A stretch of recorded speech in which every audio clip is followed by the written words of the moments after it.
Due to copyright restrictions on YouTube, I have decided to create a collection of fanfiction novels in audiobook format.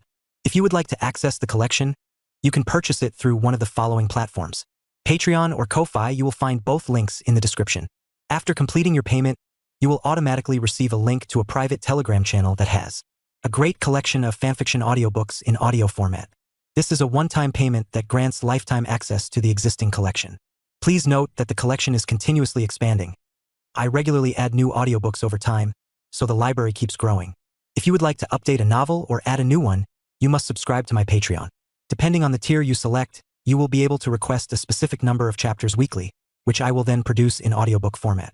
151, Chapter 151, Satoru's Choice. However, Minato, let's talk about the village next. Although I really don't want to get involved in the factional war between you two Hokages, my identity forces me to intervene in this matter.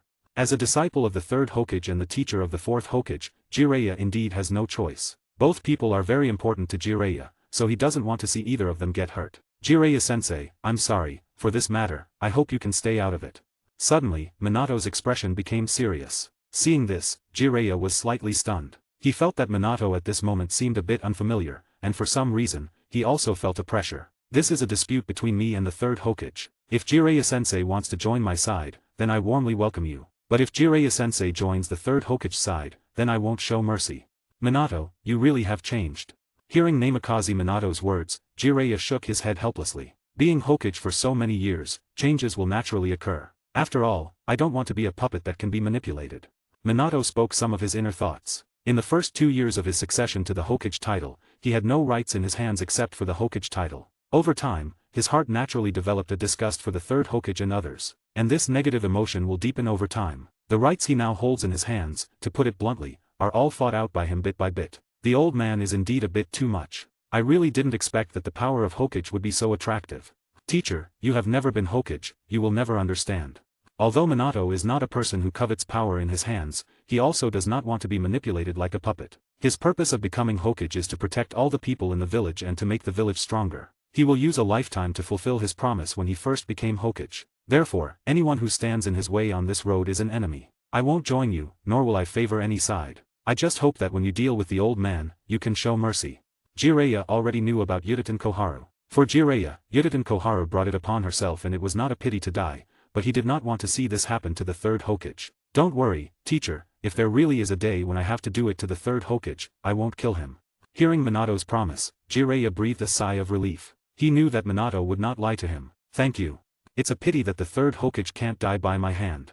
At this moment, a voice suddenly reached the ears of the two. The two looked in the direction where the sound came from, and saw Heitake Satoru sitting on the sofa in the Hokage office at some point, holding an orange in his hand, and peeling the orange skin seriously. Sure enough, Yuditen Koharu was your hand, Satoru. Jiraiya stared at Heitake Satoru with an expression of not being surprised. Looking at the miserable state of that old woman, besides you, no one should be able to do such a thing. You really know me, Jiraiya.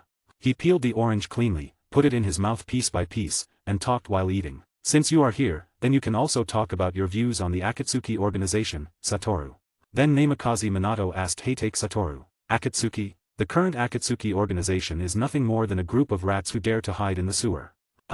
Hearing Heitake Satoru's evaluation of the Akatsuki organization, Jiraiya was speechless. He didn't expect that the existence he regarded as a great enemy of the ninja world would be a rat that dared to fall into the sewer in Heitake Satoru's eyes. Such an image. You really are. Jiraiya gave Heitake Satoru a thumbs up. In the entire ninja world, probably only he would dare to say such a thing. Now in the ninja world, there probably isn't anyone who can be your opponent.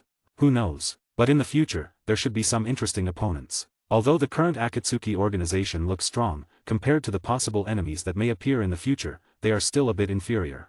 Instantly, the expressions on Jiraiya and Minato's faces changed. Do you mean that there will be stronger enemies in the ninja world in the future? Jiraiya asked in a somewhat anxious tone. Of course, the ninja world is not as simple as it seems.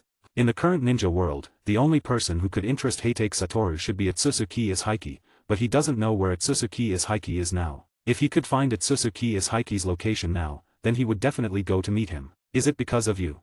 Suddenly, Jiraiya showed a suspicious look and looked at Heitake Satoru. What's because of me? Heitake Satoru was also baffled by Jiraiya's words. Before you were born, the ninja world was always good, but after you were born, either the Third Ninja World War broke out, or the terrifying organization Akatsuki appeared, and in the future, there will be enemies stronger than Akatsuki. I feel it's because you were born. Hearing Jiraiya say this, Heitake Satoru's face turned black. In the cursed technique lapse world, it was indeed because of the appearance of Gojo Satoru that the strength of the curses also had an overall increase. That was because the appearance of Gojo Satoru had already affected the balance of the cursed technique lapse world. But Heitake Satoru in the ninja world can be said to be completely innocent. Even if he doesn't appear, things that should happen will still happen. I have to say, Jiraiya, your imagination is really rich. Ha ha ha. Jiraiya awkwardly touched his own head. He also felt that he was thinking too much. How could such a thing happen? We want to insert a spy into the Akatsuki organization. Who do you think is most suitable? Namikaze Minato also hurriedly changed the topic. Speaking of the spy in the Akatsuki organization, the first figure that came to mind in Satoru's mind was Uchiha Itachi. After all, in the original work, this task was completed by Uchiha Itachi. Uchiha Itachi can be said to be a proper spy. Out of selfishness, I really don't want to recommend this person. Who? Jiraiya and Minato's eyes lit up. The person that Heitake Satoru could recommend would definitely not be ordinary. My disciple, Uchiha Itachi, no one is more suitable for this undercover task than him. I've heard of Uchiha Itachi, the most talented ninja in the history of the Uchiha clan, but his strength may not be enough. End of chapter. 152. Chapter 152. The Nine Tails split again. It's not like we're going to insert the spy right now, and with Uchiha Itachi's current situation, I absolutely won't allow him to carry out such a task. Of course, Uchiha Itachi is just a person I choose, but out of selfishness, I don't want him to carry out such a task. How can Uchiha Itachi become a rebel of Konohagakure and be recognized by the Akatsuki organization?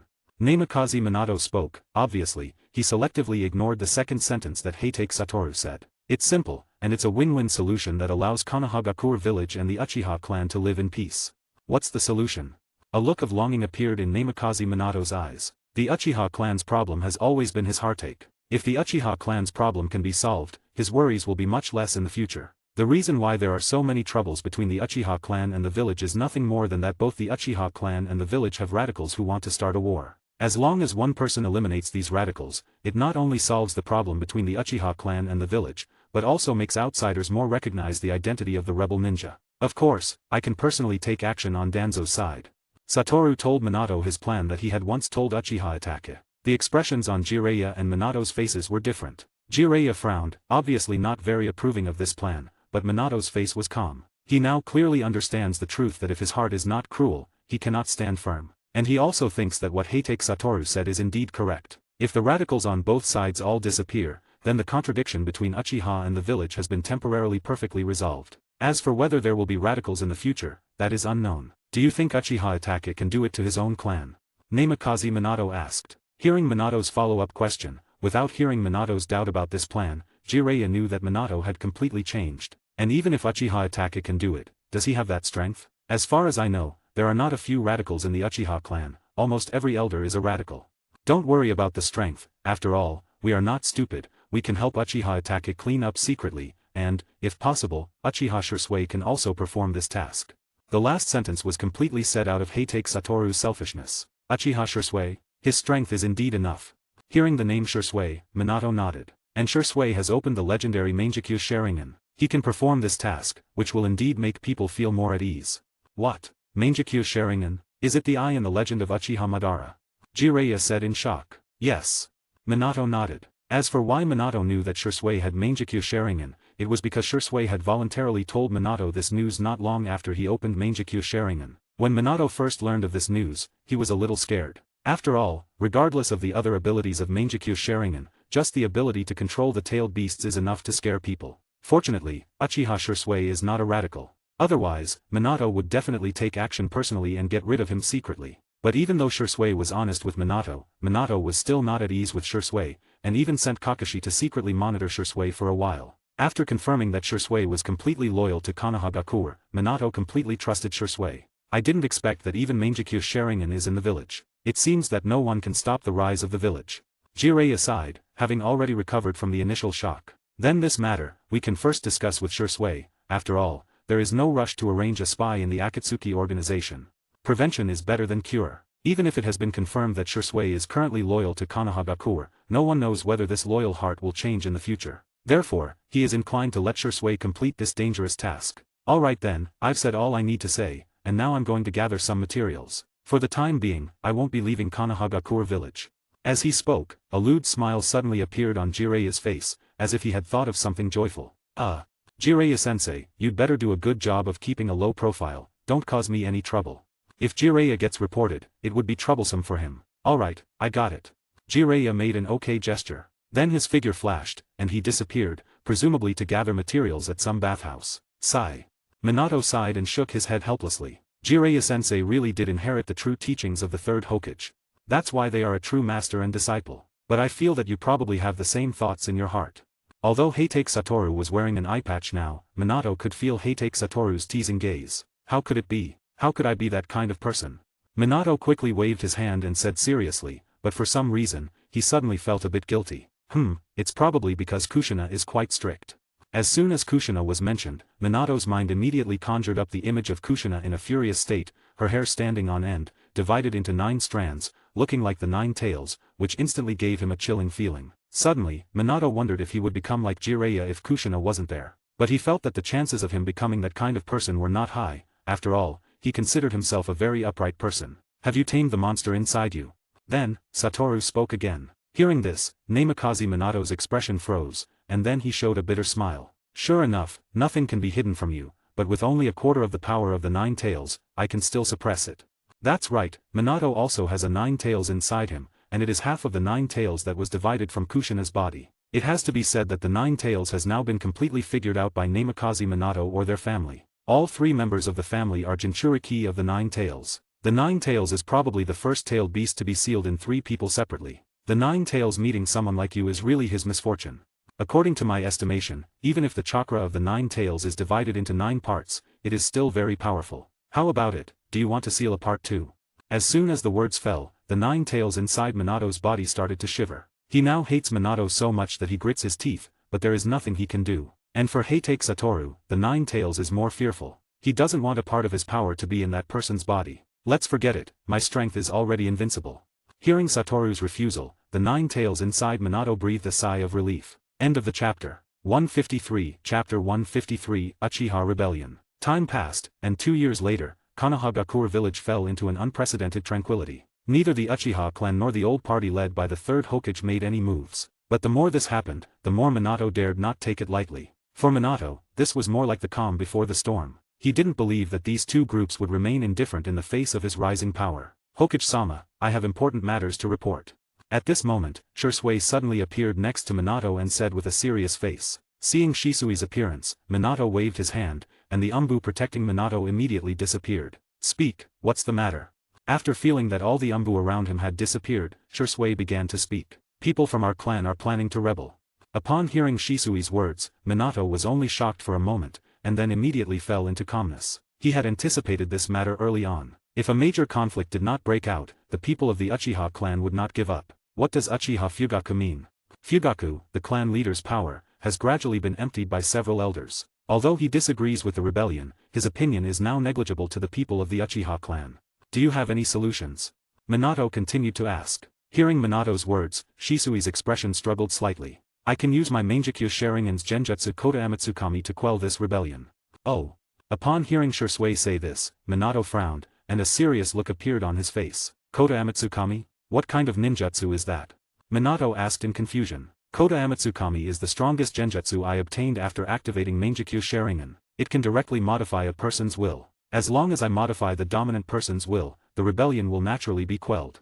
To be honest, if it weren't for the last situation, Shisui wouldn't want to expose his Kota Amatsukami. Because he knows that this level of genjutsu will definitely arouse the suspicion of the Hokage. You can modify a person's will. Minato's eyes revealed shock. If this ninjutsu is really as Shisui described, then this technique is really too terrifying. Is there a way to crack it? Minato asked in a somewhat anxious tone. No, Shisui shook his head. Unless a more powerful genjutsu appears to cover my Kota Amatsukami, but I think there should be no genjutsu that can surpass Kota Amatsukami. Shisui is usually a very modest person, and he generally wouldn't say such things, but Kota Amatsukami indeed gave Shisui enough confidence. But do you really think that just modifying a person's will can quell this rebellion? At this moment, a voice suddenly sounded in the ears of the 2, and the person who came was Heitake Satoru. Do you also know about this, Satoru? Hearing Satoru's words, Minato asked. Yes, Itaki has already told me that this rebellion of the Uchiha clan cannot be stopped. Why? As long as I modify the will of the Great Elder, everything will end. Shursui asked in confusion, even a bit agitated. Shursui, you are too naive. Satoru's words directly hit Shursui a bit. Even if your great elder no longer has the idea of rebellion, wouldn't your second elder become a leader? Wouldn't other elders become leaders? Hearing Heitake Satoru's follow-up question, Shursui was stunned for a moment. He hadn't thought of these things just now. He felt that with his Mangekyo Sharingan, he could perfectly solve everything. So Satoru, do you have any good solutions? Minato once again looked at Heitake Satoru. Just like I said before, as long as all the people involved in this plan are dealt with, all the problems will naturally disappear. Hearing Satoru casually say such words, Shursui looked at Heitake Satoru with a shocked look. And suddenly it occurred to him, Itaka seemed to have said something similar. Now he understood, the reason why Itaka said that, must have been influenced by Heitake Satoru. We can't do that. Shursui directly loudly denied Heitake Satoru's plan. Then what do you think we should do? Use your Genjutsu Koda Amatsukami? Your Koda Amatsukami should also not be able to be used indefinitely, right? Such a powerful technique, there must be many restrictions. But we can't just kill them all. Although Shursui doesn't have a better solution right now, he really doesn't want to see his clansmen die at the hands of the village. If you could choose between a few more deaths for peace and dozens of deaths for peace, which one would you choose? Satoru directly issued a sole question to Shursui. Isn't there a way without sacrifice? Shisui's hands clenched tightly into fists, and he said with an unwilling face. Of course there is, if you can use Koda Amatsukami several times. The sentence that Satoru said, basically equals to not saying anything. So I beg Hokage-sama, let me be the executioner. The trouble caused by my clansmen should be solved by my clansmen themselves. No, I hope Hokage-sama can give this task to me. At this time, the door of the Hokage's office was suddenly opened, and Uchiha Itaka walked in with a determined face, staring straight into Minato's eyes, with no trace of fear in his eyes. Itaka. Seeing Itaka's appearance, both Shursui and Minato showed surprised expressions on their faces. Under normal circumstances, if there was someone standing outside the door, they would definitely know, but this time, all their attention was on how to solve this matter, so they naturally ignored some other places. And they thought that no one would dare to eavesdrop on the Hokage's conversation. Only Heitake Satoru's face was calm. He had known for a long time that Itaka was standing outside the door. After reporting this matter to Satoru, Itaka planned to go to the Hokage to say it again. Unexpectedly, Shursui got the better of him, but he also let him hear the plan they were dealing with this time. No, Shursui directly denied Itaka. Shursui, no one is more suitable than me to carry out this task. Indeed, as the son of the clan leader, Itaka should be the one to solve Fugaku's worries. And Heitake Satoru sat aside without saying a word. He would respect Itaka's choice. So Hokage-sama, I hope you can give this task to me. Itaka bowed to Minato. But Minato didn't answer. Instead, he looked at Heitake Satoru. After all, whether Itaka should carry out this task or not, it's not something he could decide. Satoru-sensei, please. Itaka bowed to Heitake Satoru again. Seeing this, Satoru clenched his fist, his fingers making a cracking sound. Obviously, his heart was not calm either. End of the chapter. 154, Chapter 154, Danzo's Conspiracy. Are you sure you want to take this path? When you take this path, it means that you have to bear all the misunderstandings and slanders of everyone and continue to go on. On this road, there will be no one who will be your companion, you may always be alone. Heitake Satoru said to Itaki, and at the same time, everyone noticed Heitake Satoru's suppressed tone. This was the first time they had seen Heitake Satoru in this state. For the peace of the village, I have been prepared for a long time, Satoru-sensei.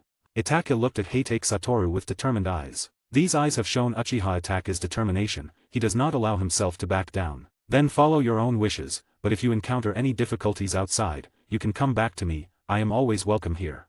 Hearing Heitake Satoru's compromise, a smile appeared on Uchiha Itaka's face. This smile was from Uchiha Itaka's heart. Heitake Satoru didn't know how long it had been since he had seen a smile on Itaka's face. Shursui was the same. Shursui vaguely remembered that the last time he saw Itaka smile from his heart was several years ago. Hokage-sama, I want to go with Itaka to complete the task. I am willing to be Itaka's companion along the way. Shursui knew that no one could change Uchiha Itaka's mind, but as his best friend, Shursui couldn't bear to see Itaka suffer alone, so he wanted to accompany him. Shursui. Itaka said a word. Obviously, he wanted to stop Shursui from going with him. Having him alone to bear this kind of pain is enough. Itaka, do you think you can silently kill all those who want to rebel with your own strength? Hearing Shisui's question, Itaka was stunned. He indeed does not have the strength to silently kill everyone now. Once some noise is made and attracts the attention of others, even if the people who come may not be radicals, but for those who kill Uchiha, they will also be hostile. Being discovered, not only will he be labeled as a traitor and a rebel ninja, but the Uchiha rebellion may also continue. Hokage-sama, please allow me to go with Itaka to carry out this task. Shursui said to Minato again. Okay, I agree with you. After thinking for a while, Minato nodded and said, after all, Shursui has such a perverted genjutsu, away from the village, it can also make Minato feel more at ease. This arrangement was unexpected to everyone, even Minato 10 minutes ago did not expect that he would make such a decision. Originally according to the plan, either Shursui or Itaku would carry out this task, but they didn't expect that both of them would carry it out at the same time. But on the contrary, Satoru's heart was slightly relieved. With Shisui's company in the future, Itaku's heart should not be so painful. Then I'll leave the Uchiha clan to you. I'll guarantee to complete the task, Hokage-sama. Shursui and Itaku both showed a determined look and said in a strong tone. But after you complete this task, there is another task for you two to do. Then, Minato's tone became serious again. Please speak, Hokage-sama. Seemingly also aware of the difficulty of the next task, Shursui and Itaku's expressions looked a bit heavy. Currently, an evil organization called Akatsuki has emerged in the ninja world. It gathers powerful ninjas from various villages. However, without exception, they are all rebel ninjas and people who have done many evil deeds. Orochimaru from our Konohagakure village is also in that organization. Orochimaru. Hearing this name, both Itaku and Shursui were somewhat surprised. After all, the name Orochimaru is almost known to all ninjas in Konohagakure, even though he has already defected from Konohagakure village, but it cannot be denied that he has made a great contribution to Konohagakure. And Orochimaru's strength, Shursui has also experienced, is very strong, otherwise, he would not be able to get the title of Konohagakure Sannin. That Akatsuki organization is currently a huge threat to the ninja world, so I hope that after you leave the village, you can try your best to join that organization and report all their actions back. Yes, Hokage-sama. But you don't have to be under too much pressure, the most important thing is safety first. No matter when, I hope you can put your life in the first place. After all things are completely calmed down, Konohagakure village welcomes you back. While Minato and others were discussing countermeasures against the Uchiha clan and the small organization, Danzo also quietly avoided all Umbu surveillance and found the third Hokage, Sarutobi Hiruzen. What are you doing here, Danzo? Didn't I say that we should meet as little as possible in the future? However, Danzo seemed to have not heard the words of the third Hokage, and sat down on his own. In a dim secret room, only a candle lit the two of them. The candlelight cast the shadows of the two on the wall, making the whole room look a bit gloomy. Uchiha Chiba came to see me. Danzo went straight to the point, and Uchiha Chiba was the great elder of the Uchiha clan. What did he come to see you for? The third Hokage asked in confusion, and at the same time, a bad premonition rose in his heart, as if something big was about to happen. The Uchiha clan plans to take action against the village. He wants the Uchiha clan to become the master of Konohagakure village. When he said this, a murderous aura appeared on Danzo's body. Obviously, he hated the idea of the Uchiha clan wanting to become the master of Konohagakure village. Although Danzo sometimes does extreme things, it cannot be denied that some of the things he does are beneficial to the stability and development of Konohagakure village. Foolish dreams. This is what the third Hokage said. Yes, they are indeed foolish dreams. He wanted my root to hold the Umbu, and I didn't refuse. Why? The third Hokage asked with a frown. In his impression, Danzo is not a person who would help Uchiha. Because this is an opportunity for us, he wants to use us to hold the Umbu, and why shouldn't we use them to remove our obstacles? Danzo doesn't ask them to get rid of Minato, just to get rid of Minato's left and right arms. Danzo, are you crazy? You are inviting wolves into the house. Sarutobi Hiruzen angrily slapped the table. After the Uchiha clan occupies Konohagakure, do you think there will still be room for us to survive? Our situation will only be worse than it is now. You don't really think that the Uchiha clan has the strength to occupy Konohagakure, do you? When the time comes, the Uchiha clan will definitely suffer heavy losses, and Minato's line will also be hit hard. Then it will be time for us to reap the benefits. End of the chapter. End of chapter. 155, Chapter 155, Farewell. After being suppressed by Minato for many years, Danzo's form has become somewhat distorted. Now he has put his own interests first, and the interests of the village have been put second by him. You are courting disaster, Danzo. Hiruzen still does not approve of Danzo's plan. Although he also knows that the chance of the Uchiha clan occupying Konohagakure village is almost zero, when the conflict arises, Konohagakure village will inevitably suffer heavy losses, and in the future, it will inevitably be taken advantage of by other villages. Hiruzen, I came here this time, not to let you join us, you just need to watch silently as before, without your intervention. After saying that, Danzo left directly. Danzo, you are pushing yourself into the fire. Seeing Danzo's increasingly distant figure, Sarutobi Hiruzen sighed in his heart. He suddenly felt that this old friend seemed to be leaving him too. It must be said that Sarutobi Hiruzen is the smartest among all people, because only by doing nothing can he protect his own life. And in the Uchiha clan's territory, Fugaku has been under house arrest at home, but he is sitting calmly on the side, his face does not show any panic. Mom, we won't be in trouble, will we? Sasuke hid in Mikato's arms and said timidly. Itaku was not at home, and no one could give him a sense of security. Don't worry, Sasuke, Dad will protect us. Mikato stroked Sasuke's hair and said kindly, but from her constantly frowning eyebrows, her heart seemed to be not very calm. Sasuke, you have to be brave, what kind of state is this? How can you be my child? Compared with your brother, you are far behind. Seeing Sasuke's posture, Fugaku frowned and said, perhaps because he had Uchiha Itachi, his eldest son, in advance, which led him to have high expectations for his younger son Sasuke, but every time, Sasuke would disappoint him. I'm sorry, father, I will try to become stronger. Sasuke's weak voice rang in Fugaku's ears, but hearing this tone, Fugaku's anger became even greater. But in an instant, Fugaku felt a murderous aura. After noticing Mikato's eyes, he forcibly held back the words that were about to blurt out. Will there be any problems? Then, Mikato also asked Fugaku. It's okay, what they are doing is nothing more than self-destruction. How can the foundation of Konohagakure be defended by a single clan?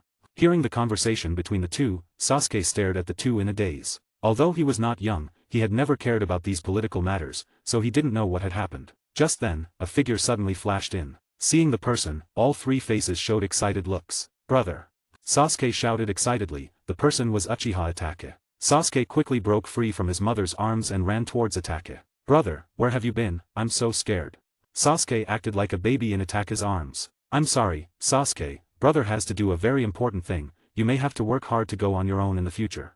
Itachi stared at Sasuke's face closely, his eyes seemed to contain many emotions. Then, he gently touched Sasuke's forehead with his finger, and the other party directly fell asleep. Before falling asleep in that drowsy state, Sasuke saw Itachi's apologetic eyes and the tears filled in his eyes. Itachi, you. Seeing Itachi do this, both Mikato and Fugaku showed a puzzled emotion on their faces. Just seeing, after Itachi put Sasuke down, he directly knelt in front of Mikato and Fugaku. Itachi, what are you doing? Seeing this scene, Mikato couldn't sit still, she came directly to Itachi's side, wanting to pull him up, but how could she, a woman, be able to pull up the determined Itachi? I'm sorry, father, mother, in the future, I can't accompany you. Itachi knocked his head on the floor, tears flowed uncontrollably, and his voice was full of choking. Did the Hokage issue any orders? Seeing this scene, Fugaku seemed to understand something, his voice trembled a bit, but it seemed that even he did not notice the change in his tone. Yes. Then, Itachi laid out all the plans for his parents. Itachi, you've really suffered. Fugaku closed his eyes, seemingly not wanting to see Itachi's state, and Mikato was holding Itachi on the side, silently shedding tears. I'm sorry, Itachi, it's our incompetence as parents that made you bear so much, bear these pains that you shouldn't bear. No, Mom, I'm very grateful to you for giving me this life, and I'm also very grateful to you for giving me such a cute little brother. After saying that, Itachi glanced at Sasuke who was sleeping on the side, and a happy smile appeared on his face. Itachi, no matter what, this is your home, you can come back whenever you want. As long as someone dares to stop you from coming home, then he will be the enemy of our Uchiha clan. When he said this, Uchiha Fugaku's tone was very firm, and the Sharingan in his pupils also changed. It was no longer the usual 3 tomo, but a sickle-like pattern appeared, and there were 3 black dots. Yes, father. In the original work, the reason why Fugaku wanted to rebel was that he was oppressed by the village, and the village also pushed the responsibility of the Nine Tails incident onto them. The 3rd Hokage did not stand on their side, so there was the rebellion led by Uchiha Fugaku. But this time, the Nine Tails incident attack in Minato helped them clear their suspicions, and they did not move away from the village center like in the original work. Minato has always been maintaining the relationship between the two sides, so Fugaku did not have the idea of rebellion. After all, as the head of a clan, he has to consider the problems of the whole clan. Except for a few hawks who feel that they are not living well, the lives of other Uchiha clan members in the village are quite satisfactory. But, with Shursui accompanying you, I can rest assured. But I still hope that you can open Mangekyo Sharingan as soon as possible. It's better to have the power to protect yourself than others have the power to protect you. I believe you have this talent. Yes, father. In the original work, Itachi opened Mangekyo after witnessing Shisui's death, but now, Shursui did not die in front of him, so it is normal for Uchiha Itachi not to open Mangekyo Sharingan. But whether it's Fugaku, Shursui, or Satoru, they all believe that Itachi will definitely reach the final step. End of the chapter. 156, Chapter 156, Shursui and Itachi defect. Then father, mother, I'll go first, please take care of Sasuke. After Itachi bowed deeply to the two of them, he directly used body flicker jutsu and left. After Itachi left, Mikato leaned on Fugaku's shoulder, tears streaming down her face, and Sasuke, who had passed out, also frowned, as if he had had a nightmare. Itachi, are you done? Shursui had been waiting outside the door for a while. Seeing Itachi appear, Shursui also emerged from a hidden corner. Alright, let's get started, Shursui. In an instant, Itachi's face turned into an expression of cold indifference. His voice seemed somewhat harsh, giving off a chilling vibe. Okay. Shisui's expression also changed. He had no family, so there was no one he wanted to say goodbye to. For this plan, just do what you can, leave the rest to me. In the midst of speaking, Shisui's eyes blinked, and the Mangekyo Sharingan appeared directly in his eye sockets. Okay. Itachi nodded. He was very clear about his current strength. He had no problem dealing with the elite ninjas of the Uchiha clan, but when it came to some of the elders, he seemed a bit powerless. The night was thick, and almost all of the Uchiha clan had fallen into rest. Shursui and Itachi, taking advantage of the night, transformed into reapers of life. Itachi, what are you going to do? After reaping the lives of several ninjas, Itachi was finally discovered by someone. As soon as he shouted out, the next second, his throat was slit by Itachi's short knife. With both hands covering his throat, his eyes wide open, he died with a look of disbelief. Shursui was the same. Assassinations couldn't always go smoothly, but anyone who saw Shisui's eyes couldn't even make a sound. They just closed their eyes and fainted, and Shursui reaped their lives after they fainted. Everything was proceeding in an orderly manner. Minato's Umbu had already surrounded the Uchiha clan to prevent them from making desperate moves. Satoru was standing on Hokage Rock, staring intently in the direction of the Uchiha clan. Seeing that Itachi was not in any danger, Satoru was relieved. When Itachi arrived outside the village, he found that Shursui had been waiting for him outside. Are you okay, Itachi? Seeing Itachi come out, Shursui immediately stepped forward and asked, and he noticed that something was wrong with Itachi's expression. I'm fine. Itachi's voice was somewhat low. Itachi, your eyes. At this moment, Shisui's tone was somewhat shocked because he found that Itachi's eyes had completely changed. They were no longer the ordinary 3 Tomo Sharingan, but 3 Tomo connected together, forming a new Sharingan, the Mangekyo Sharingan. Eyes. Hearing Shisui's tone, Itachi's voice was somewhat puzzled. Then he took off the forehead protector on his head, used it as a mirror, and looked at his own eyes. When he saw his unique Sharingan, there was no joy in Itachi's heart, but rather, it was filled with sorrow. From his Mangekyo Sharingan, one could see how much of a blow this operation had dealt to Itachi's heart. No wonder neither you nor father wanted to tell me the method to open the Mangekyo. I didn't expect it to be so tormenting. Hearing Itachi's words, Shursui was silent for a moment because he had also gone through this stage. If I could, I really wouldn't want these eyes. These are truly ominous eyes. Itachi stared at Shursui with his Mangekyo Sharingan, causing Shisui's heart to palpitate involuntarily. If the Uchiha clan of this era were united, they would definitely become the strongest clan. Uchiha Fugaku, Uchiha Itachi, Uchiha Shursui, Uchiha Obito, 4 pairs of Mangekyo Sharingan appeared in one era, much stronger than the Uchiha clan of the Warring States period. You know, at that time, the Uchiha clan only had 2 pairs of Mangekyo Sharingan. Who? Just then, the two suddenly felt a presence appearing beside them. As soon as the words fell, a man dressed in a divine robe with blonde hair appeared in front of the two. Hokage-sama. Seeing the arrival of the person, Shursui and Itachi quickly showed a respectful attitude. Alright, you've worked hard on this mission. The village will also record this matter in your files, but your files will become S-class encrypted files. Apart from me, no one else has the right to access them. So, from today onwards, you are enemies to the ninjas of Konohagakure village, you are S-class rebel ninjas. Minato said seriously. Hokage-sama, from the moment we took on this mission, we were prepared for this. Shursui spoke up, even though they would have to bear all the curses in the future, at least they had companions to go on with. You are all good, I am proud to have 2 ninjas like you in Konohagakure village. You can leave now, the Umbu ninjas will come after you in a while. They don't know the truth, so they won't show mercy to you. But don't worry, I will handle Danzo's side. In the future, the village and the Uchiha clan will definitely be a harmonious scene. Then we'll leave it to you, Hokage-sama. After Shursui and Itachi bowed slightly to Minato, they used the body flicker jutsu to leave directly. After the two left, Minato looked at a big tree next to him, and saw a figure in black sportswear and an eye mask standing on top of the tree. Aren't you going to see off your disciple? Minato asked the figure on the tree. No need, it's not a life or death separation, we will meet again someday in the future. Although Heitake Satoru said so, from his gaze that never left Itachi, he was very worried about Itachi. Not long after the two finished talking, they felt several breaths chasing after Shursui and Itachi. It was the Umbu, one of whom was Heitake Satoru's younger brother, Heitake Kakashi. After all, such a terrible thing had happened, it must have been personally led by the Umbu chief. Let me handle the remaining troubles. After seeing several people go far, Heitake Satoru stretched his body, seeming to decide to exercise well. Danzo, that guy, I'll leave it to you. After this matter is over, Sakumo-senpai doesn't need to live in hiding. Okay, but the next time it's the third Hokage's turn, I can also take action. Hearing this, Minato's face showed an awkward expression. It should be impossible to take action against the third Hokage, after all, he is the third Hokage, the respect that should be given must be given. That's really boring.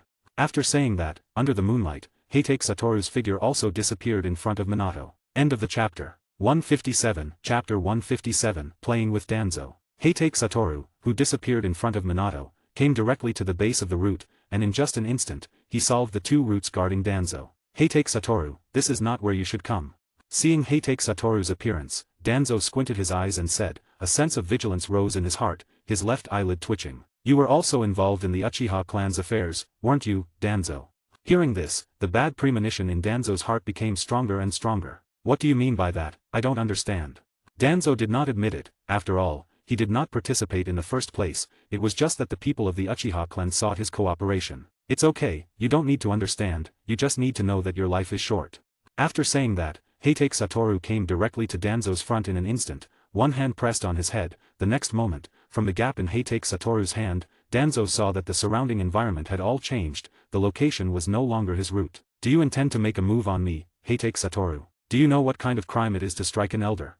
Danzo said with a gloomy face, his right hand clenched into a fist, trembling uncontrollably. Of course I know how big a crime it is to strike an elder, but what if it's an order from the Hokage?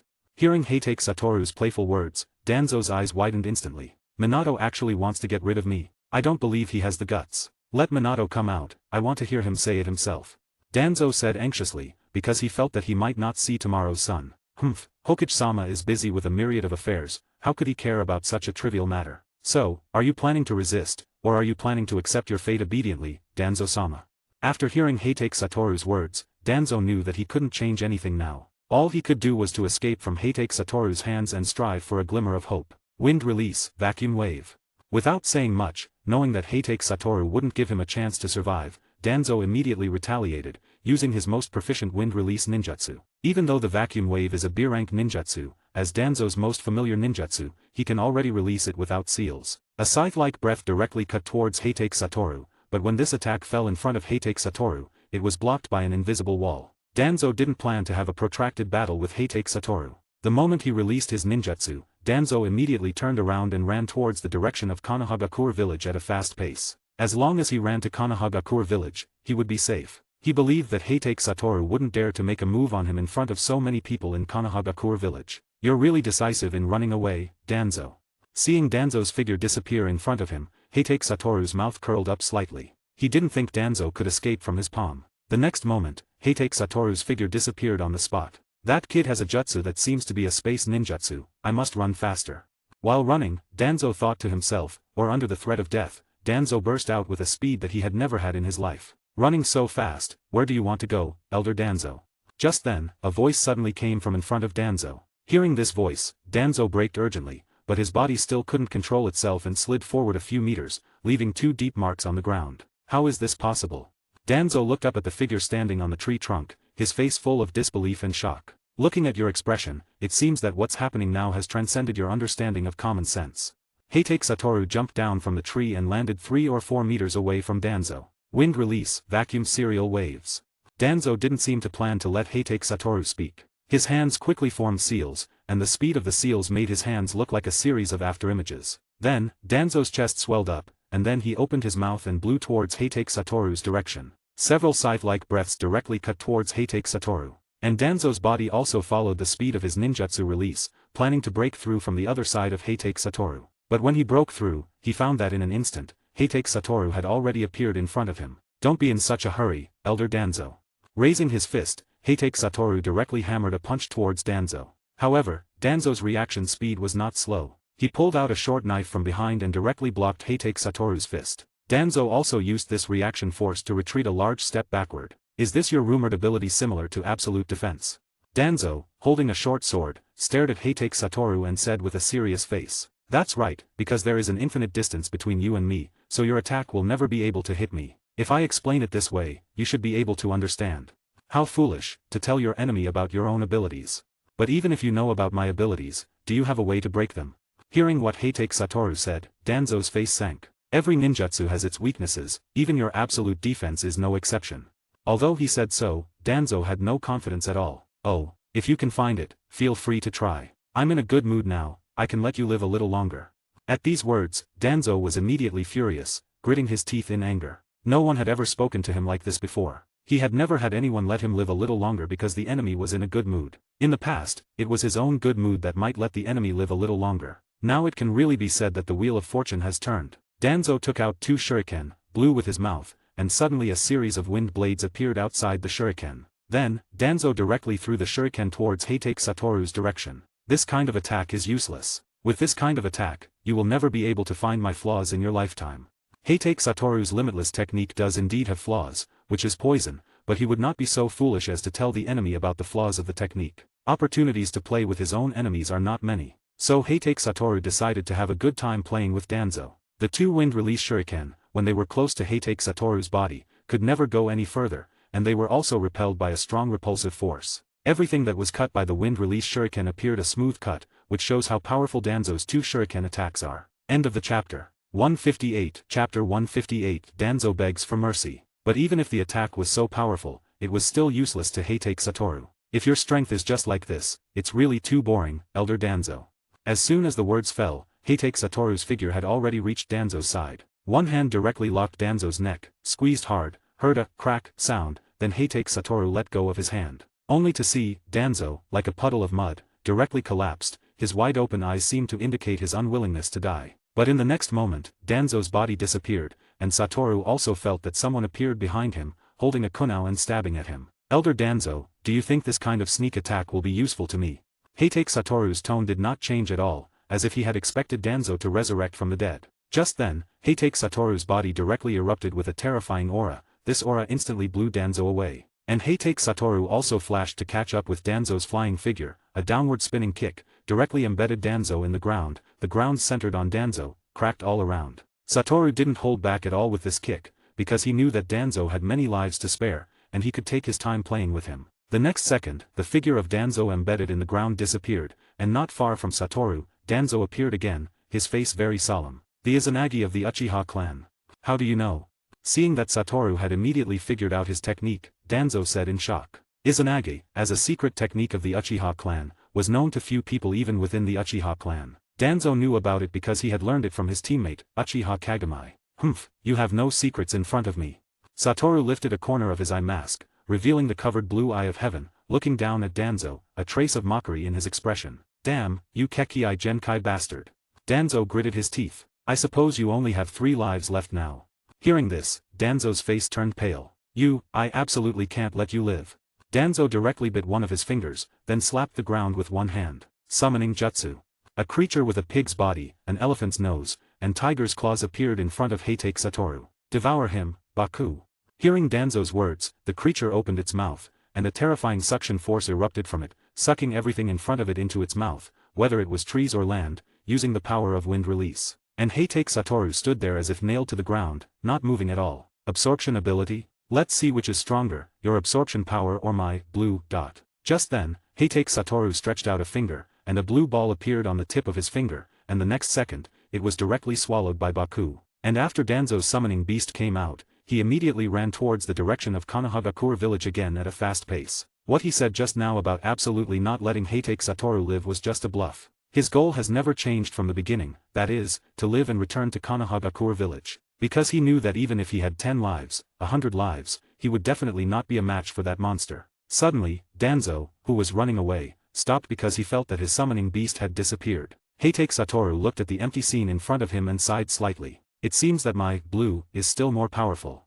When 2 suction forces collide, the weaker one will be devoured by the stronger one. And the Baku that Danzo summoned was absorbed by Satoru's blue. But as expected of the leader of the route, just like a rat that has been hiding in the sewer, you really can run. Although Danzo felt that his summoning beast had disappeared, he did not stop his steps, because he had already seen the wall of Konohagakure. As long as he persisted a little longer, he would be safe. Thinking of this, Danzo's motivation became even stronger, and his speed involuntarily increased. But when he stopped in front of the wall of Konohagakure, his expression gradually became more and more desperate. Because when he looked up, he found that under the moonlight, Heitake Satoru was standing on the wall with a smile on his face. The smile on his face at this moment looked so ironic in Danzo's eyes. He had made so much effort, but in the end, he found that he seemed to have been at the starting point all along, and had never set off. Oh, Elder Danzo, you're so slow. I've been waiting here for you for a long time.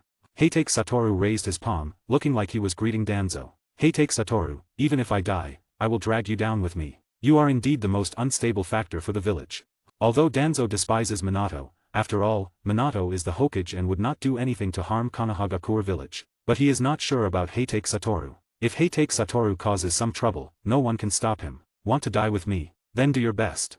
Heitake Satoru directly swung a punch at Danzo through the air. Even though the fist did not hit Danzo, the fluctuation caused by the swing still blew Danzo far away. Along the way, he didn't know how many trees he had broken and how much dust he had raised before he stopped. 2 lives left.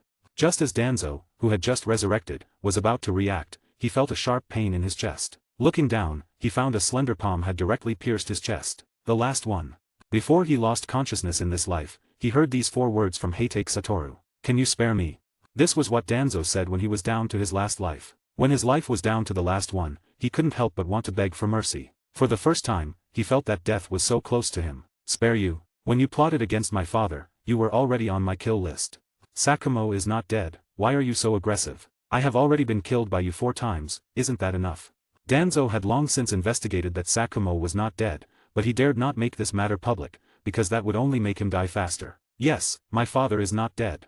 Heitake Satoru didn't feel strange that Danzo knew. If he couldn't even find out about this, then he would be a poor leader of the root. But do you know that my father was saved by me? He really committed suicide at that time. So this time, if someone saves you before you die, I will spare your life. But unfortunately, you don't have much time left, no one will come to save you. End of chapter. 159, Chapter 159, Danzo's death. If that's the case, let's die together. Danzo let out his final roar, his hands quickly forming seals, and a final death god phantom holding a short knife appeared behind Danzo. Dead demon consuming seal. Using this move, Danzo's face was full of exhaustion. It must be said that this move was a huge drain on Danzo. He tightly gripped Heitake Satoru's shoulders with both hands, not letting him escape from his hands. Heitake Satoru also looked somewhat dazed at the figure of the death god appearing behind Danzo. On this figure with a face like a demon, Heitake Satoru felt a very evil aura. This evil aura was much deeper than the fire god he had encountered before. The death god, a god more powerful and dangerous than the fire god. Go to hell with me, Heitake Satoru. Holding onto Heitake Satoru's shoulders, Danzo let out another roar. An invisible death god's arm came out of Danzo's body and reached towards Heitake Satoru. Then, Heitake Satoru felt as if his soul was being pulled, which made him feel very uncomfortable. And Heitake Satoru also noticed that a hint of a smile seemed to appear on the face of the death god, as if expressing, "What a nice offering." Seeing a part of his soul being pulled out, Heitake Satoru's eyes suddenly flashed with a cold light, and then he saw that the part of the soul that was pulled out actually returned to Heitake Satoru's body. How is that possible? Seeing this scene, Danzo's eyes widened, and then he exerted force again, and a part of Heitake Satoru's soul was pulled out again, but the next second, the soul returned to Heitake Satoru's body. No, the time of the death god's existence will soon be up, I must seal Heitake Satoru's soul as soon as possible. But even though at this moment, Danzo had made up his mind to die, but with his current state, he simply couldn't pull out Heitake Satoru's soul. After all, the dead demon consuming seal is not an absolute seal. If the states of the 2 parties are too different, it is very likely that the seal will fail, just like in the Konohagakure collapse plan, the 3rd Hokage sealed Orochimaru, and in the end, only Orochimaru's hands were sealed. Elder Danzo, this next punch will be our final farewell. Heitake Satoru's fist was wrapped in a black aura, and then he swung a punch at Danzo. In an instant, Danzo's body was uncontrollably thrown tens of meters backward, and his hand also let go of Heitake Satoru's shoulder. During this time of being thrown backward, many faces appeared in Danzo's mind, including his teacher, the 2nd Hokage, Senju Tobirama, and his teammates, Uchiha Kagami and Sarutobi Hiruzen. I'm sorry, teacher, I didn't protect Konohagakure. He crashed into a mountain, making a bang sound, and the cliff of the entire mountain was directly hit by Danzo's body into a big pit. At this time, the phantom of the death god behind him had already disappeared, and Danzo's eyes were gradually losing their light. But before he lost consciousness, he still saw that Heitake Satoru had already arrived in front of him. Heitake Satoru, I hope you won't become an enemy of Konohagakure because of me. All the things against your father were all planned by me, and they have nothing to do with Hiruzen and Minato. Before dying, Danzo seemed to wake up Satoru, and his tone involuntarily had some pleading meaning. Don't worry, as long as Konohagakure doesn't do anything to wrong me, I have no intention of being an enemy of Konohagakure.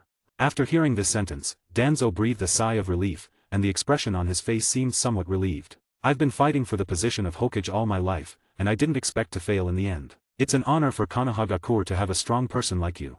Having said that, Danzo closed his eyes. Teacher Tobirama, I'm coming to find you. I guess my actions over the years have disappointed you a lot. Danzo felt as if he was in a dark place, and a figure appeared in front of him. Looking closely, it was his teacher, Senju Tobirama, and next to Senju Tobirama, there was a person he was familiar with, his former teammate, Shimura Danzo. Danzo, what are you dazing at? Come over quickly. Uchiha Kagami waved at Danzo and shouted loudly. Although Tobirama didn't speak, his gaze was always fixed on Shimura Danzo. "Teacher, Kagami, I'm coming."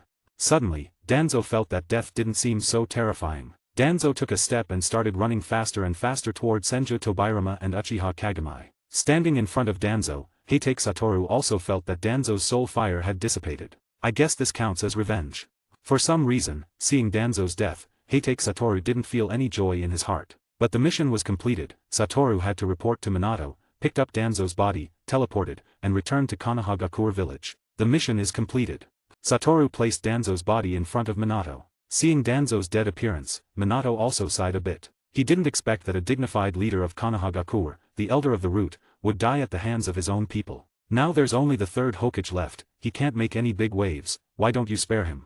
Then, Minato looked up at Heitake Satoru and asked. He also knew that the matter of Sakumo-senpai had always been a thorn in Heitake Satoru's heart. Don't worry, now that the mastermind is dead, let's put that matter behind us. And I think, my father wouldn't want to see the third Hokage die at my hands either. Even if Danzo died at his hands, Satoru didn't dare to tell Heitake Sakumo, because if he said it, it would inevitably lead to a round of scolding. Let's blame Danzo's death on Shisui and Itake. From now on, all the grudges between the Uchiha clan and the village will end. Fugaku will definitely not allow the extreme faction to appear in the clan in the future. He can't let the sacrifice made by his son go in vain. If the extreme faction appears again, Fugaku himself will probably take action to solve it. Naturally, Minato will not allow the extreme faction that hates the Uchiha clan to appear in the village, because he also does not allow the hard-won peace in the village to be broken. You go back and rest first, I guess the village won't be quiet for a while.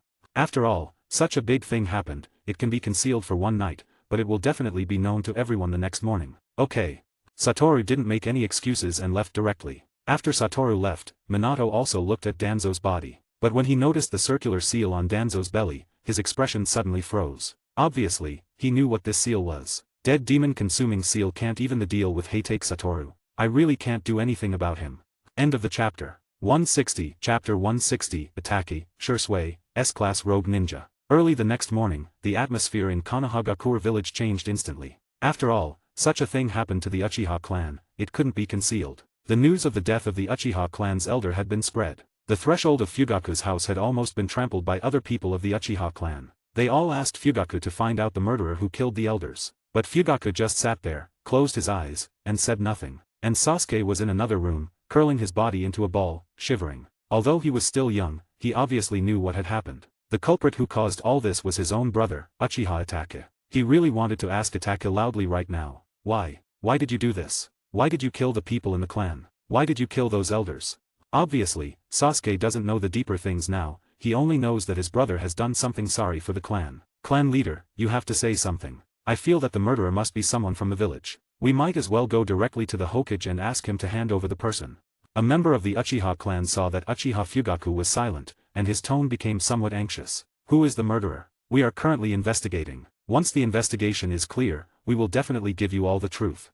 Fugaku definitely couldn't say it was his own son who did it. After all, if he said so, it would mean that he knew who the murderer was in advance. And knowing the murderer but not preventing it, his position as the Uchiha clan leader might not be preserved. Clan leader, what are you still doubting? It must have been done by Konohagakure. You know, those who died were all advocating for war with Konohagakure. Konohagakure must have received some wind and solved them all. That Uchiha clan member insisted. Although he is not a member of the extreme faction, those who died are after all their clan members. The so-called one glory, one loss, if such a thing happened, if Konohagakure does not give a specific answer, they will not be able to raise their heads in the village in the future. Just then, an Umbu wearing a mask appeared next to Uchiha Fugaku. He was able to come to this room where the main members of the Uchiha clan gathered under the heavy defense of the Uchiha clan. Among the Umbu, only one person could do it. Heitake Kakashi, what are you doing here? A member of the Uchiha clan recognized Kakashi's identity and directly questioned him. At this time, these Uchiha clan members still had some anger in their hearts. Because they all thought that this was ordered by the Hokage, maybe Kakashi was also one of the murderers. The investigation has been clear, the murderer who killed the various elders of the Uchiha clan is Uchiha Itake and Uchiha Shisui. Bullshit. As soon as Kakashi's words fell, a hot-tempered Uchiha clan member immediately cursed. Then, other people also responded one after another, and the unpleasant curses kept ringing in Heitake Kakashi's ears. Itake and Shisui could never do such a thing as harming their own clan members. You guys don't want to let our people take the blame. Yes, clan leader, find Itake and Shisui, let them confront the people of Konohagakure face to face. Another clan member threw the topic to Fugaku. I have already sent people to find Ataki and Shursui, but now they can't find their traces. As soon as Fugaku's words fell, those Uchiha clan members were stunned. At this moment, a bad premonition appeared in their hearts. Why did Ataki and Shursui disappear under such circumstances? Could it really be the two of them who did it? Why is it like this? You know, they regard Ataki and Shursui as the hope of the rise of the Uchiha clan. If the two of them do such a thing, it is unacceptable to all of them. Not only that, the two also killed the elder of Konohagakure, Shimura Danzo.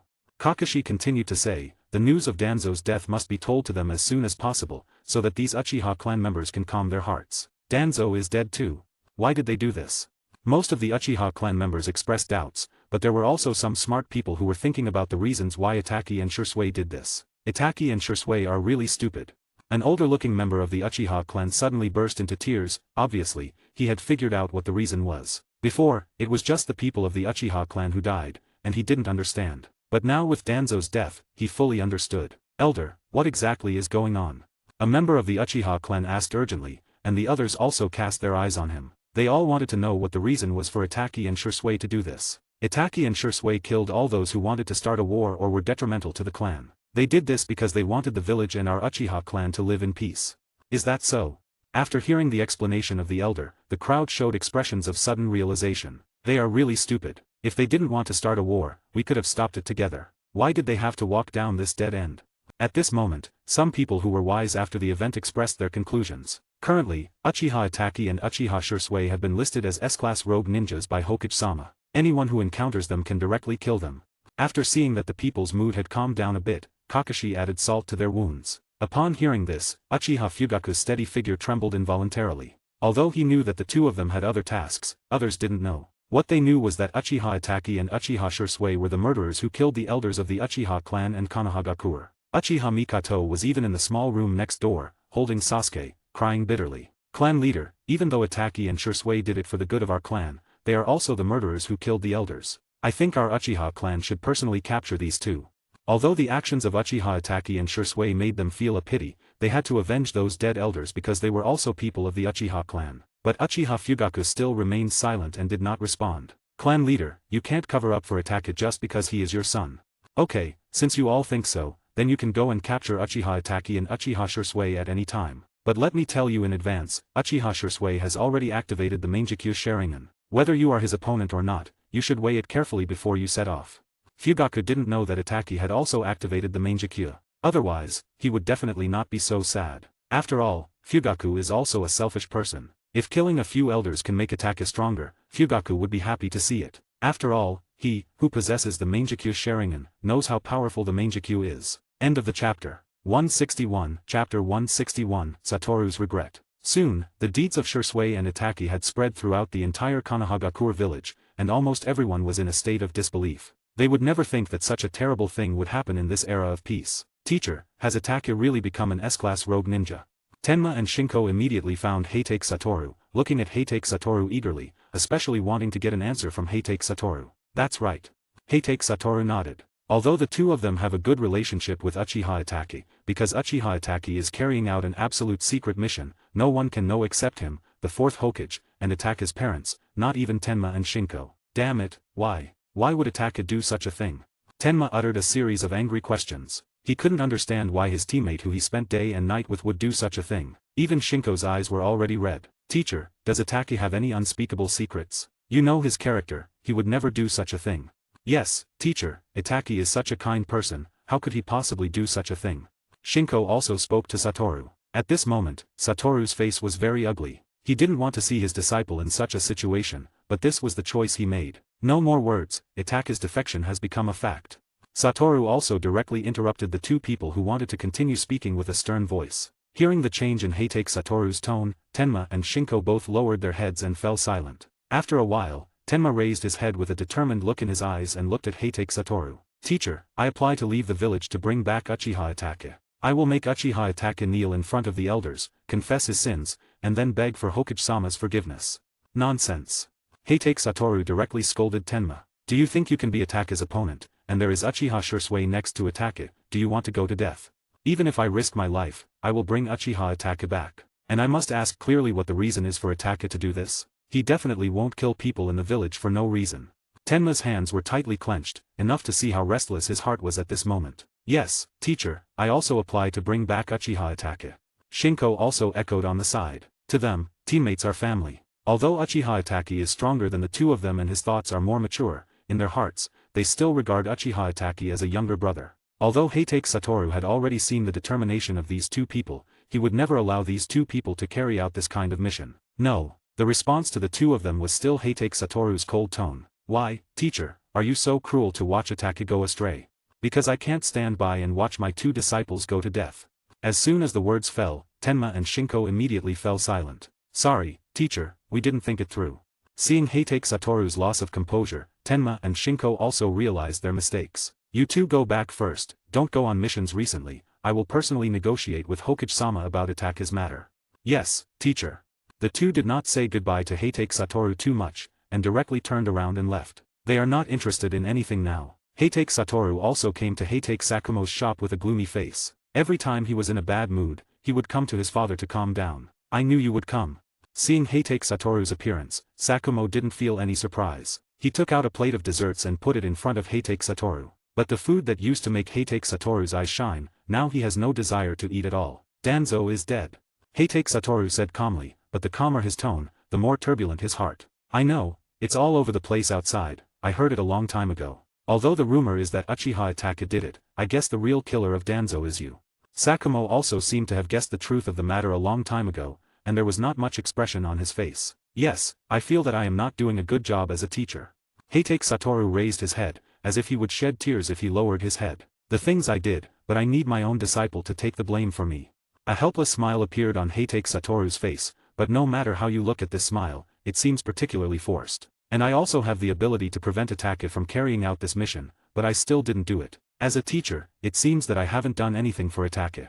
Before the incident happened, Satoru never thought that his heart would be so uncomfortable. Although it was a bit of hindsight, Satoru now really regrets it. If he could go back to yesterday, he would definitely stop Itachi. The Akatsuki organization is just a group of rats in the sewer to Heitake Satoru, and it is not worth Itachi to bear such a heavy responsibility. Do you think Itachi will blame you? At this time, Sakumo's voice rang in Heitake Satoru's ears again. No. Without thinking, Satoru answered directly. After several years of getting along, he knew too well what kind of person Uchiha Itachi was. Since Itachi won't blame you, then why are you still blaming yourself here? Although you can give Itachi a better choice, that choice may not be more suitable for Itachi's growth. I feel that everyone's life is destined. Even if there is interference from outsiders, it will return to the original track over time. Maybe you can always help him, but Itachi is not a child anymore. One day, you will leave him. One day, he has to bear everything by himself. Sakumo continued to enlighten Itachi. I know, maybe you can't get out of it now, but if you have a chance, you can listen to Itachi's voice carefully, you can seriously understand Itachi's heart, maybe you will understand, what exactly is Itachi thinking. I see, father. Heitake Sakumo is indeed worthy of being older than him for 2 lifetimes. Some things are more thorough than him. Although Heitake Satoru's heart still has self-blame and guilt for Uchiha Itachi, after Sakumo's enlightenment, it has improved a lot, at least not as depressed as just now. End of chapter. 162. Chapter 162. The Third Hokage's Exit. Minato, please give me an explanation for Danzo's matter. Sarutobi Hiruzen came to Minato with a strong momentum, questioning angrily. His gritted teeth showed that his heart was suppressing extreme anger. Hasn't the announcement been issued? It was done by Uchiha Itachi and Uchiha Shisui. What else does the third Hokage not understand? Bullshit.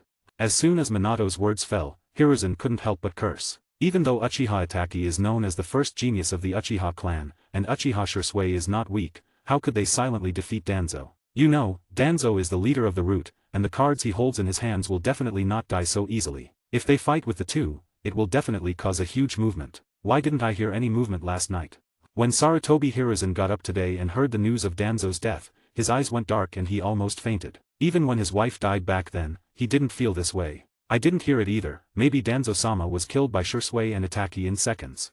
Minato, don't deceive me with such lies anymore. Before I came, I had already seen Danzo's body. It was obviously after a fierce battle. If you don't give me an explanation today, I will never let it go. Oh, what kind of explanation does the third Hokage want me to give you? At this moment, Minato's eyes also showed a cold light, looking coldly at the hot-tempered third Hokage. Why Danzo died, the third Hokage should be very clear. Why do I need to say it so clearly? Hearing Minato say this, Sarutobi Hiruzen immediately felt a bone-chilling cold. I really regret giving you the position of Hokage now, Minato. Hiruzen finally said this sentence that had been buried in his heart for a long time. Even if the third Hokage gave the position of Hokage to Orochimaru, or even Danzo, the result would be the same. No leader can allow others to encroach on their rightful power. Third Hokage, you are too greedy. Minato also said what was in his heart. This was the first time the two of them openly spoke their minds. If it weren't for Jiraiya-sensei and Baiwako-senpai, third Hokage, you should know that your situation would definitely not be as comfortable as it is now.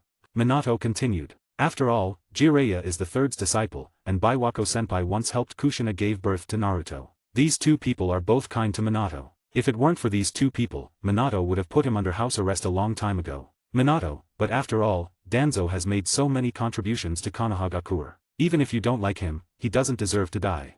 Third Hokage, not guilty of death. You should have known when you were in office what Danzo did. The human experiment incident at the beginning, although only Orochimaru took responsibility in the end, but Danzo also participated in it, right? The third Hokage was silent. Do you think you owe your disciple in this matter? The third Hokage still didn't answer. Just for this, I can sentence him to death. No matter how much he contributed to Konohagakure in the past, as long as he did something harmful to Konohagakure, he should be treated equally. And this Uchiha incident, Danzo also cooperated with the other party, right? I think the third Hokage should know about this. You know, this is a rebellion. I just strangled the danger in the cradle. There are several Sharingan on Danzo's arm, which must have been obtained by killing many people from the Uchiha clan. The village should have been peaceful a long time ago, but because of Danzo's meddling, it has only started to stabilize until now. All of this is Danzo's sin. I don't need to say more, right? And I think no one knows better than you how many bad things Danzo has done, third Hogue. At this moment, the third Hokage had nothing to say at all. Indeed, no matter how many times Danzo did it, he deserved to die. Third Hokage, if I were you, I would find a place to enjoy my old age. If something happens to me one day, maybe you can come back to take charge of the situation, but I think the possibility of this happening is very small. Sarutobi Hiruzen's fist clenched with anger gradually loosened, and his body seemed to have lost a breath, and the momentum just now had completely disappeared. All that was left was the aura of a depressed old man, looking much more decadent compared to just now, and his body seemed to be much more hunched. I lost completely this time. I will not ask about all the duties of Hokage in the future. Konohagakure village is up to you. After speaking, the third Hokage turned around and left directly. Arriving with a strong momentum, leaving in despair, in just a few minutes, Sarutobi Hiruzen felt as if he had lost everything in an instant, as if he had left nothing in his life. Father. As he walked out of the office, Hiruzen also saw Asuma who had been waiting outside the door. When he saw Asuma's worried eyes, he felt as if his heart was filled with something. Father, the fourth Hokage didn't make things difficult for you, did he? Sarutobi Asuma asked with some concern. When he learned of Danzo's death, he knew his father would definitely not sit still. But he was still a step too late. When he arrived at the door, he had already heard his father arguing with the fourth Hokage. No. The third Hokage shook his head. Asuma, Minato is a good Hokage, a competent Hokage. Don't prejudice against Minato because of me. I hope you can do your best to protect Konohagakure. After all, this is also the village I once wanted to protect with all my might. Don't worry, father, I will. Sarutobi Asuma nodded firmly. Although his father failed in the struggle for power, Asuma's heart did not harbor any resentment towards Minato. After all, he had long anticipated this day. If he became Hokage, he would definitely not allow outsiders to interfere with his rights. He just didn't expect the fourth Hokage to be so dominant, almost wiping out all his father's helpers. Even the few who slipped through the net couldn't make any difference. That's good, you and your brother are my greatest pride in this life. After patting Asuma on the shoulder, the third passed by him. At this moment, Asuma felt that his father suddenly became a bit strange. The spirited scholar of the ninja world, the heroic third Hokage, no longer existed. All that was left was an old man who wanted to enjoy his old age. If possible, I would like you to take my place and become the fifth Hokage. Suddenly, a sentence reached Asuma's ears again. Don't worry, father, I will try my best. Asuma wiped the tears from the corner of his eyes and said firmly. End of the chapter. 163. Chapter 163. Kakashi resigns as Umbu captain. Half a year has passed since Uchiha Itachi and Uchiha Shisui left Konohagakure. During this half year, Konohagakure village has gradually returned to calm. Except for the Uchiha clan, the other people in the village have almost forgotten about this. After all, many Uchiha clan members died, and the only outsider who died, Shimura Danzo, had no dealings with ordinary people. Some people even didn't know who Shimura Danzo was. A month after the two left the village, Shisui sent a message to Minato. The Akatsuki organization had invited Uchiha Itachi to join, but for some reason, they refused Shisui. Heitake Satoru had some guesses in his heart. It might be that Uchiha Obito knew about Shisui's Mangekyo sharing an ability. Because he was afraid of Shisui's Kota Amatsukami, he did not let Shisui join the Akatsuki organization. If Shisui directly used Kota Amatsukami on Pain, wouldn't his years of planning be in vain? But Heitake Satoru's guess was indeed correct. He did know about Shisui's Mangekyo sharing an ability. That perverted ability made him a little curious. But without a one-shot kill, Obito didn't dare to do anything to Shisui. Because he knew very well about the ability of Mangekyo Sharingan. As long as the other party saw your eyes, you would be hit. Although Shisui did not join the Akatsuki organization, Minato felt a bit regretful. But fortunately, they had already planted a mole. In this way, his worry about the Akatsuki organization was much less. After Itaka left, Tenma also trained desperately. He wanted to become stronger. He wanted to bring Itaka back. And the person who had the same idea as Tenma was Uchiha Sasuke. Since Uchiha Fugaku had issued a ban, no one was allowed to discuss Uchiha Itachi and Uchiha Shisui. He had no idea why his older brother would kill those elders. He now only wants to bring Uchiha Itachi back to the village and let him admit his mistakes in front of his father. At the same time, his heart is full of anger and a hint of hatred towards Itachi. He wonders why he left without taking him along. Every time they see Sasuke training hard by himself, Uchiha Fugaku and Uchiha Mikato feel very heartbroken because they can say that they only have this one son left. Whether the other son can return to Konohagakure is an unknown. Every time they see Sasuke return home with a weary body, Mikato would shed tears on the side, but she did not blame the Hokage because she knew that this was Itachi's own decision. Fugaku now also places all his hopes on Sasuke, often teaching Sasuke to practice. Even official duties have been put in second place by Fugaku. But after all, Sasuke's talent is not as good as Itachi's. After being accustomed to Itachi's talent, looking at Sasuke again, even though Sasuke's talent is already very amazing, it is still not enough. Mikato has more than once persuaded Sasuke not to be so tired, but every time Sasuke verbally agrees, he still undergoes high-intensity training the next day. And Heitake Satoru's life now is also a 2.1 line, at home, in Sakumo's shop. Although Minato had planned to help Sakumo clear the conspiracy a long time ago, it was rejected by Sakumo himself. The reason given is that he is used to his current life. This peaceful and quiet life gives him a different feeling. Since Sakumo didn't agree to do that, Satoru and Minato didn't say much either. They support Sakumo's decision. But Minato still helped Sakumo clear the injustice of the past, but did not announce the news that Sakumo was still alive. And the third Hokage didn't know where he learned the news that Sakumo was still alive, and always went to Sakumo's place from time to time. As for the third Hokage's contact with Heitake Sakumo, Minato is not worried at all, because he believes that a person who objectively framed him, Sakumo will not have a good impression of him. Today, when Heitake Satoru returned home, he rarely found Kakashi at home. "Yo, it's really a rare guest, I didn't expect you to be at home." Seeing Kakashi lying there leisurely, Heitake Satoru teased in a weird tone. After all, as the minister of Umbu, it is normal not to see a figure. Hearing Heitake Satoru's tease, Kakashi directly gave Heitake Satoru a dead fish eye, then turned around and picked up the latest edition of Intimate Paradise and read it with relish. "What? You, the dignified Umbu captain, are not busy today." Seeing Kakashi ignoring him, Satoru continued to speak. His younger brother has become less and less cute since he grew up. He rarely feels the superiority of being a brother. "I have resigned from the position of Umbu captain," Kakashi said calmly. "Oh." Satoru directly made a surprised sound. "You are not staying in Umbu anymore." "Yes, the teacher said that my personality is no longer suitable for staying in Umbu."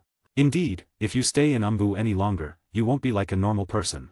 Heitake Satoru nodded in agreement. After staying in Umbu for so long, Heitake Kakashi's personality has become more and more solitary. Apart from Heitake Sakumo and Heitake Satoru and his few close friends, Kakashi rarely talks to outsiders. Even if someone calls him with a respectful tone, the response is only Kakashi's cold gaze. Even ordinary jonin would tremble a bit when they encounter Kakashi's gaze, let alone others. These are all sequelae of staying in Umbu for a long time, let alone Kakashi, the Umbu captain who often handles various dangerous tasks. "So what are your plans for the future?"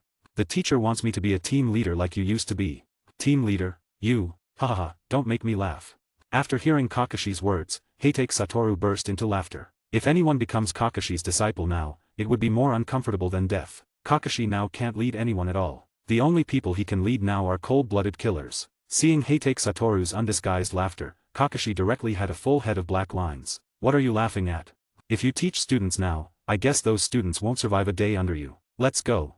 Suddenly Heitake Satoru said to Kakashi. "Where to?" Hearing Satoru's last inexplicable two words, Kakashi asked in a puzzled tone. "Take you to see your future students."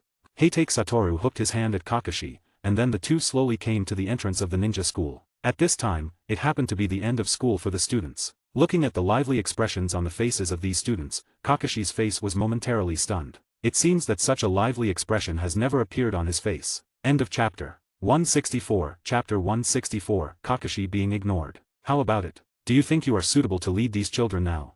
Looking at Kakashi's stunned look, Satoru showed an expected expression. In Umbu, Kakashi could only come into contact with various dark tasks. When he saw this lively scene, Kakashi would definitely feel uncomfortable. Not suitable. Kakashi shook his head. He didn't know, with his current self, leading a group of lively children, what kind of scene it would be. At this time, Kakashi's pupils dilated slightly because he saw a familiar child, who was his teacher, the fourth Hokage's son, Namikaze Naruto. Naruto, huh. Maybe Minato just wants you to come out and adapt to life outside for a few years, and then let Naruto follow you. After all, I guess he won't feel at ease if Naruto is handed over to others. Satoru speculated. Maybe. But Naruto didn't recognize Kakashi. Every time they met, Kakashi was wearing an Umbu mask. Plus, they were quite far from the entrance of the school, so it was normal for Naruto not to recognize Kakashi. After all, Naruto's nerves were inherited from Kushina, and he was very straightforward. At this time, Satoru also noticed a figure running towards him. He saw that the other's face was more mature than his age. Satoru-sensei, I hope you can teach me and make me stronger. The person who came bowed deeply to Heitake Satoru and said firmly. Kakashi, on the other hand, looked at Heitake Satoru in surprise. Is this brother so famous now? Even a student in a ninja school is planning to apprentice. Uchiha Sasuke, I remember you should hate me, why would you think of asking me to be your teacher? Heitake Satoru's mouth twitched slightly. And hearing this, Sasuke's face turned slightly red. He instantly remembered the scene where he was held on Heitake Satoru's lap and spanked. Although many years have passed, every time he thinks about it, he feels a slight swelling pain in his buttocks. Because you are Itake's teacher, I want to become stronger, I want to become stronger than Itake, I want to stand in front of Itake and ask him personally, why he did this. By the end of his speech, Sasuke's face was somewhat distorted. And Kakashi, who was standing by, also knew who this little devil was. I'm sorry, I can't teach you. Then, Satoru directly refused Sasuke. Why? Sasuke looked up at Heitake Satoru with a puzzled look on his face. He didn't know why the person in front of him would refuse him. If it's because of what happened before, I apologize to you. No, you are not suitable to be my disciple, your heart has been blinded by anger, this anger will sooner or later blind your eyes, I don't want to teach such a troublesome disciple, so you should go find your father to teach you. And I didn't teach Itake too much, his current strength is entirely due to his own talent and hard work, and it has nothing to do with anyone else. Even without me, Itake would still be so strong. So in the end, is it because my talent is not as good as that guy? Sasuke clenched his fists, his face full of unwillingness. No, your talent is very good, among students, there is almost no one who can surpass you, but you are indeed not suitable to be my disciple, but if you insist, I can introduce you to the person next to me. Satoru directly put a hand on Kakashi's shoulder, like selling a product, and said to Sasuke. And Sasuke just glanced at Kakashi and then turned his head and left. He didn't know why, but seeing this guy with a mask, Sasuke felt the same way as the guy with the eye mask. And at this moment, Kakashi's face showed a trace of gloom. He really didn't expect that one day he would not only be sold by his own brother but also be ignored by a child. Now, he suddenly missed the days of living in Umbu. At least when he was in Umbu, he was the existence of one person below and above all others. In Umbu, who saw him, had to respectfully call him minister. If any Umbu member dared to ignore him, it must be because he thought he had lived too long. Ha ha ha. Satoru was stunned for a moment, and then burst into laughter again. This laugh immediately attracted the attention of all the students and parents at the school gate. Being watched by so many people at the same time, Kakashi, who had always been in the dark, suddenly felt uncomfortable. Then he didn't bother with Satoru, and just turned around and left. Hey, Kakashi, wait for me, ha ha ha, it's really funny, you were actually ignored by a little kid. Satoru didn't know why Sasuke ignored Kakashi, but this didn't prevent him from mocking Kakashi. Hearing Satoru's laughter behind him, Kakashi's face became darker and darker, and in the end, he directly used body flicker jutsu to leave. More than once, he felt that having such a brother was really unfortunate for him. And when Kakashi returned home, he felt more and more uncomfortable. He couldn't understand why he was rejected by Heitake Satoru, and even wanted to recommend himself to someone who looked so unreliable. Sasuke, what's wrong? Were you bullied at school? Although Sasuke came home very early today, which made Mikato very happy, when she saw the sad expression on Sasuke's face, she couldn't help but worry again. Even Fugaku, while reading the newspaper, pricked up his ears. I saw Itake's teacher today. Itake's teacher? Is it Heitake Satoru? Mikato asked. Yes. Sasuke nodded. But I wanted to be his disciple today, but he refused me. At this point, Sasuke's face showed a look of grievance. Perhaps because he was in front of his mother, Sasuke couldn't help but show his vulnerable side. After all, Sasuke is just a child under 10 years old, and he even recommended me to a ninja who looks particularly unreliable. Sasuke didn't feel any strong aura from Kakashi. An unreliable ninja. Who? Mikato asked in confusion. I don't know, but they have the same color hair as Heitake Satoru, but the other party is wearing a mask, and I can't see his face clearly. Hearing Sasuke's description, both Mikoto and Fugaku knew who it was. Sasuke? That's not an unreliable ninja. Mikoto explained with a smile. He is Heitake Satoru's younger brother, his name is Heitake Kakashi, and he is also the disciple of the 4th Hokage, and he is also the captain of Umbu. End of chapter. 165, Chapter 165, Message from God. After Kakashi returned home, he was really depressed for a long time, but as the captain of Umbu, he quickly recovered. How about it, Kakashi, those students are still very cute, right? Cute. Hearing the word cute, Kakashi really didn't know how to answer. Those guys had nothing to do with cuteness, especially Uchiha Itake's younger brother, that arrogant little kid. Forget it, I guess I won't be qualified to lead a team in the next few years.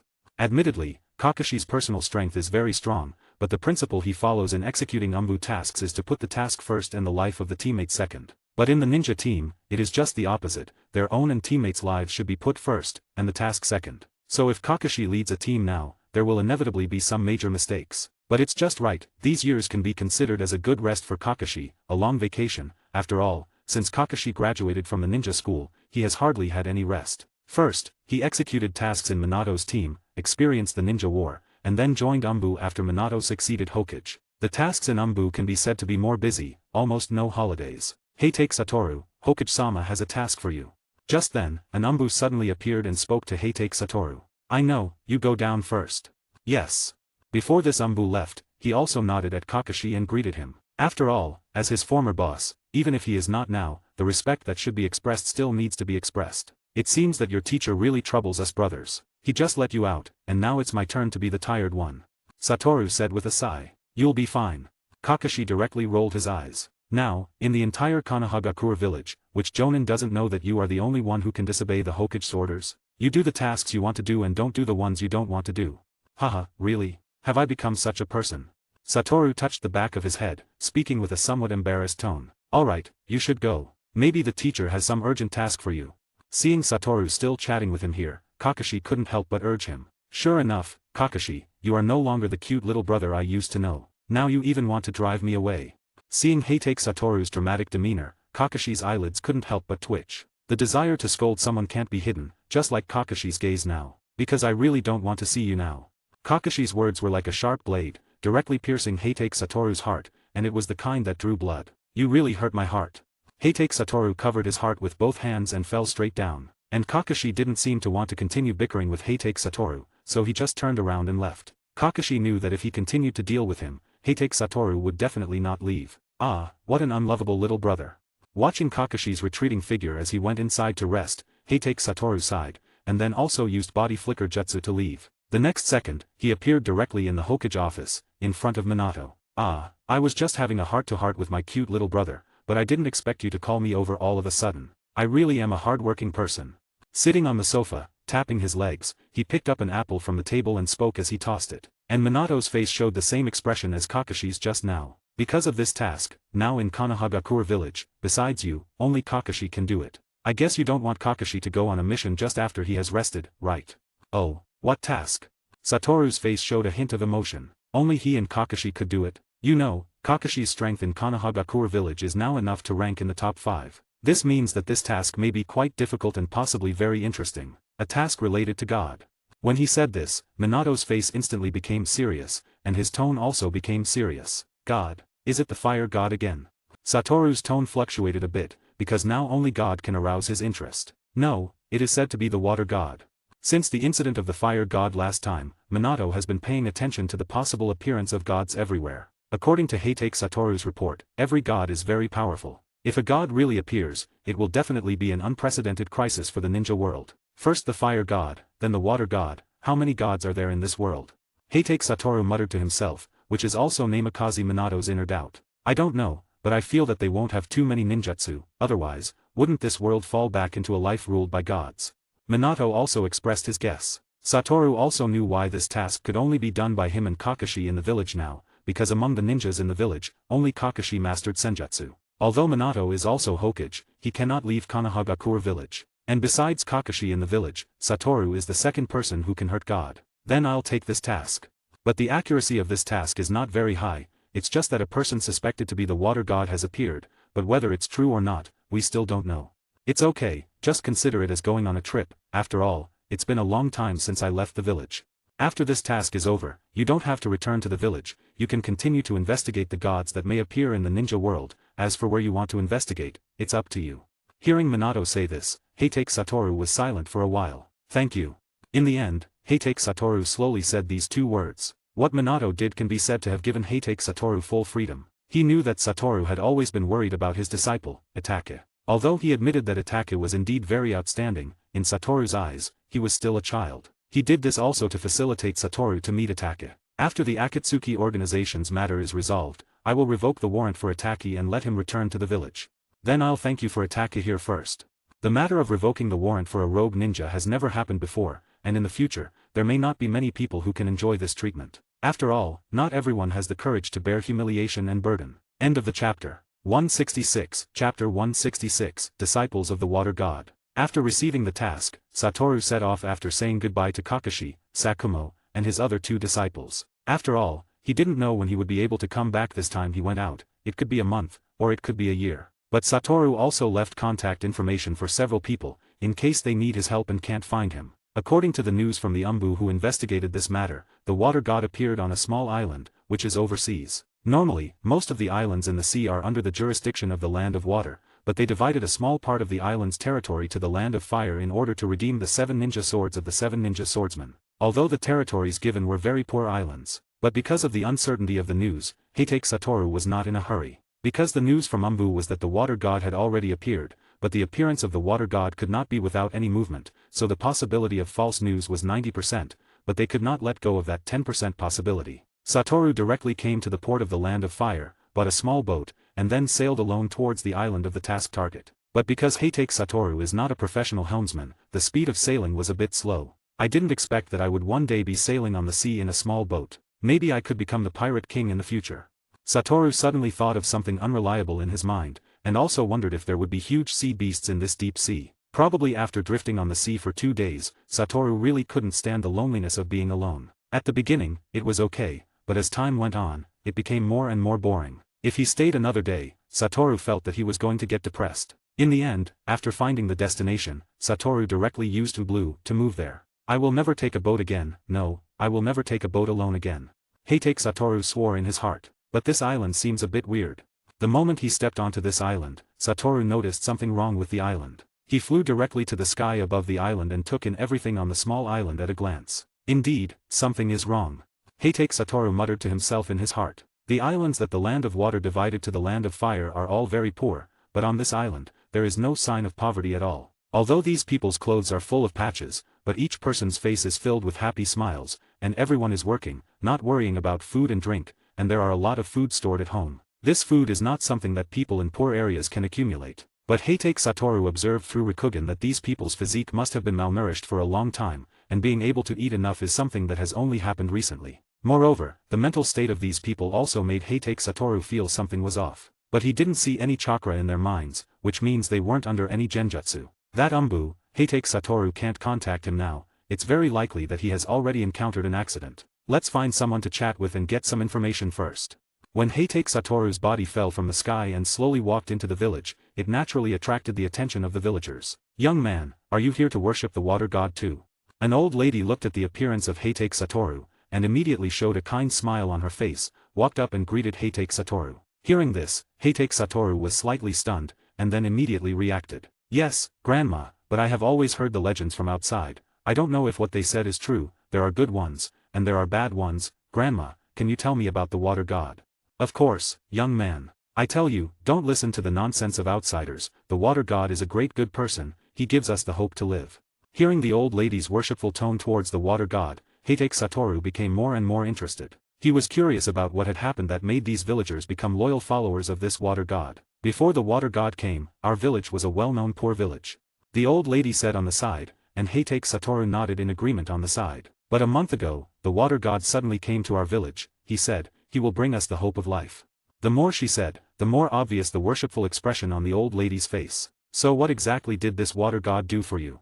The water god cast a spell, causing it to rain in the sky. The next day, the grains we planted matured. Now the food we have accumulated, even if we are full, we can't finish eating. But in order to prevent Shursui God from leaving one day, we are planting new seeds in the ground every day, and no matter what we plant, after the water god's rain irrigation, it will mature the next day. I see. Heitake Satoru nodded in understanding. For people in such poor places, being able to eat enough is the greatest satisfaction for them. Where can I find this water god? Heitake Satoru asked again. He now seriously suspects that even if the other party is not a water god, he must have some relationship with the water god, otherwise, no ninjutsu can make some crops mature quickly. Perhaps some senjutsu can. After all, senjutsu belongs to the chakra of nature, but if you want to make crops mature within a day, even if you can do it, it will consume a lot of chakra. Ordinary people simply can't do it. I don't know where the water god is, we only know that every time at noon, the water god will come by stepping on the waves, and then he will drop his divine power and rain for us. Noon. Noon refers to the time period from 12 noon to 1 in the afternoon. It seems that it's almost time. Looking at the sun in the sky, Satoru estimated that there was about 20 minutes left. In a while, you can go with me to witness the true face of the water god. Thank you, Grandma. About 10 minutes later, all the people in the village put down their work and ran towards the edge of the island like crazy. Young man, hurry up, if you are late, you won't be able to find the best position to witness the water god. Seeing the young people in the village rushing ahead, the old lady hurriedly said to Heitake Satoru, "Okay, Grandma, I will carry you and walk together, you have to hold on." After speaking, Heitake Satoru directly carried her on his back, and then directly used body flicker jutsu to reach the edge of the island. So you are a ninja, young man. The charm of the water god is really great, even ninjas are attracted. End of chapter. 167, Chapter 167, The Arrogant Water God. With Heitake Satoru's help, this old lady finally stood in the first place she had dreamed of, and as time passed, more and more people gathered at the edge of the island. Except for those who couldn't get out of bed, all the villagers who could move were now appearing on the edge of the island. The water god is coming.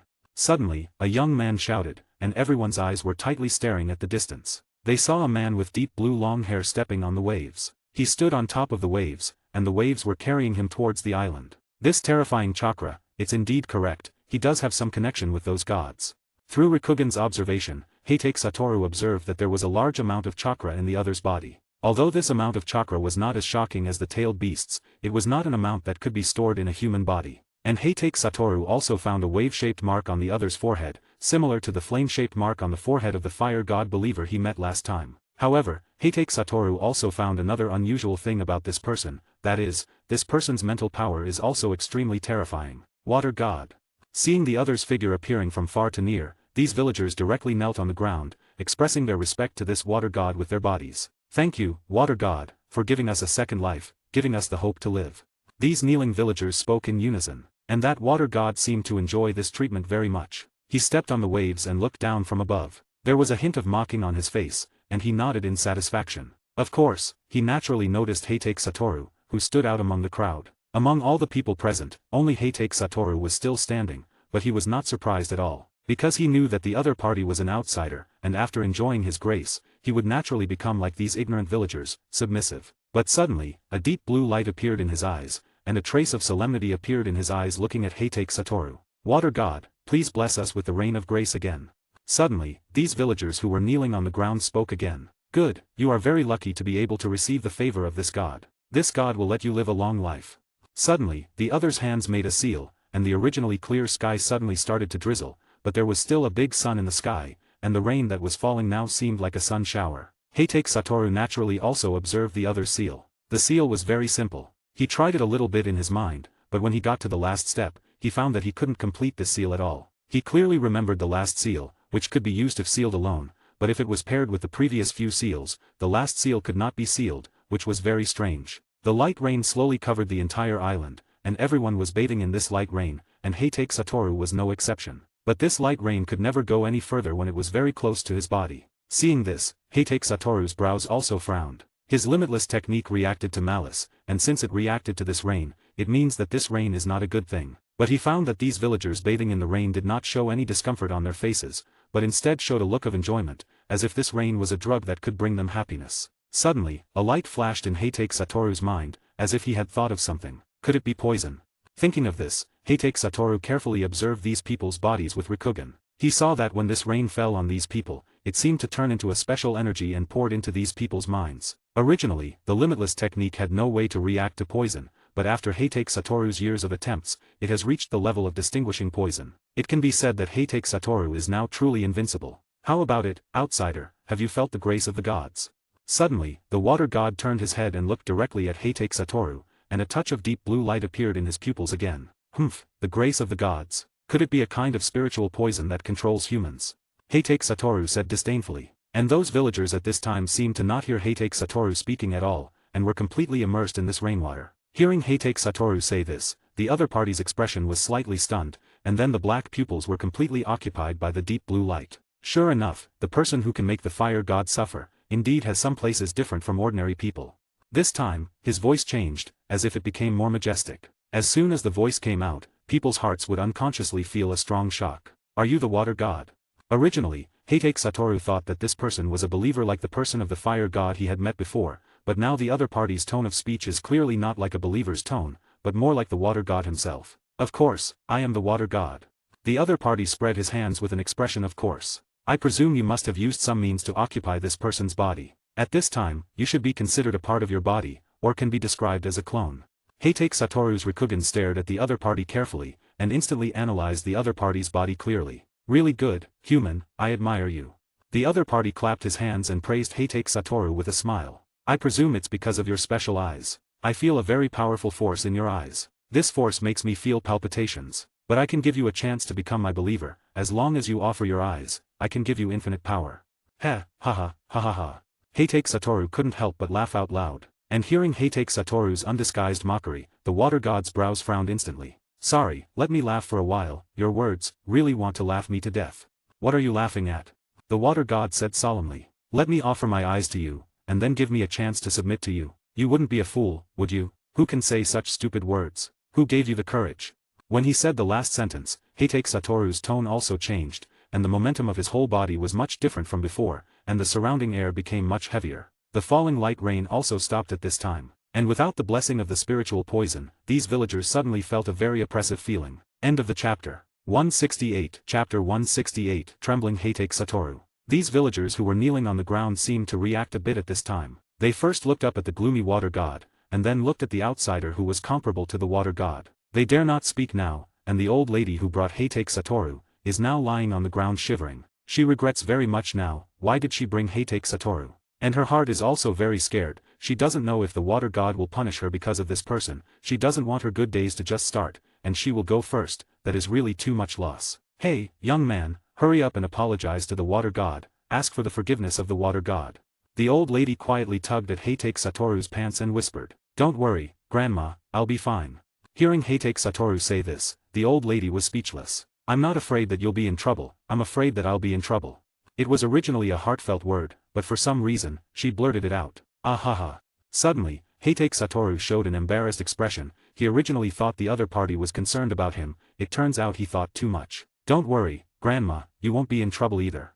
As soon as Heitake Satoru finished speaking, a stream of water rushed towards Heitake Satoru, but it was easily blocked by Satoru, and the scattered seawater also poured on the villagers around. Suddenly, these villagers were in chaos, running towards their homes, shouting as they ran, the water god is angry. And the old lady who was just carried over by Heitake Satoru sprinted to the front of everyone. Her speed was beyond Heitake Satoru's imagination. Indeed, human potential is truly endless. The speed of the old lady made Heitake Satoru feel a bit surprised. She was clearly an old woman, but she ran faster than those young people. It's really a sin, water god, you must not blame me, I really didn't know this little bastard would offend you. As she ran, she prayed in her heart, not knowing if this so-called water god could hear her inner voice. Is this the so-called god, playing such a sneak attack trick? Humph, give you another chance, obediently hand over your eyes. Although he hasn't seen what Heitake Satoru's eyes look like yet, from the huge energy he feels, it definitely won't be bad. Even the Rinnegan he had encountered before did not contain as much energy as these eyes. I refuse. In that case, I can only take it myself.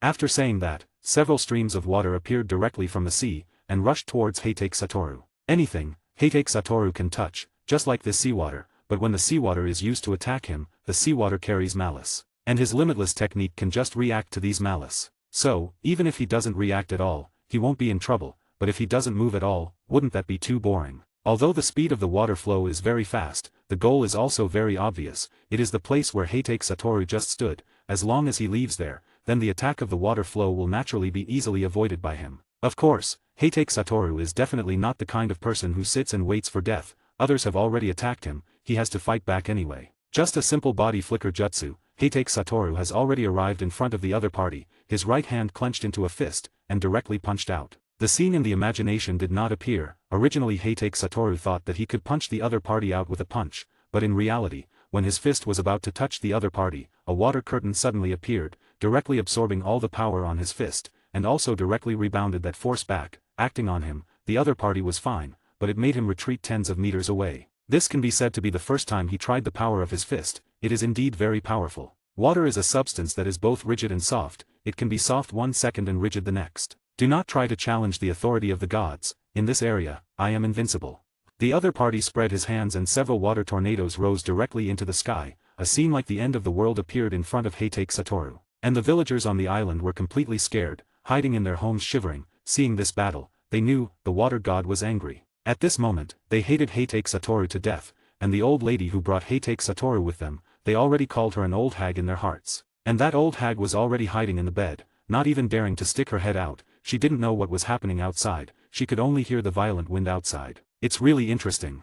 Heitake Satoru, who was in the midst of many water tornadoes, the strong wind had already blown his eye mask off, and his clothes were fluttering in the wind, but he himself seemed to be unaffected. On the contrary, the expression on his face looked more and more excited, he had met stronger people. For example, the fire god he met last time was stronger than this water god. After all, the fire god was a real incarnation, and this time the water god was just a clone. But being in the sea, this is his home court, he can exert 200 or even 300% of the strength of this body. And the rapidly changing weather made Heitake Satoru's breathing feel a bit oppressive. But it is this feeling of oppression that makes him more and more excited. His body can't help but tremble. Of course, this is not a tremble of fear, but a tremble of excitement. Die, human. With a wave of the other party's hand, several water tornadoes directly wrapped Satoru up, wanting to tear his body apart. Cursed technique lapse reversal, red. As Heitake Satoru's voice fell, a terrifying repulsive force directly erupted in the center of the many water tornadoes. Instantly, all the water tornadoes were all scattered. Seeing this scene, the water god frowned slightly. It seemed that this result surprised him. You have a bit of ability, but everything ends here. He raised his hands, and a huge tsunami appeared directly in front of Heitake Satoru, and behind Heitake Satoru was the island just now. If you dodge, then the villagers behind you will be buried in this sea, but if you don't dodge, you can also accompany them. As a ninja who guards the people, what choice are you going to make? End of the chapter. 169, Chapter 169, Goodbye Atake. Come on, what kind of choice are you going to make? Is it to obediently accompany these villagers or to live on your own? The corner of the water god's mouth raised a curve. This smile was like a cat catching a mouse, a sure-win smile. No matter what choice Heitake Satoru made, for him, it was all the same, it was just a matter of dying sooner or later. Oh my, this is really a bit difficult. Heitake Satoru touched his hair, his face had an expression that seemed a bit helpless. But I won't choose either of these two options. Threatening me is the most stupid decision you've made in your life. Suddenly, Heitake Satoru's face became heavy, even his voice became full of killing intent. Presumably anyone hates being threatened by others. Heitake Satoru is the same. Cursed technique lapse, blue. As Satoru's voice fell, a blue light ball about 1 meter in diameter suddenly appeared in the middle of this huge tsunami. Suddenly, the huge tsunami seemed to be attracted by the blue light ball, directly gathered into a vortex, attracted by the blue light ball. What? Seeing this scene, the water god was completely stunned. He realized that he couldn't control the tsunami, which couldn't break through the attraction of the blue light ball. Who are you exactly?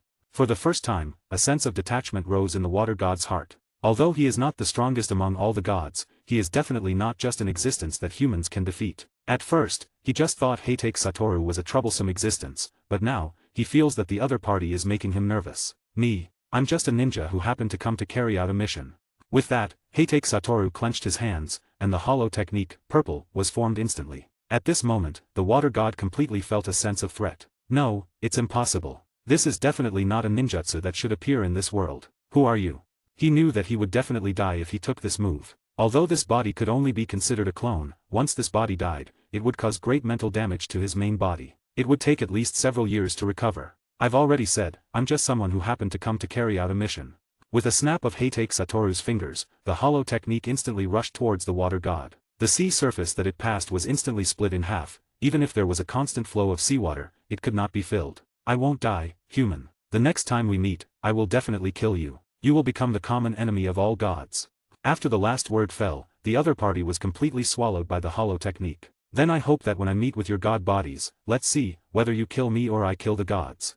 Of course, the water god couldn't hear what Heitake Satoru said. With the departure of the water god, the sea surface gradually calmed down, and a colorful rainbow even appeared in the sky. as if celebrating the departure of the water god. And those crops also withered instantly. The villagers who looked spirited just now looked a bit listless. Because of the disappearance of the water god, the power he left behind also disappeared completely. Perhaps the only proof of the existence of the water god now is the crops harvested by these villagers in the past few days. Summoning a ninja hawk, he gave Minato a brief report on the situation of this mission, and then Satoru left. Because he felt that if he stepped into that island again, he would definitely be greeted with malicious looks and emotions from those villagers. Although Heitake Satoru did this for their good, in the eyes of these villagers, Heitake Satoru was the culprit who destroyed their hard-won happy life. Heitake Satoru's next task is of course to find some traces of gods, but before looking for gods, he wants to go and see Itake first. Although Itake occasionally sends some messages to prove his safety, Satoru still wants to see for himself what the other party's situation is. Now it has been 3 days since the water god was killed, and Heitake Satoru is now in the territory of the bird country. He contacted Itake through a secret technique. Itake was sent to the bird country to complete a bounty mission. Now the mission has been completed, and Itake is also on his way back. It's been a long time, Itake. In a forest, Heitake Satoru met Itake. When he saw Heitake Satoru again, Uchiha Itake's face clearly showed a hint of excitement, but he quickly hid it. It's been a long time, teacher. Seeing you as before, I feel relieved. Itake said this sentence in a very mature tone. Haha, this sentence should be what I say to you, right? Itake, seeing you safe and sound, it's really great. Hearing Satoru's words, Uchiha Itake's heart warmed. By the way, is there any problem with you acting on your own? Suddenly, Heitake Satoru's tone changed, becoming somewhat serious. Do you want me to take care of your teammate? No need. Itake shook his head calmly. Although that guy is quite strong, he has no resistance to genjutsu. He has already been caught in my Sharingan's genjutsu. For a short time, he won't realize that I have left. And I also left a shadow clone by his side. Even if the genjutsu is broken, there won't be any problems. Not bad. Heitake Satoru nodded and said, Itake is indeed worthy of being Itake. He thinks of everything and does everything without leaking. Itake, have a fight with me, let me see how strong you are, consider it as the last test of your strength. Okay, teacher. Itake didn't ask why Heitake Satoru did this, and he also wanted to test his own strength. Now, he, who possesses Mangekyo Sharingan, how much difference is there between him and his teacher? You don't have to hold back against me, including your Mangekyo Sharingan's ability, you can use it freely. Hearing this, Itake's expression was slightly stunned, but he quickly understood. As expected of the teacher, indeed nothing can be hidden from you. With that, Uchiha Itake closed his eyes, and when he opened them again, the 3 tomo in his pupils instantly turned into a sickle-shaped Sharingan, which looked very creepy and was also full of an ominous aura. So, let's start the last contest between us, teacher and student. Yes, teacher. After speaking, Heitake Satoru directly teleported to Itake's front, grabbed Itake's shoulder, and directly took him away from here. After all, there will still be people passing by here. End of chapter. 170. Chapter 170. Battle with Itake. At this moment, the two stood on a cliff, facing each other. Itake was alert all over, but compared to Itake, Satoru seemed much calmer. For the fairness of this battle, I will dodge or actively defend against all your attacks. Okay. Itake didn't waste any words, directly threw out several shuriken, and then quickly formed seals with both hands. Shuriken Shadow Clone Jutsu. In midair, a few shuriken instantly turned into dozens, stabbing at Heitake Satoru from all directions. And Satoru, who hadn't used a kunao for a long time, aimed at the weakest point of the attack and swung quickly, his arms almost forming a series of afterimages. After knocking down a few shuriken in front of him, Satoru also used the body flicker jutsu to get to Itake's front and launched an attack on him. With the Mangekyo Sharingan, Itake's insight has improved a lot compared to before. He also quickly took out a kunao, and collided directly with Satoru's kunao. The collision between the ironware and the ironware made the two kunao rub out sparks. Whether it's insight or reaction, you've improved a lot, Itake. Thank you for your praise, teacher, but I'm still far behind compared to you. Itake said modestly. You don't have to say that, you can be proud when you should be. Although Satoru was talking to Itake during the battle, he also didn't forget to observe Itake's every move. For an opponent like Itake, a slight relaxation could be fatal. Of course, this is only fatal for others, not for Satoru. But just then, a figure suddenly jumped out from behind Itake, holding a kunao and slashed at Satoru. This figure was also Itake, it could be said to be a shadow clone. That's a really good way to attack. While speaking, Heitake Satoru retreated. Seeing that the first strike was unsuccessful, the two Uchiha Itakais launched another attack at the same time. Fire Release, Phoenix Flower Claw Technique. The flames sprayed from Uchiha Itake's mouth spread towards Heitake Satoru like phoenix flower seeds. But if you look closely, you can also find several shuriken in the flames. Earth Release, Earth Flow Wall. Facing the shuriken coming from all directions again, Heitake Satoru knew that he couldn't knock them down like just now. After all, he is also a mortal body, and he will get burned when he encounters fire. Although it may not be very serious, he doesn't want to get hurt, it looks very embarrassing. With a pat on the ground with both hands of Heitake Satoru, a wall rose up all around, directly surrounding Heitake Satoru. All the Phoenix Fire Shuriken were concentrated on the earth flow wall protecting Heitake Satoru. Just when Heitake Satoru felt safe, suddenly the surrounding earth wall exploded, a large amount of smoke appeared, and Heitake Satoru's figure also jumped out from the smoke. The white hair on his head also had some signs of being scorched. He looked very embarrassed. "You're really cunning, Itake." Patting the dust on his clothes, Satoru said in a somewhat displeased tone. Perhaps because he has been mastering the limitless technique for so many years, he tends to be a little careless in battle. "Teacher, this is just a normal battle strategy." Although Itake's face looked very calm, his heart was in a panic. Because he knew that his teacher was a person who paid great attention to image, he felt that he might face a beating next. "Okay, normal battle strategy, then I won't hold back." Then, Heitake Satoru's kunao in his hands suddenly wrapped around the lightning release chakra, and then the kunao directly shot out a sharp lightning glow, instantly piercing Itake's shadow clone, but the kunao in Satoru's hand also broke. Indeed, this ordinary material can't withstand such violent chakra. And at the moment when Satoru cast the spell, although Itake had already seen it clearly, his body simply couldn't react. This makes my heart feel much better." Heitake Satoru took a deep breath, and a smile appeared on his face again. "Indeed, as expected of the teacher, your ninjutsu is indeed a bit surprising." Although this is a compliment, Heitake Satoru felt that Uchiha Itake seemed to imply that he was sneaking. "Are you blaming me for sneaking?" "No." At this moment, Itake's voice came again, but this time his voice was behind Heitake Satoru. Itake took out a kunao and held it against Heitake Satoru's back, while the Uchiha Itake in front of Heitake Satoru turned into a series of illusions and dissipated. "Genjutsu? When?" Heitake Satoru said in surprise. He knew that Itake, who had activated the Mangekyo Sharingan, was very good at genjutsu, so from the beginning of the battle, he had been on guard against Itake's genjutsu, but he was still caught off guard. "From the beginning, when you saw my Sharingan," Itake explained from behind Heitake Satoru. "The beginning? Was it back in the woods just now? You really are something, Itake." But as soon as Satoru's words fell, there was a bang, and the Satoru in front of Itake turned into a puff of smoke and disappeared, and Itake's body unconsciously stepped back half a step due to this change, and his body instantly became alert again. "A shadow clone? I didn't notice."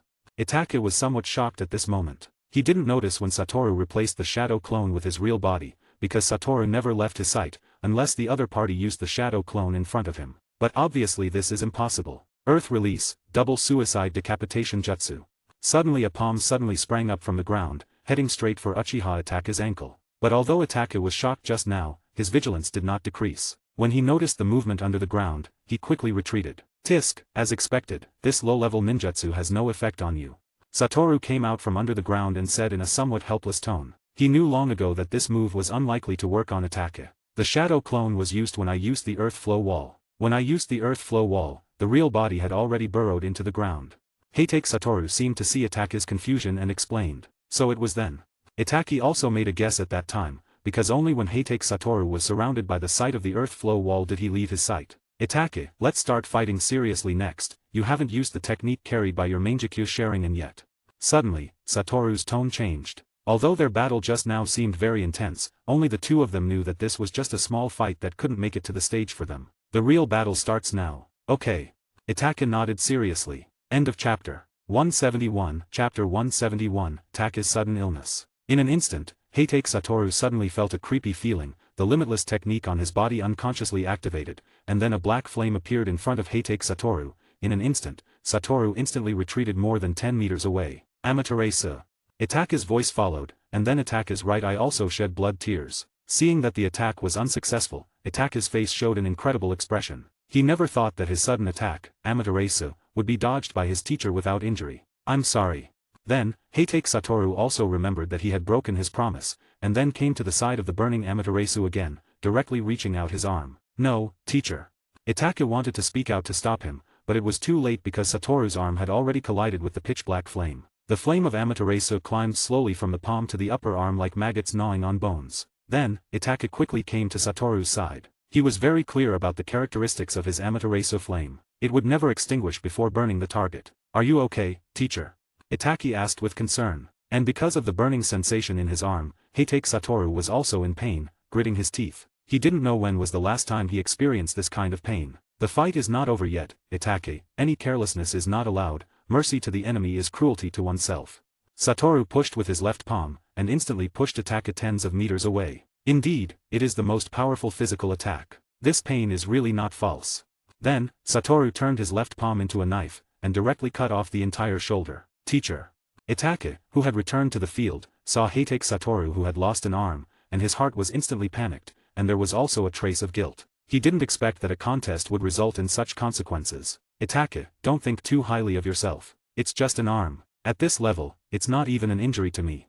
As Satoru's voice fell, a brand new right arm reappeared. It looked no different from the original right arm, except that it had lost the sleeve of the clothes. What is this? Itake stared at all this dumbfounded. He had never seen or even heard of such a thing as regrowth of a severed limb. Let's start the second round, Itake.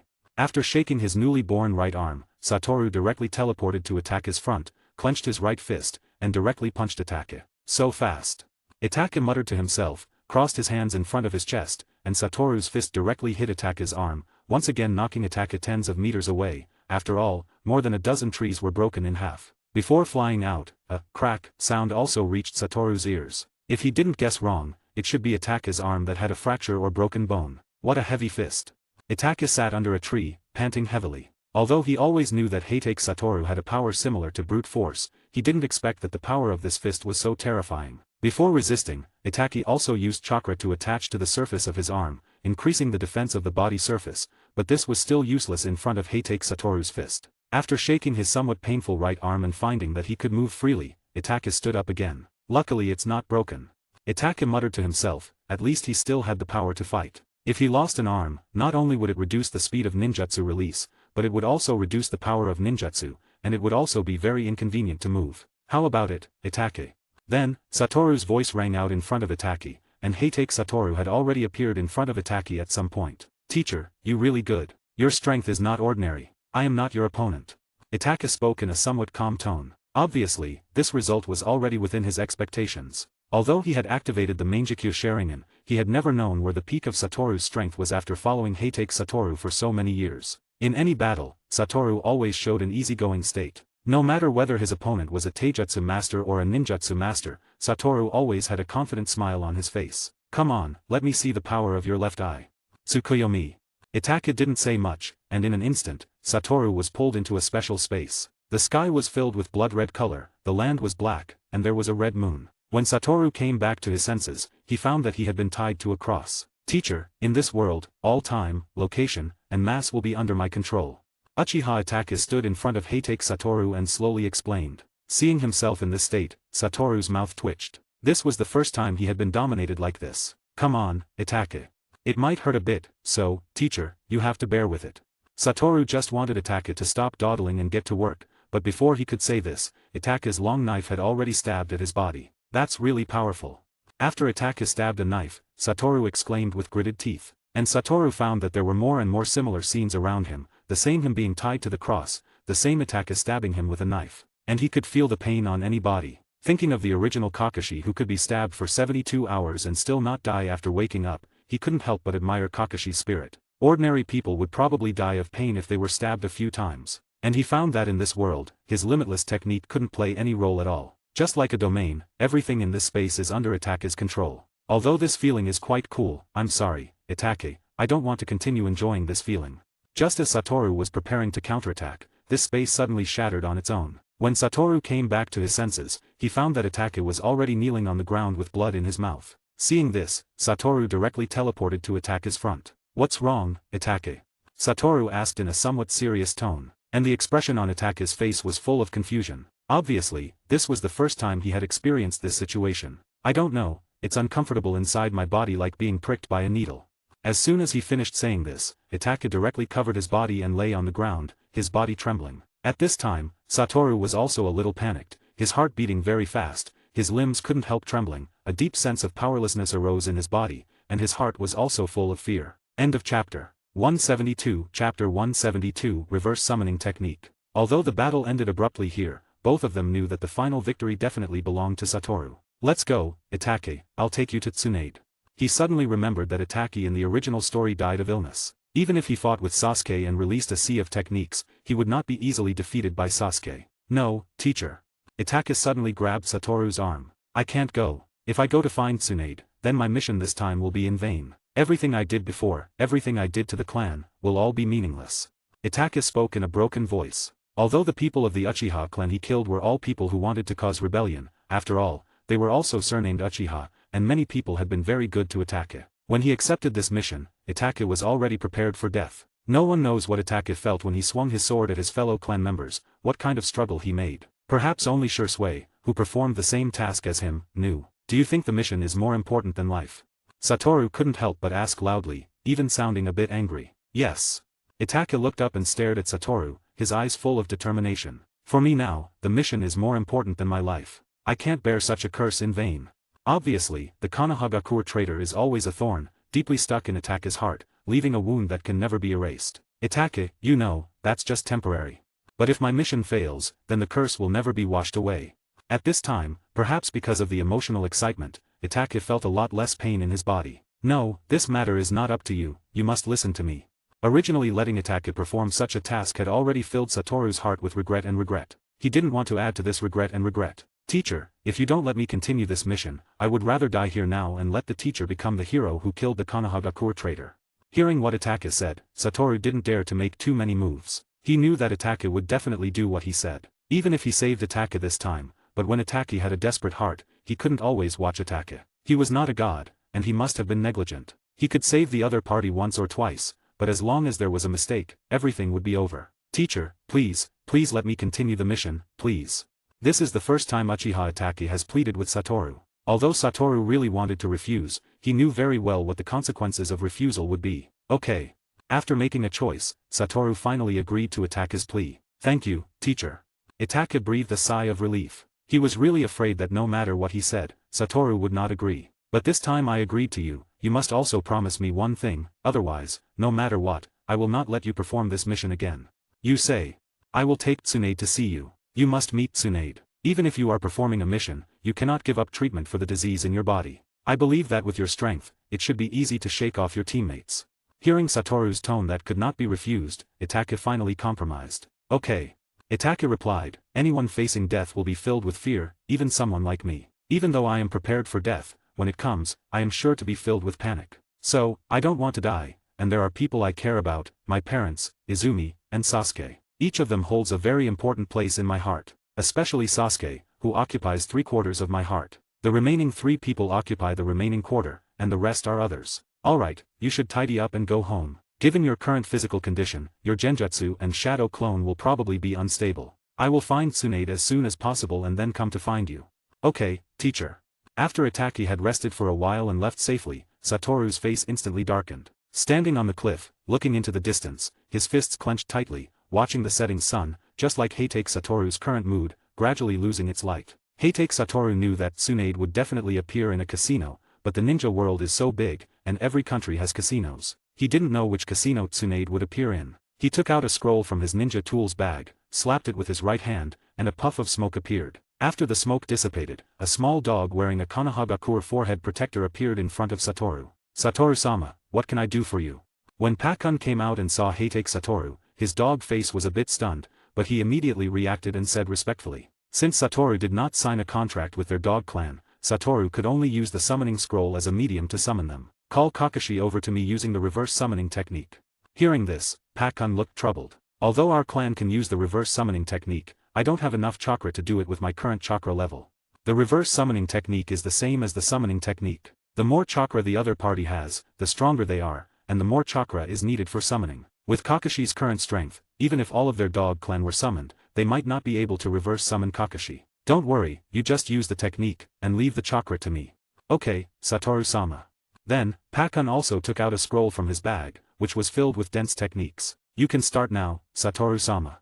Okay. Then, Satoru put a hand on Pakun's back, and a terrifying chakra rose directly into the sky, and the world changed color because of this chakra. And the expression on Pakun's face became even more rich. He knew that Heitake Satoru was very strong, but he didn't expect his chakra to be so profound. Summoning technique. With a pat of Pakun's paw on the scroll, a figure in a vest suddenly appeared in front of the man and the dog, holding a bowl of rice in his hand, and looking at the surrounding scenery with a puzzled face. What's going on? Seeing Pakun and Heitake Satoru, Kakashi was a bit stunned, asked in a daze, and then swallowed the food in his mouth, and immediately put on his mask. Kakashi, summon that old toad for me, I have an urgent matter. Okay. Hearing Heitake Satoru's serious tone, Kakashi didn't waste any more words and directly used the summoning technique. End of the chapter. 173. Chapter 173. Chain Summoning. Summoning Technique. Kakashi bit his finger and slapped the ground with one hand. With the amount of chakra he currently has in his body, summoning the toad Fukazaku is naturally not a problem. With a puff of smoke, an old toad appeared directly in front of everyone. Oh, it's Kakashi. What do you need from me? I don't see any place here that needs to fight. After looking around, Toad Fukazaku found no danger and asked with some confusion. Even if there was danger, summoning him would be of no use. Kakashi could enter Sage mode with his own strength, rather than needing the effort of him and his wife like Jiraiya. Fukazaku-sama, it's my brother who is looking for you. Kakashi said respectfully, and Pakun also respectfully lowered his head. After all, there is a hierarchy among summoning beasts. A summoning beast like Toad Fukazaku is already at the top. Your brother. After saying that, Toad Fukazaku noticed a white-haired man next to him. But when he used natural chakra on the other person, his face suddenly turned white, his throat sweetened, and he almost spat out a mouthful of blood. Although the other party's chakra is not senjutsu chakra, the chakra in his body is like a vast sea, and he can't see the end of the chakra. Hey, old toad, don't use your strength to probe my strength. But if you think you live too long, you can try. Heitake Satoru said in a very unfriendly tone. After all, after what happened to Atake, Satoru's tone really couldn't get better. I've heard that Kakashi has a genius brother. Now that I see it, it's really well deserved. After stabilizing his mood, Toad Fukazaku pretended to be calm and spoke. I don't know what you are looking for. Summon Jiraiya using the reverse summoning technique. Satoru spoke directly, in a tone that did not allow refusal. Why? If you can't give me a specific reason, I absolutely won't do it. He heard Heitake Satoru's unfriendly tone and subconsciously thought that the other party was going to harm Jiraiya. In this case, he naturally couldn't let Jiraiya come. I said, hurry up. A terrifying momentum erupted directly from Heitake Satoru's body, giving a feeling of pressing people. Impossible. Toad Fukazaku said with cold sweat. Now, he knew how terrifying the other party was. Chakra is just a manifestation of strength. But having a lot of chakra does not mean being strong. And Heitake Satoru happens to be the kind of person who has a lot of chakra and is also very strong. Brother, calm down.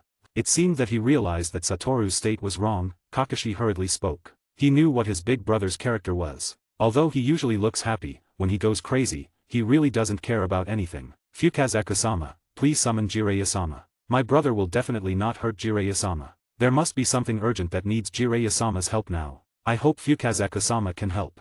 Okay. Seeing that Kakashi gave him a step down, Toad Fukazaku also went down. Now, he really felt the killing intent emanating from Heitake Satoru. If he really refused, the other party might really kill him. But if you dare to harm Jiraiya, then on behalf of the entire Mount Mayaboku, I will not let you go. Stop talking nonsense. As soon as these words came out, Fukazaku immediately became honest. Then he turned his back to Heitake Satoru, spat out a large scroll directly from his mouth, spread it out, and dense runes appeared on the scroll. Then he formed the seal of the summoning technique and slapped it directly. A man with a lewd expression, holding a monocular telescope in his hand, suddenly appeared in front of everyone. But the lewd expression that looked very lewd a second ago suddenly froze the next second. From the other side of the telescope, you can see a big eye blinking non-stop, first excited, then puzzled. When he turned his direction and saw Toad Fukazaku, he was completely dumbfounded. Fukazaku-sama, it turns out that you also have hobbies. Toads are good. Hearing Jiraiya's words, Fukazaku's forehead veins burst directly, and he picked up the cane in his hand and hit Jiraiya's forehead. In an instant, Jiraiya immediately covered his head, the telescope also fell down, and then after seeing the surrounding environment, he also reacted instantly. Fukazaku-sama, this is not Mount Mayaboku, what are you doing looking for me? Jiraiya held his head in both hands and asked in confusion. It's not me who is looking for you, it's that guy. Be careful. Other people are looking for me.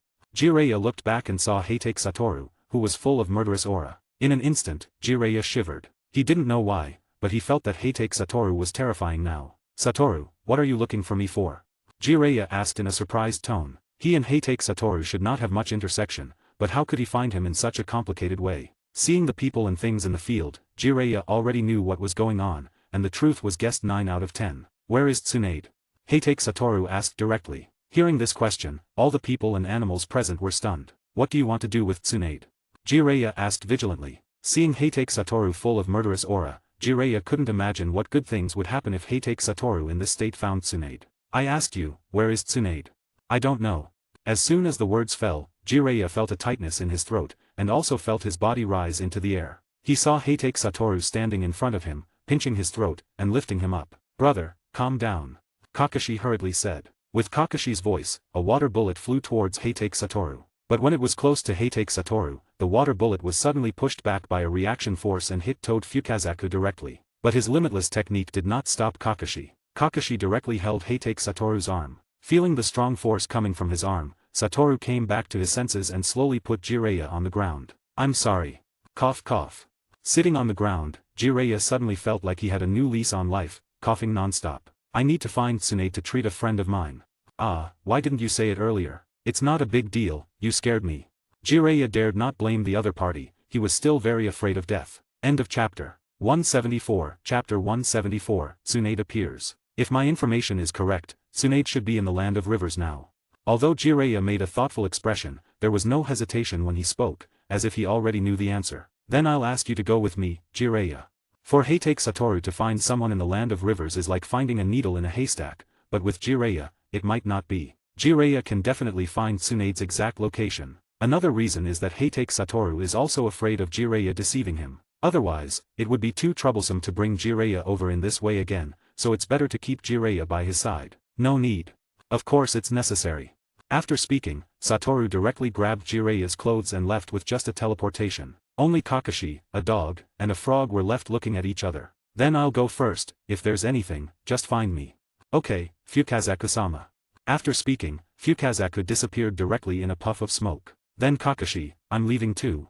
After speaking, he didn't give Kakashi a chance to speak, and he left, leaving only Kakashi on the entire cliff. No, are you leaving me here alone? Now Kakashi can be said to be completely disheveled in the wind, there is no color in his eyes, he was just eating delicious food at home, but now he suddenly appeared in a country far away from Konohagakure, and he had to rely on himself to go back. What kind of life is this? At this time, Kakashi was already doubting his life, having such a brother, he didn't know whether it was his luck or misfortune. Forget it, just walk back by myself.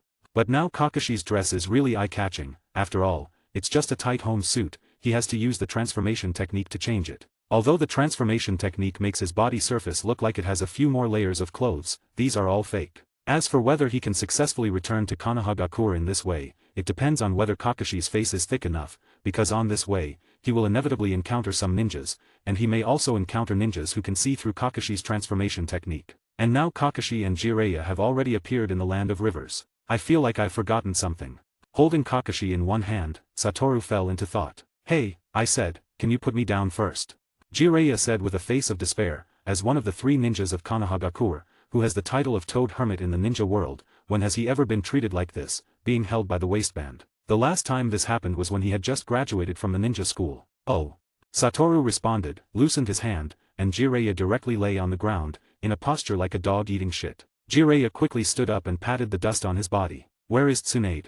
I don't know, but she must be in a casino here. But as for which casino, we might have to look for it slowly. If we're lucky, we might find it in a day. But if we're not lucky, how much time it will take, that's unknown. Then let's start looking slowly. Do we act separately or together? Forget it, let's act together.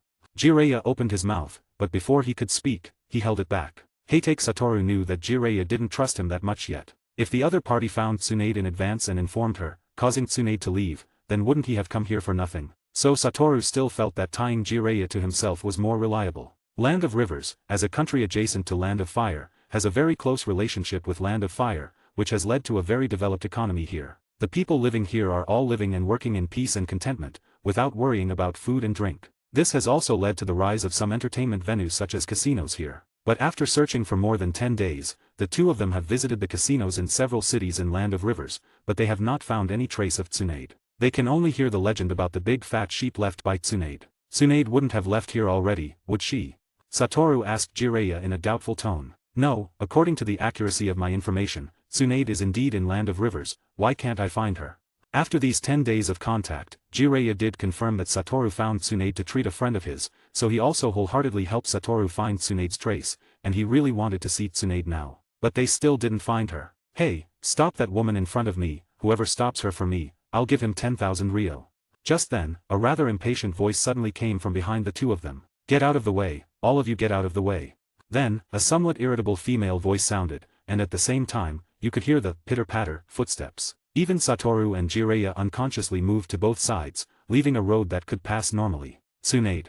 Seeing the golden-haired woman behind him, Jiraiya said in a very shocked tone. Isn't this Jiraiya? What a coincidence. Tsunade made a sudden stop in front of Jiraiya, but her footsteps did not stop, she was running in place. Jiraiya-sama. At this time, a black-haired woman who looked quite calm, holding a pink piglet in her arms, spoke to Jiraiya in a very respectful tone. Hey, that woman in front, hurry up and stop for me, give me the money. Then, that impatient voice rang again, and dozens of big men suddenly appeared in the sight of Jiraiya and Heitake Satoru. Sorry, Jiraiya, I have something to do, I'll meet you later. After speaking, Tsunade directly increased her speed. Sorry, Jiraiya-sama. Shizune also followed Tsunade with taunton, leaving Jiraiya dumbfounded on the side. When did Tsunade become like this? Jiraiya said in a somewhat dazed tone. Are you asking me? Shouldn't you ask yourself about this kind of thing? Satoru appeared next to Jiraiya at some point, speaking in a low voice. After these 10 days, Satoru has also calmed down, and his temper is not so irritable. Hey, you just talked to that woman, didn't you? Are you her friend? At this time, a fierce man suddenly appeared in front of Jiraiya, speaking in a fierce tone. Yes.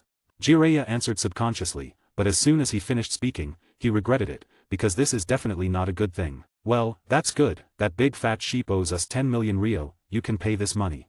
The other party was holding an IOU in his hand, shaking it in front of Jiraiya. What, 10 million ryo?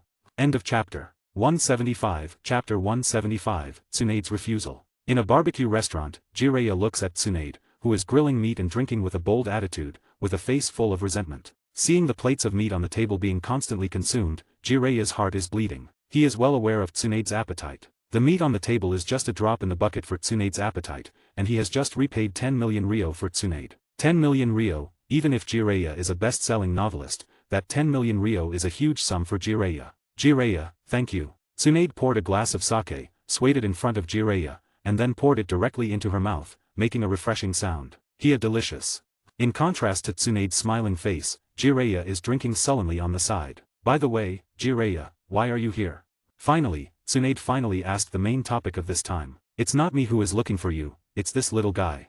Jiraiya pointed to the side, and saw a white-haired, eye-patched man with puffed cheeks, eating barbecue on the table without any image. The only one who can match him is Tsunade. And Jiraiya and Shizune are also silently watching on the side, wanting to intervene but not knowing where to start. You are, the kid from the Heitake family. After carefully looking at Heitake Satoru, Tsunade said with some hesitation. Yo, Tsunade-sama, long time no see.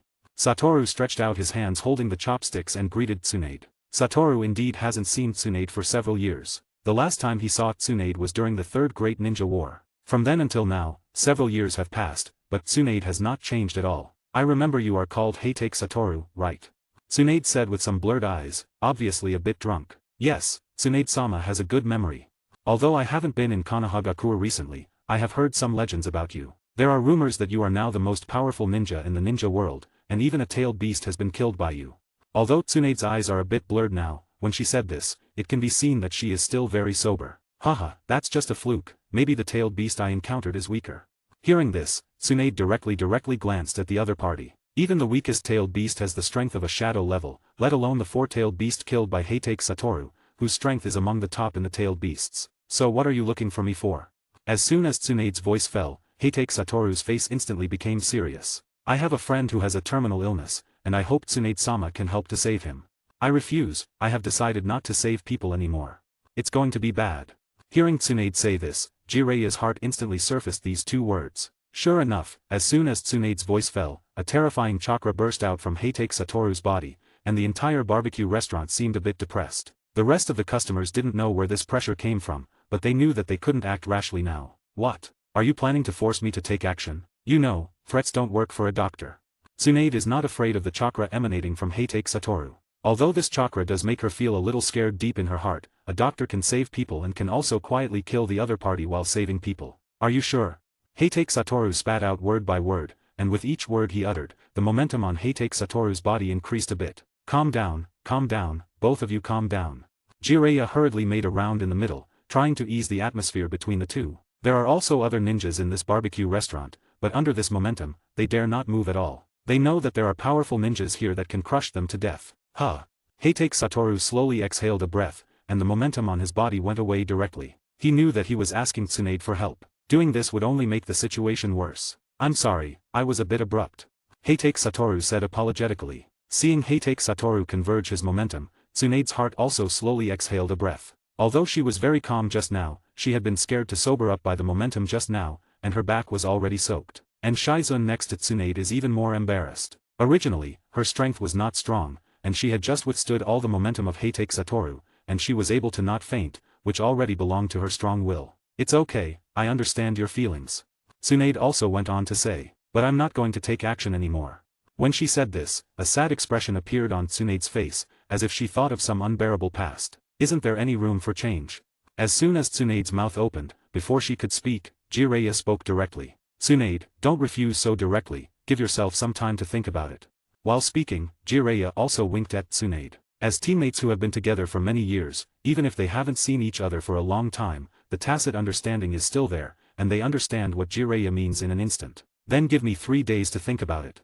Tsunade choked back the words she originally wanted to refuse, and then changed to another way. The reason she said this was also because she had a fear in her heart. Just now, Tsunade really felt the breath of death. Since her medical ninjutsu has been practiced to a great success, any fatal injuries, Tsunade has the confidence to recover. She doesn't know how long she hasn't smelled the feeling of death. Okay, I hope Tsunade-sama's answer in 3 days will not disappoint me. After speaking, the 4 people separated at the door of the barbecue restaurant, and Shizun kept looking at Heitake Satoru's back, a little lost. What's wrong? Could it be that you are interested in that dangerous guy? Suddenly, Tsunade hugged Shizun's neck all at once, and a playful smile appeared on her face. No, no, no. Shizun hurriedly said in a panic, her face instantly turned red. But when she said this, a trace of desolation appeared in Shizun's eyes. He is too excellent, I am not worthy of him.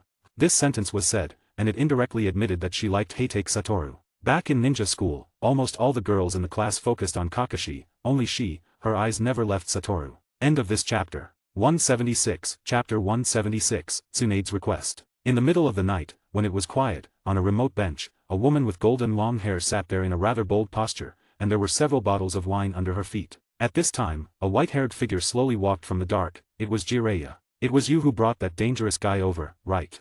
As soon as she saw Jiraiya, the blonde woman spoke. This blonde woman is naturally Tsunade. After Shizun fell asleep, she quietly got up under the cover of night. And Jiraiya is in a similar situation, except that Tsunade can hide it from Shizun, but Jiraiya can't hide it from Satoru. There's no way, after all, that guy was too dominant and irritable at the time, I dare not refuse him.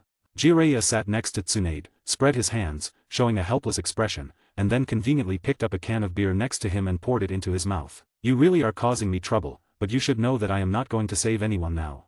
I know, although I don't know who Satoru wants to save, but it must be very important to him. If you can help him, you can get his favor. For you, it may not be a bad thing. Maybe you will need his help in the future. Hearing this, Tsunade was a bit silent and did not refute anything, because what Jiraiya said might not be wrong. No one knows what will happen in the future, and a powerful ninja like Heitake Satoru might really need his help in the future. And his friend is not injured, but sick. This should not be considered breaking your rules. I'll think about it again. Tsunade pondered for a while and said, but if you don't want to help, then leave as soon as possible, otherwise no one knows, when you refuse him, what crazy actions he will do, no one knows. If he does it to you at that time, then the consequences are unimaginable. Even if the two of us join forces, we will definitely not be his opponents. Jiraiya reminded solemnly. Thinking of the hollow technique that almost swallowed him, Jiraiya was a bit scared afterwards. Tsunade naturally did not doubt what Jiraiya said. She knew that Jiraiya's serious appearance now, what he said, still has a high degree of credibility, and Heitake Satoru's killing of the tailed beast is indeed a fact. Even if the 3 of them join forces, they definitely do not have the strength to kill the weakest tailed beast. At most, they can only compete with each other. Unbeknownst to them, everything they talked about had been heard clearly by Heitake Satoru. On a tree behind the bench, Heitake Satoru leaned against the back of the tree and listened carefully to what the two said. Well, I know, thank you for reminding me. Tsunade said to Jiraiya. Do you still have to thank me with me? If you have to thank me, you know. Jiraiya raised his eyebrows at Tsunade, showing a wretched and unserious expression. Go to hell, you bastard. Tsunade directly punched Jiraiya's face, instantly knocking Jiraiya's body tens of meters away, and a fist mark was recessed on the face. You still have this strength. Jiraiya lay on the ground, with his 4 feet facing the sky, his body was shaking, and the expression on his face didn't know whether it was painful or enjoyable. When Jiraiya got up, he only saw Tsunade's somewhat angry back. 3 days passed in a flash. During these 3 days, Heitake Satoru had been observing Tsunade in secret. As long as Tsunade made a decision to leave here, Heitake Satoru would immediately appear to stop it. Fortunately, Tsunade did not make such a foolish act. If Tsunade really leaves, then Satoru doesn't mind using a tough method. When he finds Shursui, he uses his Mangekyo sharing and Koda Amatsukami feature to directly modify Tsunade's will. I believe that Shursui will definitely do this for Itake. But if it is not a last resort, Satoru will not use this method. Tsunade-sama, 3 days have passed, I believe you should have thought about the answer, right? On a street with few people, Heitake Satoru stood opposite Tsunade and asked seriously. I can agree, but you must also unconditionally agree to one thing for me. Okay, what is it? I haven't thought about it yet, but when I need you, you must be in place immediately. I believe you have that kind of strength. Tsunade also had a serious expression on her face. No problem. Tell me, who needs my treatment? Hearing Satoru also agreed to her request, Tsunade breathed a sigh of relief. Uchiha Itake. Hearing Satoru say this name, Tsunade, Shizune, and Jiraiya were all stunned. Uchiha Itake? Is it the ninja who killed the Uchiha clan elders and Danzo? Such a big thing, the entire ninja world knows, even if Tsunade is now wandering, but during the time when this incident happened, almost the entire ninja world was talking about this matter. You know, he is a rebel of Konohagakure. Do you know what kind of punishment you will receive for privately treating the renegade of Konohagakure? Tsunade said with a heavy face. She is now somewhat regretful to agree to Satoru. After all, she does not know the inside story of these things, although she also knows that there may be some conspiracy behind this. Even if the other party is a rebel, but he is also my disciple, I can't allow myself to watch my disciple die in front of me because of the disease. I believe that Tsunade-sama, one of the Sannin, wouldn't be a person who goes back on her word, right? You don't need to stimulate me with this kind of agitation. What I promise will naturally be done, but I can't guarantee whether his disease can be cured. After all, if you can ask me to find me, it should not be a simple disease. As long as Tsunade-sama does what she can, even if it can't be cured, what I promise you will definitely be done. Tsunade nodded. But Tsunade's words also made Satoru's heart rise again. Itake was terminally ill in the original book. Tsunade really didn't know how much chance she could cure the other party. If it doesn't work, then I can only go to Orochimaru. Heitake Satoru thought in his heart, Orochimaru is Heitake Satoru's last plan. After all, Orochimaru has more experience in studying the human body than Tsunade. Maybe Orochimaru will have some way. But facing Orochimaru at that time may not be this kind of begging attitude, it may be coercion and temptation. And he believes that with Orochimaru's wisdom, he will definitely help them. After all, Orochimaru is very clear about the strength of the two of them. He will not be so stupid as to lose his life in the hands of the two of them. Although Orochimaru has more or less hatred for the two of them, this does not prevent Orochimaru from doing things for them, because the other party is a smart person. End of chapter. 177. Chapter 177. The virus inside Itake. After Tsunade agreed, Satoru directly took Tsunade to find Uchiha Itake, and for some reason, Jiraiya insisted on following these two people, as if he wanted to protect Tsunade, fearing that Heitake Satoru would have ill intentions towards Tsunade. But if Heitake Satoru really wanted to have ill intentions towards Tsunade, even if Jiraiya followed, it would be useless, because Jiraiya's strength is now not worth mentioning in front of Heitake Satoru. Several people followed Heitake Satoru to the Land of Whirlpools, or the old site of the Land of Whirlpools. Since the Land of Whirlpools was destroyed, this place has become a deserted place. Even if you occasionally see some figures here, they are just a group of distressed residents. Although the wife of the fourth Hokage is also from the Land of Whirlpools, due to the extinction of the Uzumaki clan, the royal family of the Land of Whirlpools can be said to have been almost wiped out. Even if Kushina wants to rebuild the Land of Whirlpools, she is not only lack of personnel, but also lack of strength. The fourth Hokage has also always issued a policy in Konohagakure, where anyone from the Uzumaki clan can join the village of Konohagakure and become a villager of Konohagakure. Minato did this, not only because his wife was from the Uzumaki clan, but also because of the terrifying ability of the Uzumaki clan, the terrifying chakra in the body, the ability to recover other people's injuries, and the terrifying sealing technique in the bloodline. It is not an exaggeration to say that as long as every Uzumaki clan uses it well, it can completely become a weapon to change the result of a battle. As for why Satoru would meet Itake in the Land of Whirlpools, there is no big reason, just by chance he found Orochimaru's trace in the Land of Whirlpools,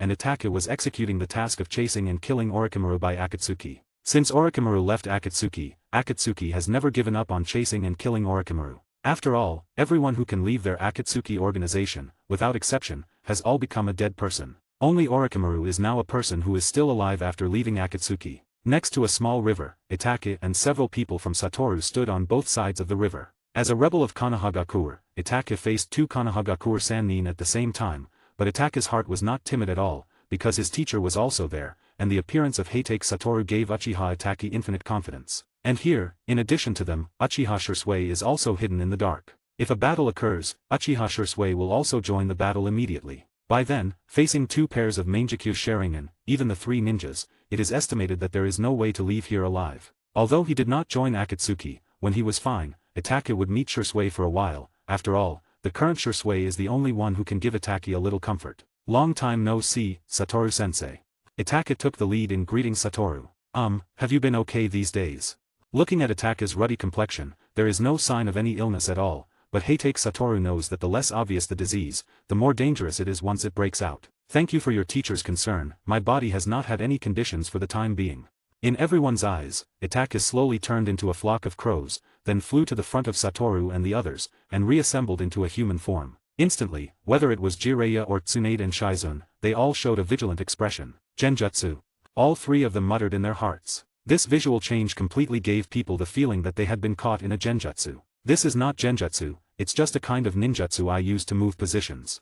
Seeing the vigilant people, Itaki explained aloud. But even with Itaka's explanation, the hearts of the three people still did not relax any vigilance. Tsunade-sama, please check Itaka first. Satoru spoke to Tsunade. Okay. Tsunade slowly walked to Itaka's side. The closer she got to Itaka, the more dangerous Itaka felt to Tsunade. It is said that you have already opened the Mangekyo Sharingan in your Uchiha clan's legend, right? While checking, Tsunade asked Itaka. As someone who had once seen Uchiha Madara make a move, Tsunade naturally knew how terrifying the Mangekyo Sharingan was. Yes. Itaki answered without any concealment. Then you must use this power well and don't harm the ninja world like Uchiha Madara. Tsunade's hand kept exploring on Itaka's upper body. At first, Tsunade still had the mood to chat with Itaka, but slowly, Tsunade's face became more and more serious and more ugly. Seeing Tsunade's appearance, Satoru also frowned instantly. How is it, Tsunade-sama?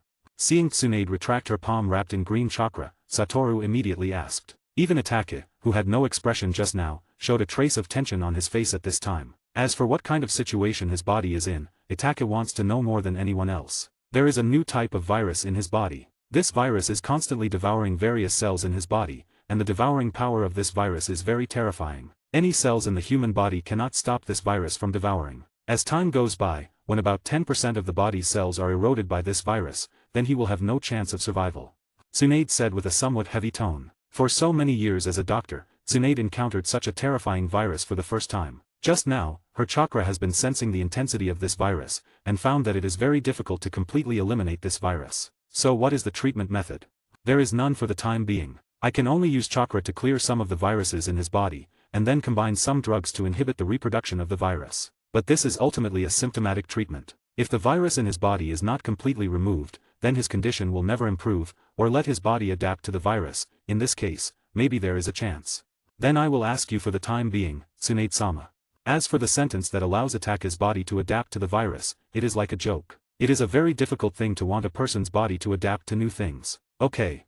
Tsunade let Itaka lie down, and the palm covered with chakra was directly placed on Itaka's chest. After a while, Itaka's face turned white, and a stream of blood sprayed out directly. But after this stream of blood sprayed out, it was obvious that Itaka's body was much more energetic. If possible, try to use less chakra in the future, and you can also temporarily learn some medical ninjutsu. You don't need to be proficient, as long as you can suppress the virus in your body. I will also carefully study the method to eliminate the virus, and then see if I can completely cure you, but before the complete cure, the virus in your body still needs to be cleaned regularly. Thank you, Tsunade-sama, I will study more. When the blood spurted out, Itaka suddenly felt a lot more relaxed, and his mood couldn't help but feel joyful and relaxed. End of this chapter. 178. Chapter 178. The plot begins. Although Tsunade did not guarantee that she would definitely cure the disease on Itaka, but recently with Tsunade as Itaka's private doctor, at least it made Heitake Satoru's heart feel a lot more at ease. After Itaka's matter was over, Satoru set off on the journey to find the gods again. If possible, Satoru would like to go to the places where the gods are, although he doesn't know how many gods exist in this world, but definitely not many. He also hopes to meet the gods who hurt him, please him, and let him fight with all his strength. But unfortunately, although he can find some traces of the gods, he has never been able to reach the space where the gods are. For this, Satoru is also somewhat regretful. Although he couldn't find the real, God realm, Heitake Satoru was also constantly looking for those apostles of the gods. Some powerful apostles of the gods do have the ability to summon gods to possess them. But even if Heitake Satoru has fought with several gods, he has never met a god who can break his limitless technique.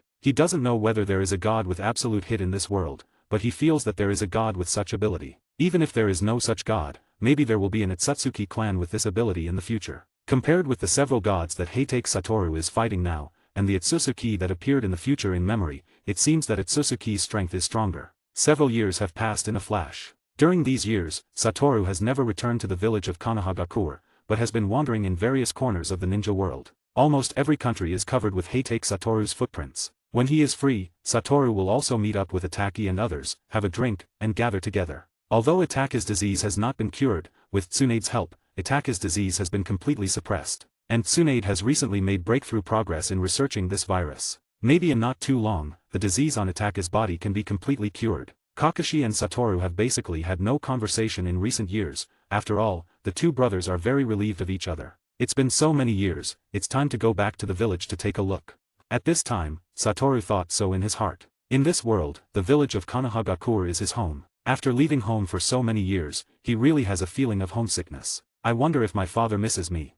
When he thought of this, Satoru couldn't help but feel a little puzzled. When other children go out, parents can't wait to contact them every day, but he has been out of the village for several years, and Sakumo has never found him. This made him deeply doubt, is he really his father's biological son? Thinking back to Kakashi in the Umbu years, he often went to perform tasks that were invisible for several months. At that time, Sakumo would often ask him about Kakashi's news. If it weren't for the special nature of Umbu, maybe Sakumo would contact Kakashi himself. But he is not performing any tasks, but he has never received Sakumo's news. I don't know if it's time for the plot to start now.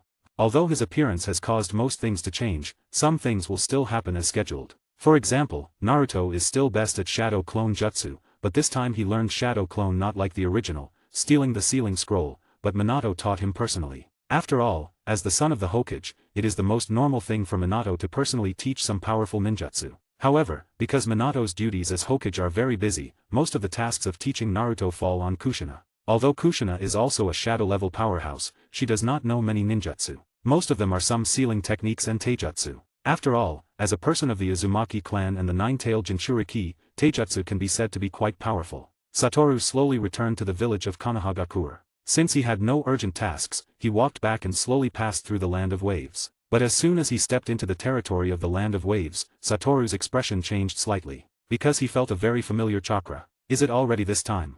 The chakra that Satoru felt was Kakashi's chakra, and there were Naruto and Sasuke and several other chakras that he was relatively unfamiliar with around Kakashi. Kakashi appeared in the Land of Waves, which means that the plot has officially begun. Involuntarily, Satoru's heart became more active, and he directly teleported to Kakashi's surroundings. When he saw the scene in front of him, Satoru's face couldn't help but become a little tangled. After all the improvements you've made, why are you still like this? Heitake Kakashi?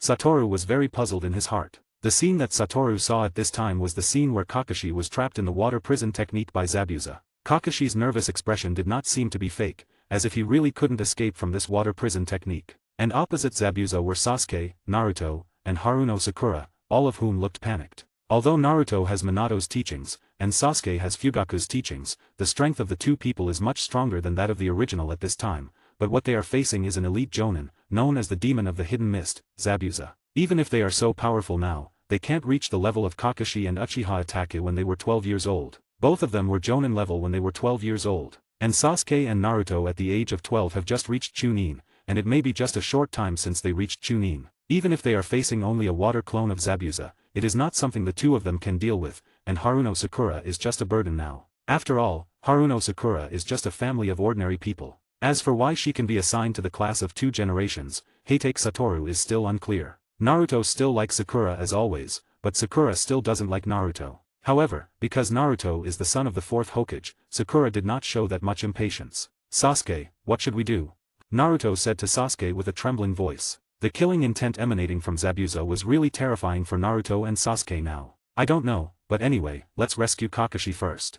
Looking at Kakashi trapped in the water prison technique, Sasuke didn't know what to say for a while. He had never dealt with Kakashi directly before, but he didn't expect to become his student in the end. And I didn't expect that the first time I performed such a combat mission, I was trapped by the other party. Naruto didn't expect that his dad's disciple would be so lame. End of this chapter. 179, Chapter 179, Heitake Satoru intervenes. When Kakashi became Naruto's teacher, Minato had already told Naruto about Kakashi's identity. Originally, Kakashi, as his dad's disciple, should have been very strong, but looking at the situation now, it's not at all. Not only is it not that strong, but it's also very lame, and they need to go to rescue him. In the end, Sasuke and Naruto still used the method thought of in the original work. Naruto used the transformation technique to become a wind demon shuriken, which was directly swung out by Sasuke to Zabuza's body, and then Naruto made a sneak attack on Zabuza's body, thereby rescuing Kakashi from the water prison technique. The plan was successful, and Kakashi appeared in front of Sasuke and Naruto, all wet. Well done, Sasuke, Naruto, leave the next battle to me. Just now, it was just Kakashi's test for these two people. Both of them are famous second generations. Even if they are not Zabuza's opponents, they should have the power to fight him. Sure enough, the performance of these two people did not disappoint Kakashi. The only one who performed a bit lame was Haruno Sakura, but Kakashi could understand this. After all, as a ninja from a civilian background, the ninja knowledge she learned was just some things learned in ninja school, and in school, naturally, they would not teach too powerful things. The ninjutsu that can be learned is just the basic three-body technique. Although sometimes some low-level ninjutsu will be taught, most of them are directly informed of the seal order. As for whether such ninjutsu can be learned, it depends on one's own talent and the degree of effort. Obviously, Haruno Sakura is a person who does not exist in talent and effort. Then I'll leave it to you, Kakashi-sensei. Naruto said tiredly. Although Kakashi's performance just now was indeed very lame, they still believe in Kakashi's strength. After all, their pops would not hand them over to such an unreliable ninja. Copy ninja, hey take Kakashi, I didn't expect to have a head-on confrontation with you one day. Zabuza said solemnly. Just now, Zabuza used a strategy to trap Kakashi, just to complete the task faster and not to fight Kakashi. Although he had never fought Kakashi before, he knew that Kakashi's strength was also very strong. I originally wanted to let you go just now, but you hurt my lovely students and prevented us from continuing to execute the mission, so I'm sorry, I must kill you here. Kakashi lifted the forehead protector of his left eye, and suddenly 3 black tomo appeared on the pupil that looked emotionless. You just need to protect Tajuna. Kakashi turned his head and said to Sasuke and the others. And when Sasuke saw Kakashi's Sharingan, he was stunned for a moment, because Sharingan should be unique to their Uchiha clan. Why does it appear on a foreigner now, which makes him very confused? If you have any questions, we'll talk about it later. Kakashi seemed to see the incredulous expression on Sasuke's face and said aloud. But at this moment, a footstep suddenly came, and for some reason, this footstep made everyone's heart tremble, as if something amazing was about to appear. Kakashi, to deal with such a guy, you actually need to use Sharingan. It seems that I need to train you well during this time. A familiar voice suddenly sounded in Kakashi's ears. Kakashi looked incredulously in the direction where the sound came from, and sure enough, he saw that familiar face that made him feel both intimate and hateful. Especially the playful expression on that face, always made Kakashi think of some unpleasant memories. How could you appear here? Kakashi asked with some shock and confusion. The appearance of the newcomer had completely made him forget about Zabuza's existence. Kakashi, you've grown a lot braver now, you dare to talk to your older brother like this. That's right, the person who appeared was Heitake Satoru, who had deliberately revealed himself. Originally, he didn't plan to appear so early, intending to continue watching this good show, but when he saw that Kakashi needed to use Sharingan to deal with someone like Zabuza, Satoru couldn't help but feel impatient. His younger brother, no matter how lame, couldn't be this lame. Although Zabuza's strength is not weak, possessing the strength of an elite Jonin, Kakashi is a Kage-level ninja. The gap between Genin and Chunin is small. Chunin and Jonin may have a chance to win if they fight for their lives, but there is an insurmountable gap between Jonin and Kage level. Even if the opponent has the strength of an elite Jonin, they cannot shorten the distance of this gap. Why are you here? Kakashi's face was 3 parts shocked, 3 parts puzzled, and 4 parts incredulous. It's nothing, I just happened to pass by here on my way back to the village, and then I saw this very exciting scene of you being rescued by your students. Hearing Satoru's somewhat mocking words, Kakashi's face instantly turned ugly. The most embarrassing thing he didn't want to be seen was probably his older brother, because he didn't know how long he would hold on to this issue. And Sasuke was looking at Heitake Satoru, who was talking to Kakashi, with a shocked face. Naruto's face was all twisted up. He felt like he had seen this character somewhere, but he had no impression at all. In contrast, the 9 tails inside Naruto immediately tucked its tail and became very honest. Sasuke, do you know this person? Sakura, who had been observing Sasuke, asked after seeing the expression on Sasuke's face. Yes, this guy can be said to be the strongest ninja in Konohagakure, no, in the entire ninja world. What? Hearing Sasuke's evaluation, Sakura's mouth was already open in an O shape. Sasuke is a very proud person. To get such an evaluation from Sasuke's mouth, it means that the person's strength is indeed very strong. That's impossible, the strongest ninja in Konohagakure is my dad, the 4th Hokage. Naruto immediately retorted. And Zabuza, who had been ignored all the time, was a little angry. Although he felt that the face of the newcomer was familiar, he couldn't remember who this person was for a while. It might also be because Heitake Satoru has been relatively low-key in the ninja world in recent years. So this also led to Zabuza feeling a bit unbearable. After all, he is a Jonin, a man known as the demon of the hidden mist Zabuza. When has he ever been ignored by people? If that's the case, then eat this. Seeing the 2 people full of flaws, Zabuza directly held the Kubikariba show and rushed towards Heitake Satoru. After all, compared to Kakashi, Heitake Satoru is the one without a reputation now. End of this chapter. 180, Chapter 180, Zabuza's Horror. Be careful. Seeing Zabuza's action, Naruto immediately shouted in panic. Sakura had already closed her eyes in fear, afraid to see the scene of Heitake Satoru's body being separated, and Sasuke made some actions, wanting to temporarily help Heitake Satoru block this blow. But where is Sasuke's speed as fast as Zabuza's? Heitake Satoru also noticed Zabuza's existence at this time. When he turned around, he just saw the familiar Kubikaraibasho directly slashing towards his face. And for the Kubikaraibasho that came head-on, Heitake Satoru did not dodge or hide, and even his facial expression did not show any change. Even Kakashi was the same, calmly watching everything happening around him. Although this also made Zabuza feel a bit strange, he didn't have time to think too much. Got it. Zabuza was secretly delighted in his heart, but the next second, the expression on Zabuza's face changed instantly, becoming somewhat astonished and incredulous. Because he found that his sword stopped directly at a distance of about 5 centimeters from the other's body, or it was not stopped, but was moving forward at a very slow speed, and the speed of progress was getting slower and slower, as if his sword could never touch the other's body. It really is a familiar sword. Seeing the big sword close at hand, Heitake Satoru exclaimed. At this time, everyone also reacted, looking at all this incredulously, completely unaware of what had happened, except for Kakashi who was standing by. This should be Kubikaraibasho, right? If I remember correctly, the last owner of Kubikaraibasho, Baiwa Juzo, should have died in my hands. Hearing this sentence, Zabuza immediately realized who the other party was, his eyes widened, and the trembling pupils could see the other's inner horror. Sheathed the sword, quickly retreated tens of meters to the rear, but even tens of meters away could not make him feel safe, his whole body was full of vigilance. As the owner of the 7 ninja swordsmen, he naturally knew that the last 7 ninja swordsmen were wiped out because of a battle. At that time, the 7 ninja swordsmen were killed by only 2 people from Konohagakure. One is a strange man known as the Green Beast, and the other is the White Demon, who is known throughout the ninja world and is said to have the ability to kill the tailed beasts. After all, Heitake Satoru's killing of the tailed beasts has been admitted by the other party, and the 4 tails have already been resurrected, and have been captured by Uegakure village again to become Jinchuriki, and the news of who he was killed by was also released by him. The original intention of the 4 tails was to let everyone in the ninja world know the danger of the other party, and then use the power of everyone in the ninja world to get rid of the other party. But the 4 tails obviously forgot what kind of strength they themselves possess. A person who can even kill the tailed beasts, how can they be in existence that they can provoke at will? Are you the White Demon? Zabuza thought of the description of the White Demon in his mind, but apart from the conspicuous white hair, nothing else matched. It's no wonder Zabuza didn't recognize it. Even when Kakashi saw Heitake Satoru's appearance just now, he was doubting, is this his own brother? Because Heitake Satoru changed his eye patch to sunglasses, Kakashi can understand this. After all, Heitake Satoru often wears sunglasses when playing. But the clothes on his body turned out to be floral shirts, floral shorts, and big slippers. This outfit says that he just came back from a beach vacation, and Kakashi believes it, because it looks too much like the clothes worn when going out to play. Hahaha, I didn't expect that there would still be people in today's ninja world who remember this title, and it's really a bit embarrassing to be called out.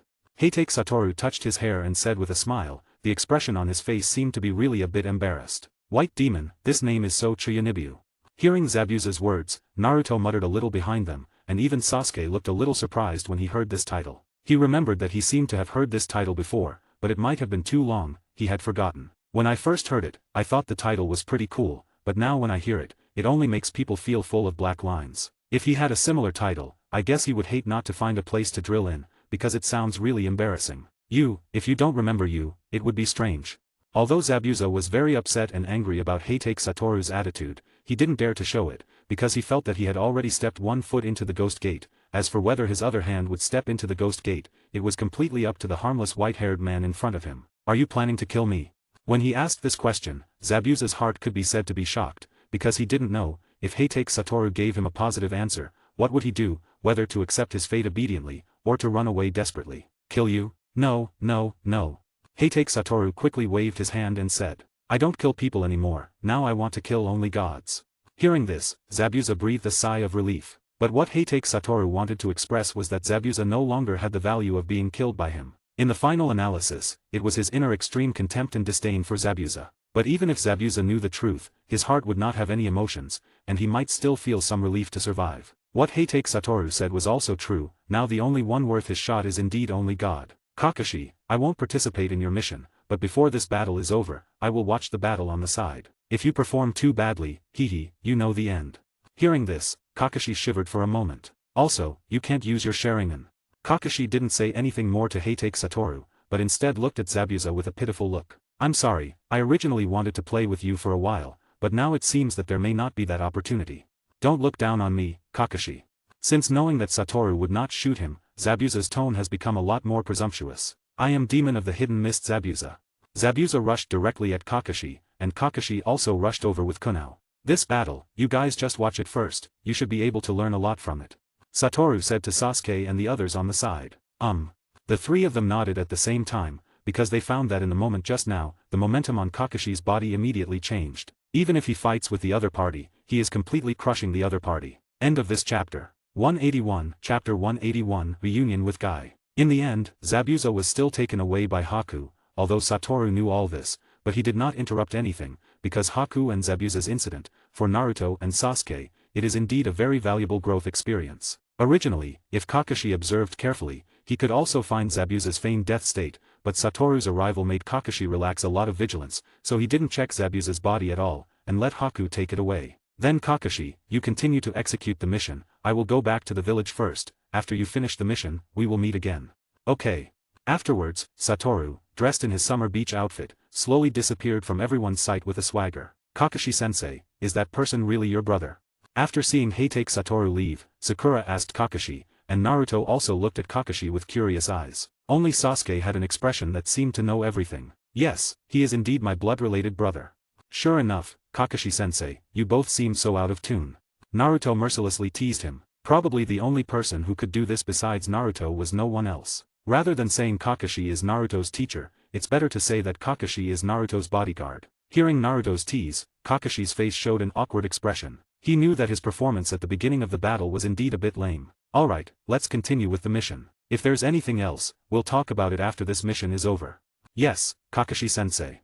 After 3 days, Satoru finally slowly returned to the village. Compared to when he left, the village hadn't changed much. The only significant change might be that the ninjas guarding the entrance had been replaced, and they no longer recognized him. Even if Satoru took out his Konohagakure headband, they didn't recognize his identity as a Konohagakure ninja. After all, for such a flamboyant ninja, even if they didn't recognize him, they should have heard of him. Although there is a string of ninja numbers that can prove Heitake Satoru's identity, his own ninja number is a string of numbers that went abroad several years ago, and he has long forgotten that string of numbers. Just as Satoru was considering whether to forcibly rush into Konohagakure village, a somewhat surprised and excited voice suddenly sounded in Heitake Satoru's ear. Isn't this Satoru? Hearing this familiar voice, Satoru also knew who the person was. Turning his head, he indeed saw that familiar watermelon head, shining brightly under the sunlight. It's really you, Satoru. Seeing Heitake Satoru's face, Might Guy immediately became teary-eyed. It's been several years since I last saw you, Satoru. I thought something had happened to you.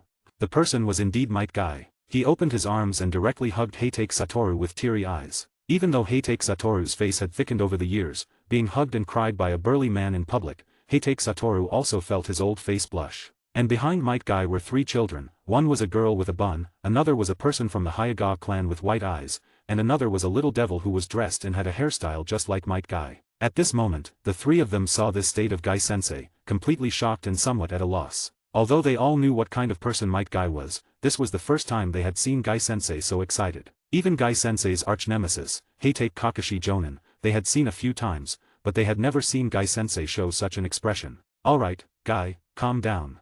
Satoru, who was hugged by Guy, was a bit stiff and quickly spoke. But now, Might Guy seemed to not hear Heitake Satoru's words at all, and still hugged Heitake Satoru and cried on his own. Having no other choice, Heitake Satoru directly pushed Might Guy's body with his right hand, instantly sending Might Guy flying back several meters. It could be seen that Might Guy's body had already bent into a shrimp shape. Seeing this scene, the 3 children were instantly stunned. They were very clear about their teacher's strength, but now they were pushed several meters away by a stranger with a light push, which showed how powerful the person was. But the next moment, Guy ran back to Heitake Satoru again. Although there were still tears in his eyes, he was no longer crying and howling like just now. That palm just now had calmed Might Guy down. Calm down, Guy. Yes, I'm sorry, Satoru. But Satoru, where have you been these years? Why haven't I heard from you? Even if I ask Kakashi, Kakashi also says he doesn't know. Then, Might Guy asked in confusion. I went to carry out a secret mission. Oh, it seems that this mission is quite difficult. It can actually let you carry out for so many years, but I believe that you will successfully complete any mission. Hearing Guy's words, the 3 little kids were stunned again. This was the first time they had seen their teacher flatter someone. No, the mission can only be said to be partially completed. Heitake Satoru answered truthfully. After all, if those so-called gods are not all solved, his mission is not considered complete. Even you hasn't completed it. It seems that this mission is really quite difficult. It makes me feel a bit excited. But why don't you go back to the village? What are you doing here? This sudden question immediately made Heitake Satoru a bit embarrassed. After all, being rejected by his own village and saying it out loud seemed a bit unpleasant. After telling Guy the reason for the matter, the two ninjas guarding the door let Heitake Satoru into the village under Guy's guarantee. I also need to report the mission to Hokage-sama. Why don't we go together, Satoru? Okay. Afterwards, Guy turned his head and boasted to his three female students about Heitake Satoru's deeds, such as being a genius ninja from a young age, the youngest jonin in history, killing the tailed beasts and so on, making Heitake Satoru a bit embarrassed. Sure enough, he and Kakashi were the same, both not good at dealing with people like Guy. The two brothers can now be said to be completely controlled by Guy. I did hear that Konohagakure did have such a mission. It seems to have the title of White Demon in the ninja world. The little kid of the Hyuga clan pondered for a while and said, yes, Satoru is the White Demon who shocked the ninja world. End of chapter. 182. Chapter 182, reporting the mission. Long time no see, Satoru, welcome back.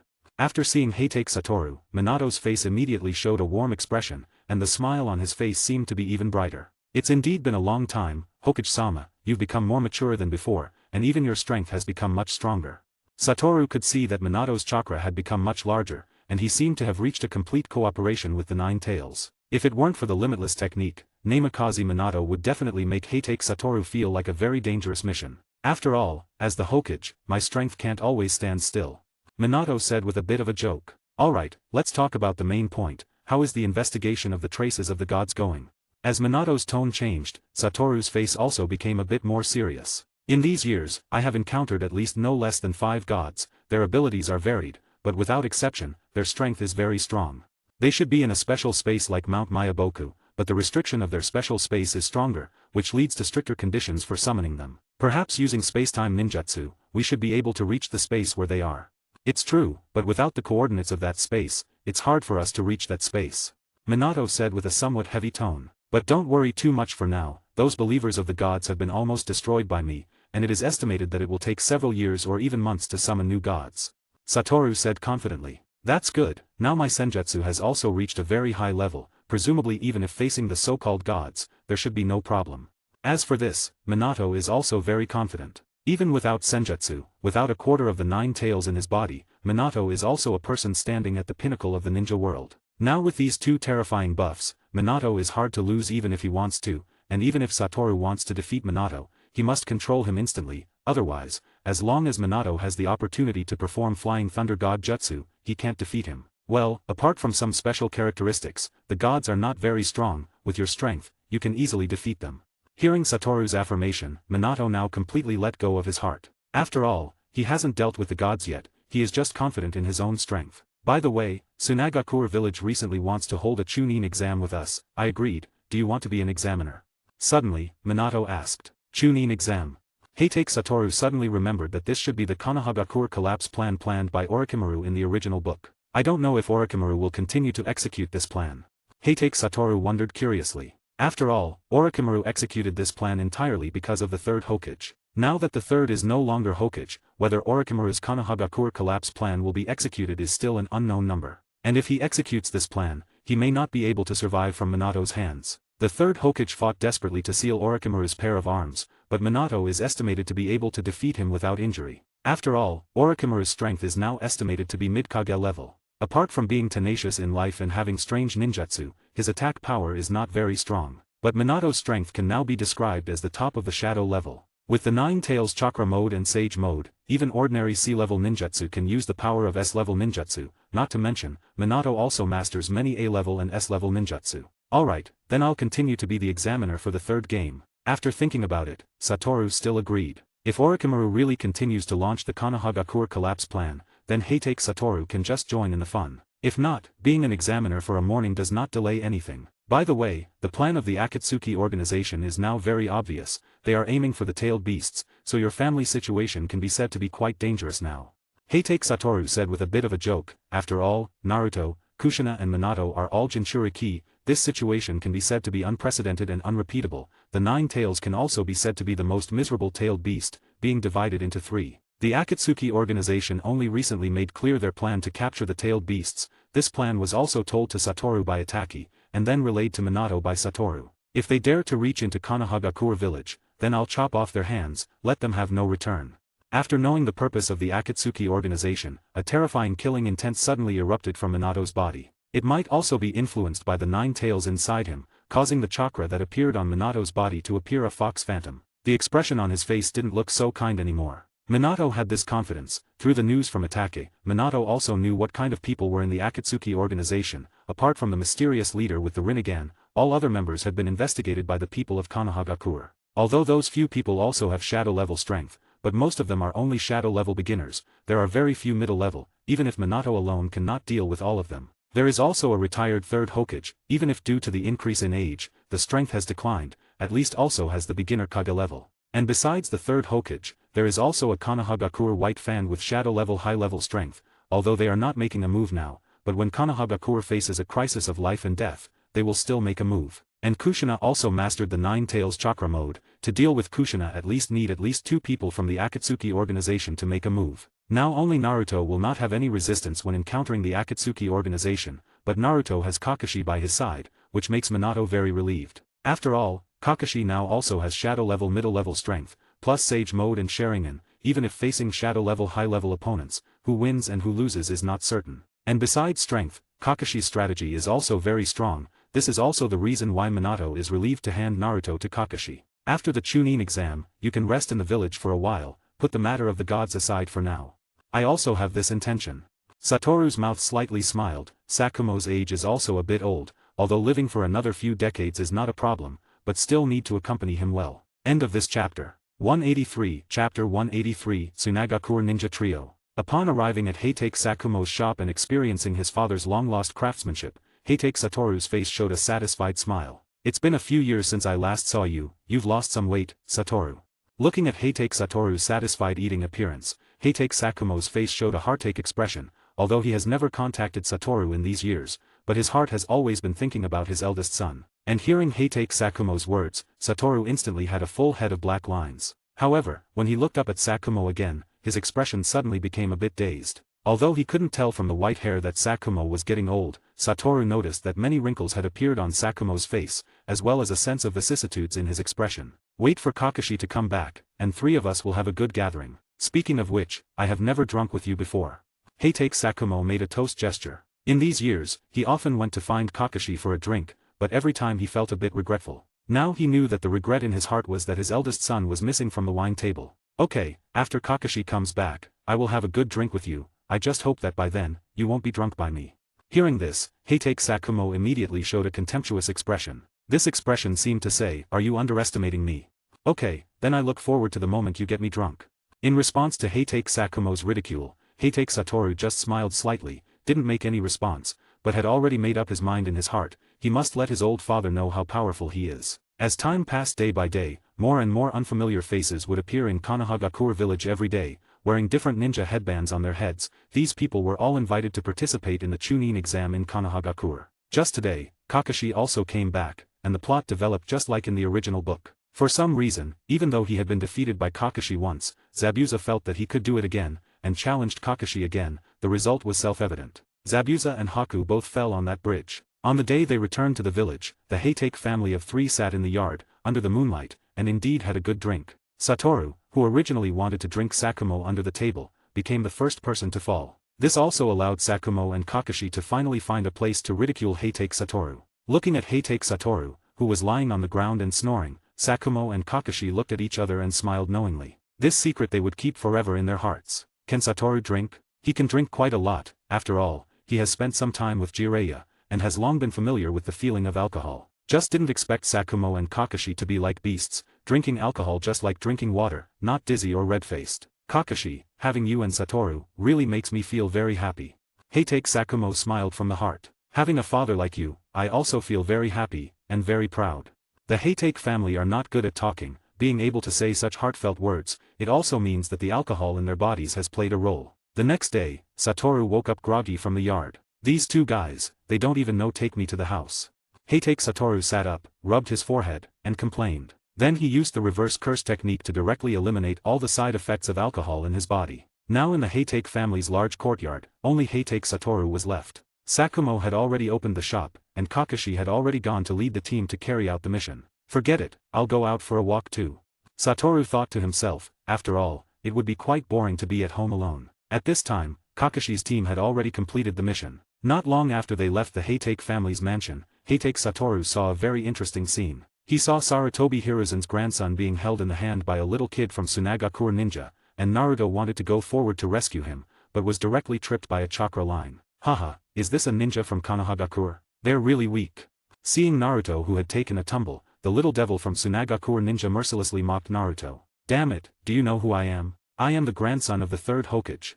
The Konohagakure pill in the other's hand was constantly struggling, but for a ninja, this struggling strength was simply negligible. Just when Kankuro planned to teach this ignorant little devil a lesson, Sakura suddenly spoke up to stop him. Hey, you guys aren't ninjas from Konohagakure, are you? What are you doing in our village? Sakura asked with a vigilant face. At this time, Naruto, who had come back to his senses, also noticed the headbands carried by the two people on the other side, and was equally vigilant. After all, ninjas from outside villages basically would not appear in Konohagakure village. As ninjas from Konohagakure, you guys don't even know what's going to happen. Kankuro asked with a surprised face. And then at this moment, Kankuro suddenly felt a pain in his right hand, the little devil he was holding in his hand directly fell out, and then a stone also bounced on the ground. Who's there? Kankuro turned around with a vigilant face, only to see Uchiha Sasuke standing on the tree behind him, weighing a few stones in his hand. I don't know why you came to Konohagakure, but as a member of the Konohagakure Reserve Guard, I absolutely won't allow you to be so arrogant in Konohagakure. Sasuke said with a cold expression. Now the Uchiha clan still controls the guard business, and as the son of the clan leader, he is naturally a member of the Reserve Guard. When did you? Kankuro looked at Uchiha Sasuke who appeared behind him, his expression was a bit stunned, because when did this person appear behind him, he didn't notice at all. Hey, Kankuro, if you cause any more trouble, I'll kill you first. Just then, another voice suddenly sounded, although this voice was also cold, but besides being cold, it was also full of killing intent. Hearing this voice, Kankuro and Temari both shivered, and so did Sasuke, because this voice sounded behind him. Sasuke turned his head abruptly and saw a figure standing upside down on the tree, looking at everything with cold eyes. What the hell is this guy? A look of horror appeared on Sasuke's face. This was the first time he had felt a hint of fear among his peers. Hey, little kid from Tsunagakure Ninja, it's not okay to scare our people like this. Suddenly, Heitake Satoru's voice sounded again behind the other party. Then, the other party seemed to have a stress response. A pile of sand suddenly appeared from the gourd behind him, and shot at Heitake Satoru. End of this chapter. 184, Chapter 184, Little Kid from Tsunagakure Ninja. Be careful. Seeing this scene, another girl from Tsunagakure Ninja couldn't help but shout out loud. Now if the ninja from Konohagakure were to have an accident, they might not be able to leave Konohagakure. At this time, Gaara also reacted, but when he wanted to control the sand, it was already too late. The sand had directly attacked Heitake Satoru's face, but the bloody scene that the few people from Tsunagakure Ninja had imagined did not appear. When the sand met Heitake Satoru, it seemed to have met some kind of barrier and was directly blocked. Such a bad temper isn't good, little kid from Tsunagakure Ninja. The next second, Satoru's voice appeared again behind Gaara, his palm directly broke through Gaara's sand armor, and directly pressed on Gaara's shoulder. What? Seeing this scene, all three little kids from Tsunagakure village were stunned, especially Gaara. He had never seen anyone who could touch him. It must be a lie. How is it possible that Gaara was actually touched by someone? Kankuro said in shock. This was something he had never dared to imagine in his mind. I'm not dreaming, am I, Temari? No, it's true, that ninja from Konohagakure touched Gaara. Temari swallowed, her eyes also full of shock. Hey, what's the matter? It's just touching that guy, what's so surprising? Naruto asked with some surprise on the side. You don't understand. The only response to him was these three simple words. I don't understand. And hearing these three words, Naruto seemed to be petrified. And Gaara, who was touched, seemed to go mad. A huge wave of sand suddenly appeared around his body, and directly rushed towards Heitake Satoru. But Heitake Satoru's body was like a wooden stake nailed there, standing still and letting the quicksand wash over his body. Not good. If this goes on, Gaara will go berserk. Kankuro shouted in panic. He wanted to stop Gaara in this state, but he simply didn't have the strength. Hey, calm down, little kid, be careful or I'll kill you. Suddenly, a terrifying chakra carrying a killing intent instantly covered Gaara's momentum, and the sand seemed to lose control and fell directly to the ground. At this time, you could see that cold sweat had appeared on Gaara's forehead. Then, Satoru gave a chop with his hand, directly knocked Gaara out, and then directly handed him to the two people watching the excitement below. You actually brought a Jinchuriki, what are you Tsunagakure village planning? In an instant, Kankuro and Temari were both panicked. If their plan as Tsunagakure ninja was discovered, they would definitely not be able to leave Konohagakure alive. With someone who can easily handle Gaara, isn't crushing them as simple as crushing an ant? Is that person also a Jinchuriki? Naruto looked at the unconscious person with a bit of shock and sympathy in his eyes. Naruto had long known about his identity as a Jinchuriki, although he was the son of the fourth Hokage, he was still inevitably looked at with strange eyes by some people. It can be imagined what kind of treatment the other party would receive in their own ninja village. Because we Tsunagakure ninja didn't have that many people to participate in the exam this time, so we could only find a Jinchuriki to make do, we also brought a ceiling ninja, we will definitely not let Gaara lose control. Kankuro stammered in explanation, but this kind of explanation was obviously made up of lies. But Satoru didn't intend to delve into this matter. Okay, if your Jinchuriki shows this kind of situation again next time, don't you wouldn't have a good time in Konohagakure. Heitake Satoru said with a pretense of majesty. Don't worry, we will definitely discipline Gaara well, this kind of situation will definitely not happen again. Alright, you guys can leave first. Thank you, thank you. Kankuro and Temari quickly bowed, expressing their gratitude, and directly helped Gaara to leave. While Gaara was sleeping, there was no movement from Shikaku inside him, which really shocked both of them. Humph, little Tanuki, you're quite honest, aren't you? Seeing Gaara gradually being helped away, Heitake Satoru chuckled lightly. Shikaku could have taken the opportunity to take over Gaara's body at this time, but he didn't do so. It seemed that he was afraid of Heitake Satoru, or perhaps the Four Tails had already told the tailed beasts about Heitake Satoru's terror, so Shikaku was very honest in front of Heitake Satoru. Kakashi-sensei's brother, why would Tsunagakure ninja appear here? Naruto directly shouted at Heitake Satoru. Oh, you guys don't know yet? The Chunin exam is about to start soon, Kakashi might notify you guys soon. Chunin exam. Hearing what Heitake Satoru said, all three of them showed interested expressions on their faces. Does that mean we can all become Chunin? Naruto said excitedly. Even Sasuke on the side couldn't help but show some excitement on his face, and so did Sakura. Satoru made a thoughtful expression. All three of them were very nervous, looking at Heitake Satoru, waiting for what he would say next. Not every genin is qualified to become a Chunin, you must pass 3 exams to do so. Generally, in a Chunin exam, only about 5 or 6 people are qualified to become Chunin. Only 5 or 6 people. Hearing that the number was so small, Sakura immediately showed a worried expression on her face. Because Sakura knew very well how strong she was, it would be impossible to stand out from dozens of genin unless a miracle happened. Don't worry, Sakura, Sasuke and I will definitely help you. Unlike Sakura's worried expression, Naruto and Sasuke had confident expressions on their faces. Hearing what Naruto said, Sakura showed a touched expression on her face. She looked at Sasuke again and found that Sasuke didn't look at her, and a lost expression appeared on her face. Well, a friendly reminder, the Chunin exam is divided into 3 parts, the first 2 require team cooperation, but the last one is to fight on your own. So, the most important thing is to rely on your own strength. Hearing this, Naruto also found it difficult. Will we meet that guy in the Chunin exam? Suddenly, Sasuke spoke up, naturally referring to Gaara. Yes, he is also a genin who came to participate in the exam, if nothing unexpected happens, you should be able to meet him. What, such a terrifying guy is actually a genin? Maybe I won't participate. Sakura said a little timidly. Oh, by the way, the Chunin exam must be participated by a team of 3 people, no one can be missing.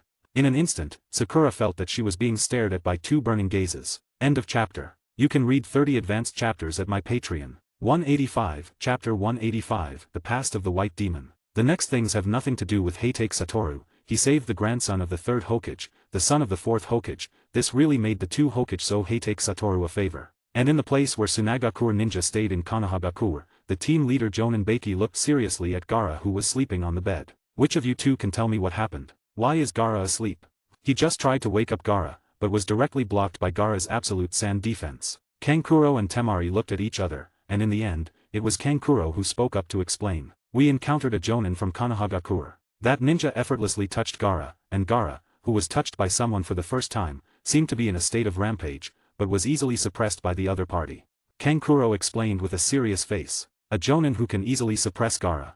Hearing Kankuro's words, Baki was also stunned for a moment. You should know that although Gaara is young now, he indeed already has the strength of a Jonin. Even he is not Gaara's opponent. What does the other party look like?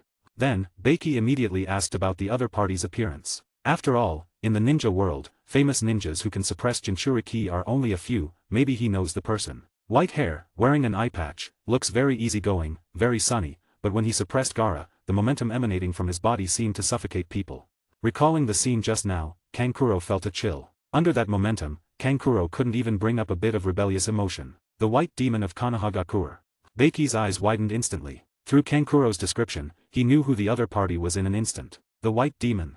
Hearing this title, Temari and Kankuro's faces showed a hint of astonishment. They felt somewhat unfamiliar with this title, but also somewhat familiar, as if they had heard it somewhere. You guys not knowing this title is a very normal thing. Beiki said with a serious face. After all, in recent years, this guy has basically disappeared in the ninja world. Many people thought he was dead, but I didn't expect him to be still alive. Is that guy very strong? Temari asked. Although we have not directly fought with him, we have heard some legends about him. That guy can't be described as strong, he is a monster more terrifying than a tailed beast. From Beiki's pupils, it can be seen that he has a deep fear of Heitake Satoru. More terrifying than a tailed beast? How is that possible? Kankuro smiled reluctantly. In his cognition, the tailed beast is already the most terrifying existence in the ninja world. The only thing that can be stronger than a tailed beast is a tailed beast. How could it be more terrifying than a tailed beast? During the Third Ninja War, he once led a small team deep into the Land of Moon to carry out the mission of blowing up the Thunder Moon Bridge. Although the mission failed in the end, when covering his teammates to retreat, he once stayed alone to hold back the current Reikage, and retreated from the Reikage's hands. At that time, his age was said to be only about 10. The more they listened, the more shocked Kankuro and Temari felt in their hearts. Afterwards, he became the highest leader of the battlefield between Konohagakure and Kirigakure ninja, and once killed 4 of the 7 ninja swordsmen by himself. After the end of the Third War, for some reason, he single-handedly broke into Uegakure village and directly killed the 4 tails. He killed the 4 tails. Kankuro and Temari both exclaimed in shock. They knew that the tailed beast inside Gaara was only a 1 tail, although the number of tails could not measure the strength of the tailed beast, but it was undeniable that the other party had the strength to kill the 4 tails, and must also have the strength to kill the 1 tail. No wonder Shikaku didn't take the opportunity to take over the body and cause trouble when Gaara was sleeping, so the tailed beasts also have things to fear. At this time, Kankuro and Temari completely understood the terror of Heitake Satoru, and also completely understood why Shikaku was so honest. Then why the people of Uegakure village didn't ask Konohagakure for an explanation if the tailed beast of their village was killed. Kankuro asked another question in his heart. If the 1 tail of their village was killed, the Tsunagakure village would definitely mobilize all their forces, even if it caused another ninja war, they would definitely not let the other party feel good. Do you think they didn't retaliate? Hearing Beiki's counter-question, Kankuro and Temari were also a bit speechless for a while. They did, but their retaliation also brought about more terrifying actions by the White Demon. He returned to Uegakure village alone again, not only defeated the 3rd Tsuchikage, but also razed Uegakure village to the ground. Since then, all the ninjas of Uegakure village have had a deep fear of the White Devil from the bottom of their hearts. The 3rd Tsuchikage even ordered that they must give way to the White Demon in the future. Hiss. Kankuro and Temari both gasped at the same time. To be able to make a village's shadow issue such an order, it can be seen how deep an impression the White Demon has left in their hearts. Of course, this impression is not a good one. With such a powerful ninja in Konohagakure, can our plan succeed?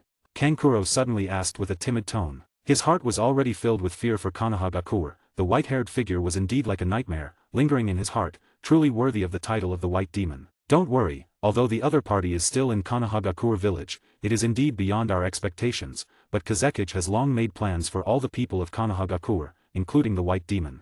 That's good. Hearing what Beiki said, Kankuro and Temari both breathed a sigh of relief at the same time, but their fear of the White Demon has not decreased at all, and they also have a bit of doubt about Kazekage's means against the White Demon. Can a person who can kill a tailed beast really be dealt with by some vulgar means? The White Demon who killed the tailed beast. Just then, a low voice suddenly sounded in the ears of the 3 of them. They saw that Gaara had woken up at some point, and a look of longing appeared in his eyes. But they didn't know what this longing look was longing for. If he's here, can I sleep normally every day? A joyful smile could be seen on Gaara's face. Seeing Gaara's expression, Kankuro and Temari couldn't help but feel a bit heartbroken. After all, Gaara was their little brother, and no brother or sister wouldn't feel heartbroken for their little brother. End of this chapter. You can read 30 advanced chapters at my Patreon. 186, Chapter 186, Orochimaru's Trade. The news of the White Demon's reappearance in Konohagakure somehow spread among the ninjas who came to take the exam again, and in an instant, the originally busy Uchiha clan now had some free time. Sure enough, your name still has a deterrent effect even after such a long time. The 4th Hokage, Namikaze Minato, said with a smile in front of Heitake Satoru. Originally, Namikaze Minato had been a bit headache these days about how to quiet down these ninjas who came to take the exam, but before he could take any measures, just as Heitake Satoru returned to Konohagakure, all the signs disappeared. Haha, I didn't expect that I would still be so useful now. Heitake Satoru said with a laugh, but the expression on his face seemed to say that this was a matter of course. After all, the fear he left in each ninja village still deeply rooted in people's hearts. But I've been having some bad premonitions lately. I feel that this Chunin exam won't be so peaceful. Then, Minato's tone changed, and he said with a frown, "Don't worry, with you and me in this village, what can make us feel difficult?" Heitake Satoru said with a relaxed face. That's true.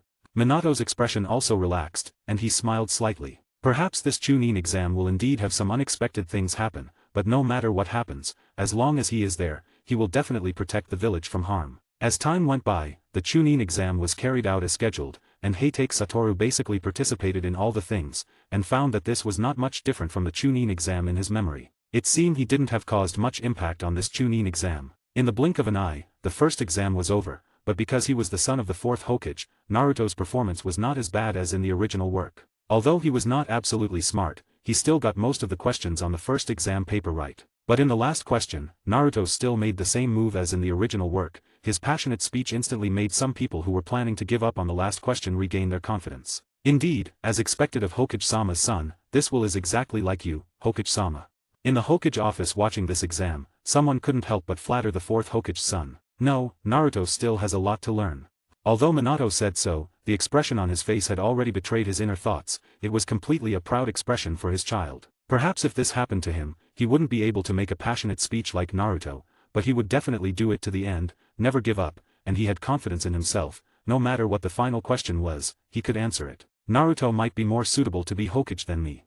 Suddenly, such a thought emerged in Minato's heart, and he also knew that Naruto's dream has always been to inherit his position and become the fifth Hokage. And now in Minato's heart, the position of the fifth Hokage is indeed reserved for Naruto. He thinks he can hold on until Naruto grows up. There should not be any other fifth Hokage in his heart. The first exam was over, and under Naruto's leadership, the elimination rate of the first exam was greatly reduced. The second exam was still in the Forest of Death. The Forest of Death, as one of the most dangerous places in Konohagakure, is the most suitable place to test the genin who are in peacetime. After all, it is very difficult for ordinary genin to spend 3 days safely in the Forest of Death, let alone face battles with ninjas from other villages during this period. The chances of survival will be even lower. Sure enough, Orochimaru has infiltrated.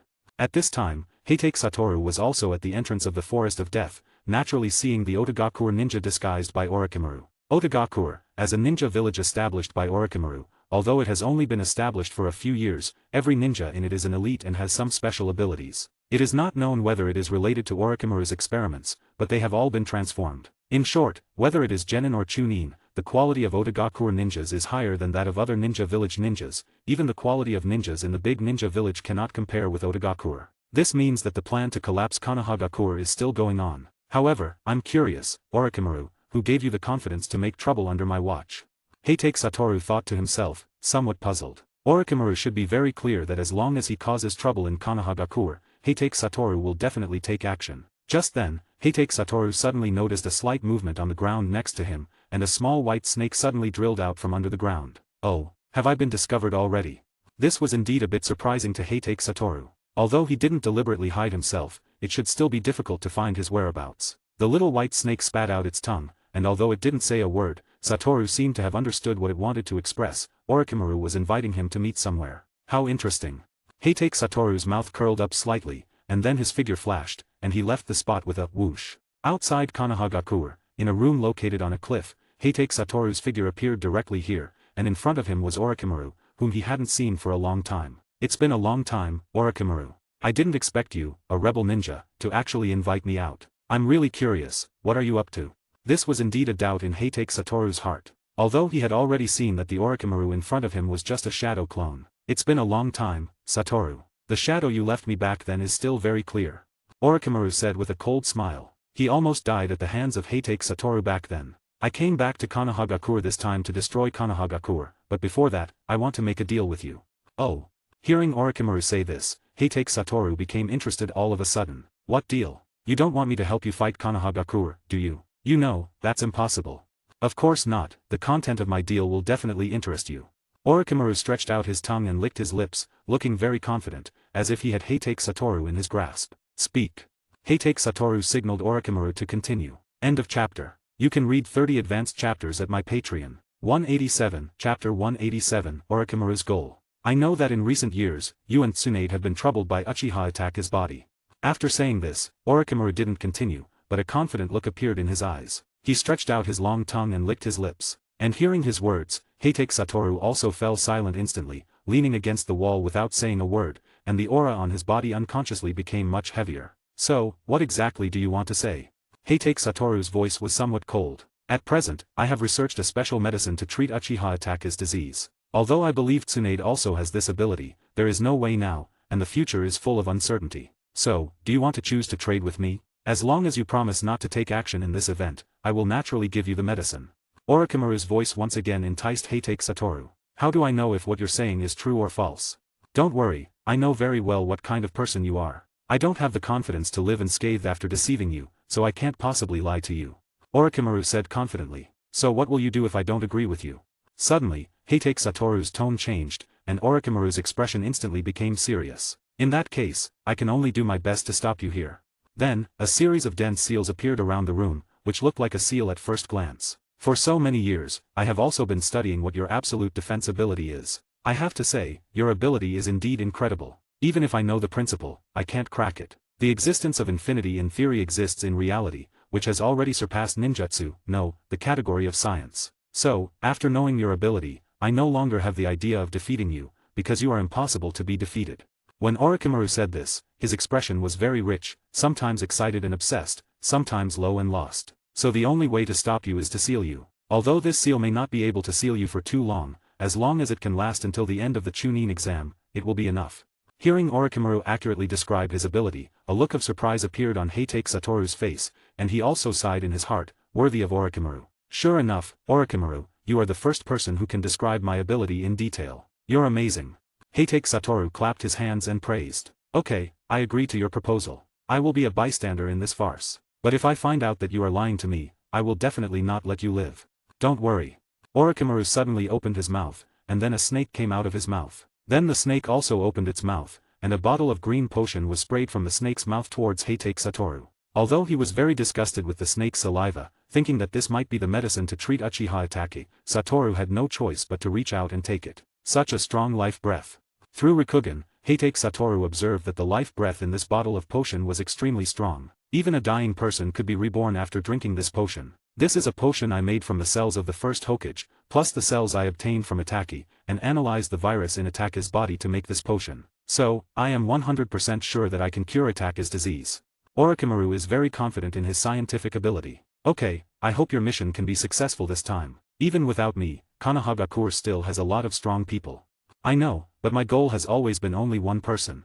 Orochimaru's eyes condensed, obviously thinking of that person in his mind. It is said that the eyes are the window of the soul, and Heitake Satoru also saw his inner struggle from Orochimaru's eyes. White Fan will not take action. Minato also has his own concerns. The combat power that can be exerted is limited. Now for me, Kakashi is also a trouble.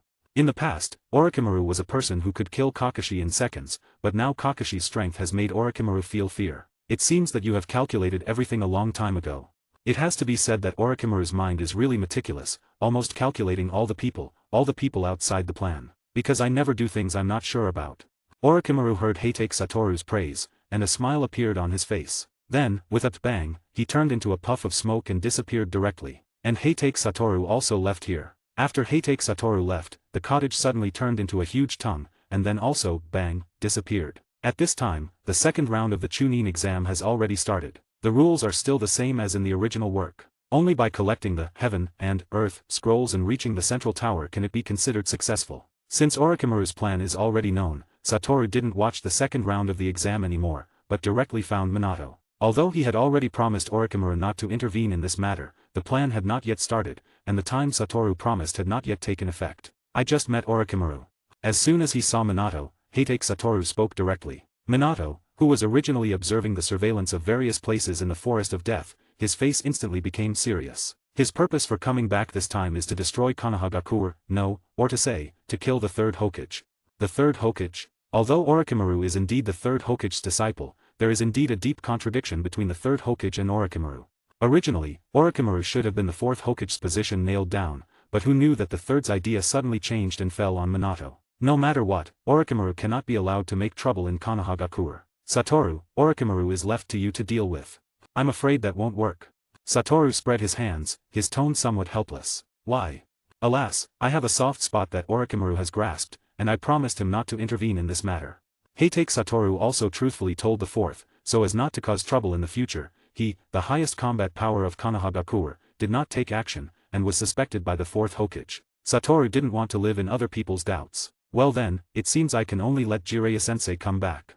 Minato didn't ask much, he still trusts Heitake Satoru very much now, after all, he told him such important information. End of chapter. You can read 30 advanced chapters at my Patreon. 188, Chapter 188, The Nervous Konohagakure. As time passed, the second round of the Chunin exam gradually came to an end. Orochimaru still targeted Uchiha Sasuke's body. It can be said that Orochimaru has been obsessed with Sharingan to a certain extent. Although there are many people in the Uchiha clan now, Orochimaru still targeted Sasuke. Perhaps because Sasuke is Uchiha Itake's younger brother, he thinks that Sasuke's potential may be greater than Itake's, so Orochimaru directly gave Sasuke a curse mark. He wants Sasuke to become his next body. Naturally, Kakashi also discovered this change. Satoru did not tell Kakashi about Orochimaru's appearance, but through the curse mark on Sasuke's neck, how could Kakashi not know who did it? Then, in a secret room, Sasuke was sealed with an evil seal. Kakashi is not very good at sealing techniques, so the evil seal is the most powerful seal Kakashi can use. Clap clap clap, as expected of Kakashi.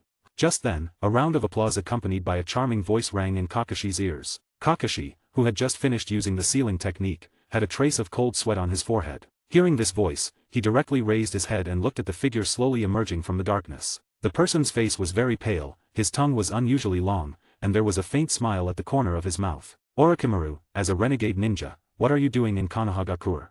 Kakashi raised his right hand, and suddenly a burst of ear-piercing lightning appeared directly in his hand, as if thousands of birds were singing together. This is Kakashi's signature ninjutsu, Chidori. In this dark space, Kakashi's Chidori illuminated his face. Although Orochimaru's appearance at this moment surprised Kakashi, he is no longer the Kakashi of the past, and there is no fear on his face at this time. Thank you for training Sasuke very well. The next time we meet, I will take Sasuke away from you. Don't even think about it. As he spoke, Kakashi's Chidori suddenly swung towards Orochimaru. Suddenly, the lightning held in his hand was directly shot at Orochimaru. The moment it hit Orochimaru, it immediately pierced Orochimaru's body. I look forward to our next meeting, Kakashi and Sasuke-kun. Looking at the unconscious Sasuke lying on the ground, a trace of greed and reluctance appeared in Orochimaru's snake eyes. Then his body directly turned into a puff of smoke and disappeared. Obviously, it was Orochimaru's shadow clone that came. Then, Kakashi also reported this matter to Minato, and Uchiha Fugaku also knew that his child was targeted by Orochimaru, and his face instantly became ugly. Looking at the unconscious Sasuke, a trace of heartache appeared on Fugaku's face. Perhaps only when Sasuke couldn't see it would such an expression appear on his face. Orochimaru. Uchiha Fugaku silently recited this name in his mouth, and at the same time clenched his fists tightly. Obviously, his heart was already filled with extreme anger towards Orochimaru. His eldest son has already left Konohagakure, and he will not allow any accidents to happen to his younger son. Calm down, Sasuke will be fine. At this time, Mikoto touched Fugaku's fist on the side and comforted softly, but there was also an undeniable concern for Sasuke on her face. And if someone as dangerous as Orochimaru appears in Konohagakure, Hokage-sama will not sit idly by. Fugaku responded in a low voice, but his hatred for Orochimaru did not diminish at all. The old hatred, plus the new hatred now. He knew that Orochimaru had been peeping at their clan's Sharingan before, and even sometimes the missing clan members were related to Orochimaru. But at that time there was no direct evidence to prove that it was related to Orochimaru, and Orochimaru had a close relationship with the three Hokages, so Fugaku always kept this hatred in his heart. But he didn't expect that this time Orochimaru would directly attack his son, which made him really angry. If he knew where Orochimaru was now, he would definitely cut off Orochimaru's snake head directly. Since the activation of Mangekyo Sharingan, Fugaku has not had the opportunity to fully unleash his eyes, but he believes that with Mangekyo Sharingan, he definitely has the strength to defeat Orochimaru. At this time, Orochimaru is like a reptile to Fugaku. Sasuke has now been handed over to Patriarch Fugaku, but with Orochimaru appearing in the village, we have to be on guard.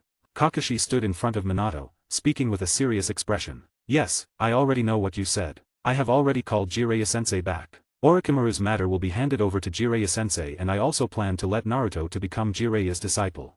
When he said the last sentence, Minato also carefully observed Kakashi. After all, Kakashi is now Naruto's teacher. If he rashly finds a new teacher for Naruto, it is likely to cause Kakashi's displeasure. But obviously, Minato was overthinking it. There was no change in Kakashi's expression. Jiraiya-sama? If Naruto is handed over to Jiraiya-sama, it is indeed very reassuring, and Minato-sensei is also a disciple of Jiraiya-sama. I believe he will definitely be able to teach Naruto well.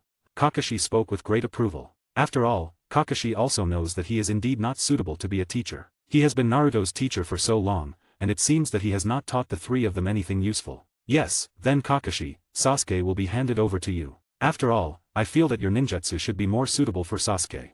Okay, if Patriarch Fugaku doesn't object, I will seriously teach Sasuke. This is indeed what Kakashi said from the heart. After all, he is so old and doesn't have a disciple. He doesn't want his ninjutsu to be lost. He believes that in the Sage mode, the power of his ninjutsu is not weaker than Reikage. Soon, Sasuke woke up, and Fugaku also agreed to Kakashi to teach his ninjutsu to Sasuke. After all, Fugaku will be very relieved if Sasuke can have a strong backing like Hatake Satoru. While Kakashi was teaching Sasuke ninjutsu, Naruto also happened to meet Jiraiya. Although Minato has been accompanying Naruto all these years, he did not have much time to guide Naruto's training, so this also led to Naruto basically not being able to use Minato's ninjutsu. However, Minato still taught him his most powerful ninjutsu, which is the Flying Thunder God Jutsu. But rather than saying it is teaching, it is better to say it is testing whether Naruto has the talent for space ninjutsu. Unfortunately, Naruto did not have the ability to learn the Flying Thunder God Jutsu. End of chapter. You can read 30 advanced chapters at my Patreon. 189, Chapter 189, Sasuke and Naruto's Training. After the second exam, there will be a month's time before the third exam, and this month's time is to give these genin ample preparation time. Kakashi has been teaching Uchiha Sasuke his signature technique, Chidori. Although Sasuke has Sharingan and can almost perfectly replicate the ninjutsu he saw, it is not so simple to perfectly master the high-difficulty ninjutsu like Chidori, even with Mangekyo Sharingan. Chidori is an A-rank ninjutsu that I created when I was your age. Although its attack power is very strong, it has a drawback. Kakashi leaned on a rock and explained to Sasuke. The first is the common problem of all high-level ninjutsu. To use Chidori, you need to consume a large amount of chakra. Kakashi said, holding up a finger. Secondly, using Chidori requires a very strong dynamic vision to cooperate. Of course, this is easy for you who have Sharingan. Kakashi held up a second finger, but as soon as he held it up, he folded it back again. Okay, now activate your Sharingan and see how much of my Chidori strength you can replicate. Okay. Sasuke's face showed a hint of excitement, and he couldn't control the smile at the corner of his mouth. The two Tomo Sharingan in his pupils stared closely at Kakashi's hand. Chidori. With Kakashi's seal, a terrifying lightning directly wrapped around Kakashi's right hand. Nowadays, Kakashi can release Chidori without a seal, but in order to facilitate Sasuke's learning, Kakashi still showed the few seals one by one. Watch closely, this is the power of Chidori. Kakashi's body quickly turned, and his right hand slammed into the huge rock behind him. The terrifying piercing force accompanied by a great explosive force instantly shattered the rock behind him. Seeing this scene, Sasuke's expression on his face was completely stunned, and then he showed a strong ecstasy. With this ninjutsu, I can definitely bring that man back to the village. Although Sasuke is still full of anger towards Itachi in his heart, he does not have to kill Itachi like the original, but wants to bring Itachi back to Konohagakure village, kneel in front of the spirits of the Uchiha clan who were killed by him, and apologize. Uchiha Itachi. Hearing Sasuke's low muttering, Kakashi also silently recited this name in his mouth. If you want to bring him back, just relying on this ninjutsu won't work. You should make more effort. Kakashi said in front of Sasuke. Do you know him too? Sasuke raised his head, his eyes shocked as he stared at Kakashi and asked. Of course, after all, your brother is my brother's disciple, and I have met him many times, so I know a little about his strength. Then can you defeat him? Sasuke's eyes stared closely at Sasuke, and his eyes were full of an urgent desire to know the answer. Kakashi pondered for a moment. Although I haven't really fought him, I think the outcome between me and him should be 50-50. Kakashi said neither modestly nor exaggeratedly. As for Itachi, Kakashi is not afraid. The only thing that can make Kakashi wary should be his pair of Mangekyo Sharingan. After all, each Mangekyo Sharingan has its unique ninjutsu. He doesn't know what the technique in Itachi's eyes is, so accidents are inevitable. When Kakashi knew what Uchiha Itachi's Mangekyo Sharingan technique was at that time, even if the ability was complex, Kakashi would have planned all the countermeasures before the battle and would have at least an 80% certainty of defeating the opponent. Only a 50% chance. Sasuke murmured. Although Sasuke's voice was low, Kakashi still heard it clearly. Instantly, a bunch of black lines appeared on Kakashi's face. No battle has a 100% certainty. With a 50% chance, the odds of winning in this fight are already substantial. But I need the strength to defeat the opponent 100%. Then you should steadily progress. As long as you grow slowly, there will be a day when you can defeat the opponent. Learning the Chidori is the first step to becoming stronger. You've seen the power of this move. If you can hit him with it, you will definitely be able to bring him back to Konohagakure. Suddenly, Kakashi didn't want to teach Sasuke anymore because Sasuke's current personality was exactly like his when he was young, too ambitious and difficult to discipline. Okay, Kakashi-sensei, please start teaching me now. Sasuke bowed respectfully to Kakashi and spoke. Alright, let's begin. While Kakashi was teaching Sasuke the Chidori, Jiraiya also encountered Naruto. As his father's teacher, Naruto had seen photos of Jiraiya at home, so he recognized him at a glance. Huh, are you my father's teacher? Naruto looked at the white-haired old man peeking into the women's bath with binoculars, pointing at him, and said in shock with a loud voice. Instantly, the people inside the women's bath noticed a lecherous man bleeding from his nose in a high place. Various washing and even stones were thrown out and directly hit Jiraiya's face. You little brat. After glancing at Naruto, Jiraiya stared fiercely, then spread his legs and started running because the Konohagakure guards had heard the commotion and were rushing towards this direction. However, most of these guards were only Chunin, so they couldn't catch up with Jiraiya's speed. After shaking off a few streets, Jiraiya successfully got away. As the saying goes, love at first sight around the corner. At a turn, Jiraiya once again found that yellow-haired brat he both liked and disliked. You little brat. Jiraiya rubbed Naruto's head with both fists. Damn it, you perverted old man, let go of me. Naruto kicked his legs wildly, but he couldn't break free from Jiraiya's grasp. Are you really Minato's son? Jiraiya released Naruto, and Naruto slumped to the ground. Jiraiya also brought his face close to Naruto's, carefully examining him, and said with some doubt in his tone. Of course, I am my father's son. But you, are you really my father's teacher? Of course, I am the legendary Toad Sage, Jiraiya. Jiraiya summoned a toad, struck a pose he thought was very cool, and said, I think you're the lecherous sage. End of chapter. You can read 30 advanced chapters at my Patreon. 190, Chapter 190, the start of the third round exam. A month's time passed in a flash, and the third round of the Chunin exam officially arrived. Even the third Hokage made a long-awaited appearance in a formal public setting. It was said that this was proposed by the Kazekage. After all, as a major event, it was quite normal for the third Hokage to appear. The surrounding stands were already filled with spectators and people maintaining order. On the main stand, Minato sat in the middle, the third Hokage sat on Minato's right, and the Kazekage sat on Minato's left. The first to appear naturally was the Hokage's son, Uzumaki Naruto, who was fighting against the genius of the Hyuga clan, Hyuga Neji. Perhaps due to the second round of the exam, Naruto had a lot of opinions about Hyuga Neji. At the same time, Hyuga Neji, because of Naruto's identity, thought that Naruto knew nothing and interfered in other people's affairs, which made him feel very upset. Who does Hokage-sama think will be the winner of this battle? The Kazekage asked Minato in a charming voice. It is said that the blonde ninja is Hokage-sama's child. That's right, out of sentiment, I still hope that my son can win, but out of rationality, Hyuga Neji's chances of winning are higher. After all, he has accumulated more than a year of ninja experience. In the battle, Naruto may fall into a disadvantage.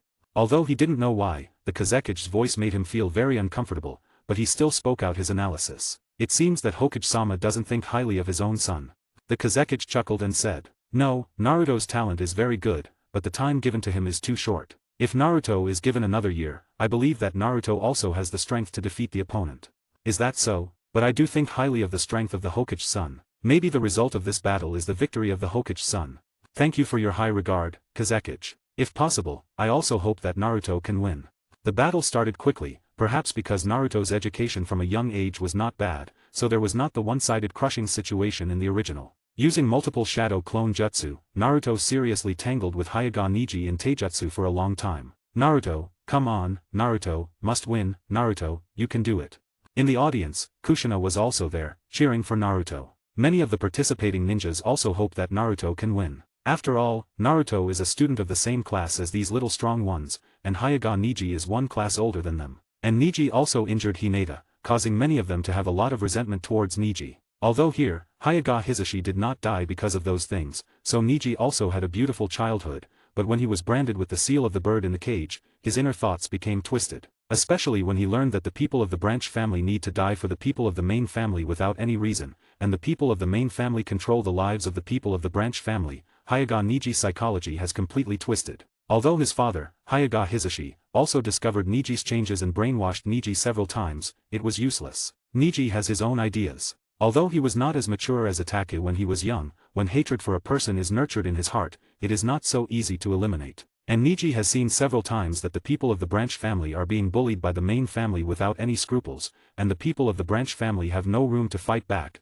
His inner dark side has become deeper and deeper. So it led to, in the last exam, Neji severely injured Hinata. Although Neji was severely taught by Hisashi after that battle, it was of no use. This only made Neji's hatred for the main family grow more and more. In the early stage of the battle, Naruto, using the advantage of the number of shadow clones, was indeed in the upper hand in the battle with Niji. But as Hyuga Niji performed various ninjutsu of the Hyuga family, including the almost invincible ninjutsu of absolute defense, Naruto's advantage gradually disappeared. In addition, Niji's 8 trigrams 64 palms successfully sealed the acupoints in Naruto's body, making Naruto unable to freely circulate chakra. It seems that the result of this battle has been determined. On the stand, Minato sighed, and at the same time, he couldn't help but feel a little disappointed in his heart. After all, when he was 12 years old, he was not so weak. Even Minato thought so, and Hyuga Niji naturally thought the same. It's over, Naruto is going to lose. Sakura looked at Naruto worriedly. Although she usually didn't like Naruto, it was because Sasuke was in the team. But now that Naruto is fighting an outsider, Sakura naturally sides with her own people. That's not necessarily true. At this time, a rather frivolous voice sounded in Sakura's ears. Sakura turned her head and saw a white-haired man in sunglasses. Are you Kakashi's older brother? Although Heitake Satoru's outfit has changed a bit at this time, everything else has not changed at all. Yes.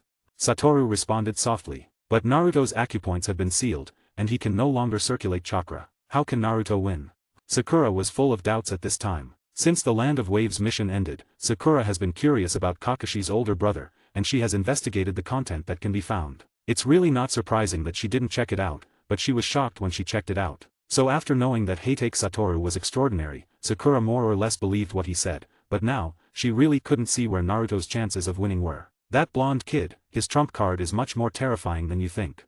Heitake Satoru's mouth corner slightly smiled. Through Rikugen, he had observed that Naruto's body had emerged red chakra, which was the chakra of the 9 tails. Under the impact of the violent and evil chakra of the 9 tails, those sealed acupoints have been forcibly opened. Red chakra has emerged outside the body. Seeing this scene, Minato immediately prepared to take action. As long as the 9 tails in Naruto's body appeared to be running wild, Minato would immediately take action to stop the 9 tails. Fortunately, the scene of the rampage did not appear, but just borrowing the chakra of the 9 tails, Niji was no longer Naruto's opponent. As expected of the Hokage, he is willing to let his son become Jinchuriki.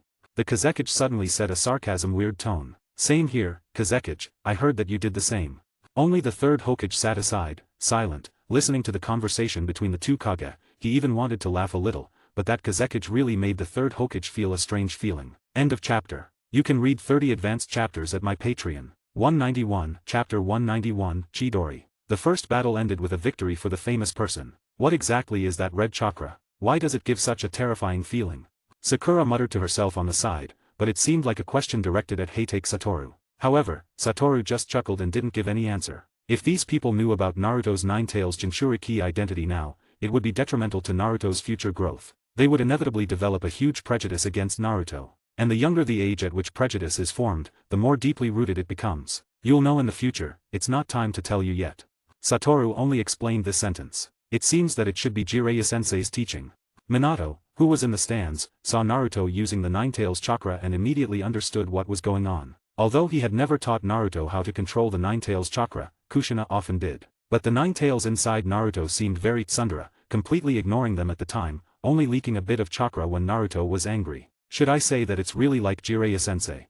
Although Minato didn't know what method Jiraiya used to let the 9 tails provide chakra for Naruto, but now it seems that at least the result is good. The results of the following battles were no surprise compared to the original, but the closer to the end of the exam, the more flustered Minato's heart became, because Orochimaru had not revealed his true colors until now. This is not good news for him. After all, the unknown is often the most terrifying. Soon, it was the last exam, with Gaara fighting Uchiha Sasuke. But Gaara had been there for a long time, and there was still no trace of Sasuke. What should we do? Sasuke won't miss this exam, will he? Sakura and Ino said with a worried tone. Even Uchiha Fugaku on the side of the stands was serious and solemn. If it was a defeat, there would be no problem, but if the battle hadn't started and was forfeited, this kind of thing similar to running away without a fight would leave a stain on their Uchiha clan. What is Kakashi doing? Fugaku said in a deep voice. He knew that Sasuke had gone to practice with Kakashi. He also understood Kakashi's character, but he didn't expect that Kakashi would lead Sasuke to be late on such an important occasion. However, at this moment, a breeze blew over the entire Chunin exam venue, accompanied by a few falling leaves. Kakashi and Sasuke appeared directly in the middle of the venue. Sorry, we're not late, are we? Kakashi said this, but there was no sense of apology in his tone. No, but if you're 1 second later, you'll be considered as forfeiting.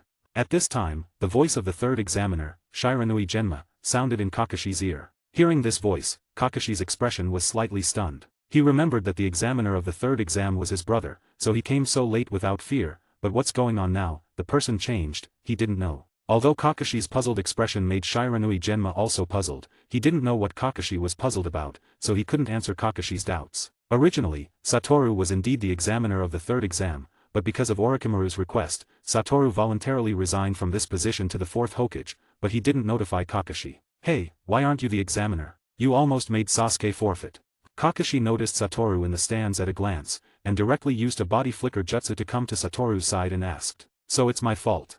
Satoru put on an innocent expression, "It was clearly you who were about to be late, it had nothing to do with him." Seeing the expression on Satoru's face, Kakashi also directly showed a speechless posture. "But I have to say, this month, that kid has become much stronger, he has already reached the boundary between Chunin and Jonin.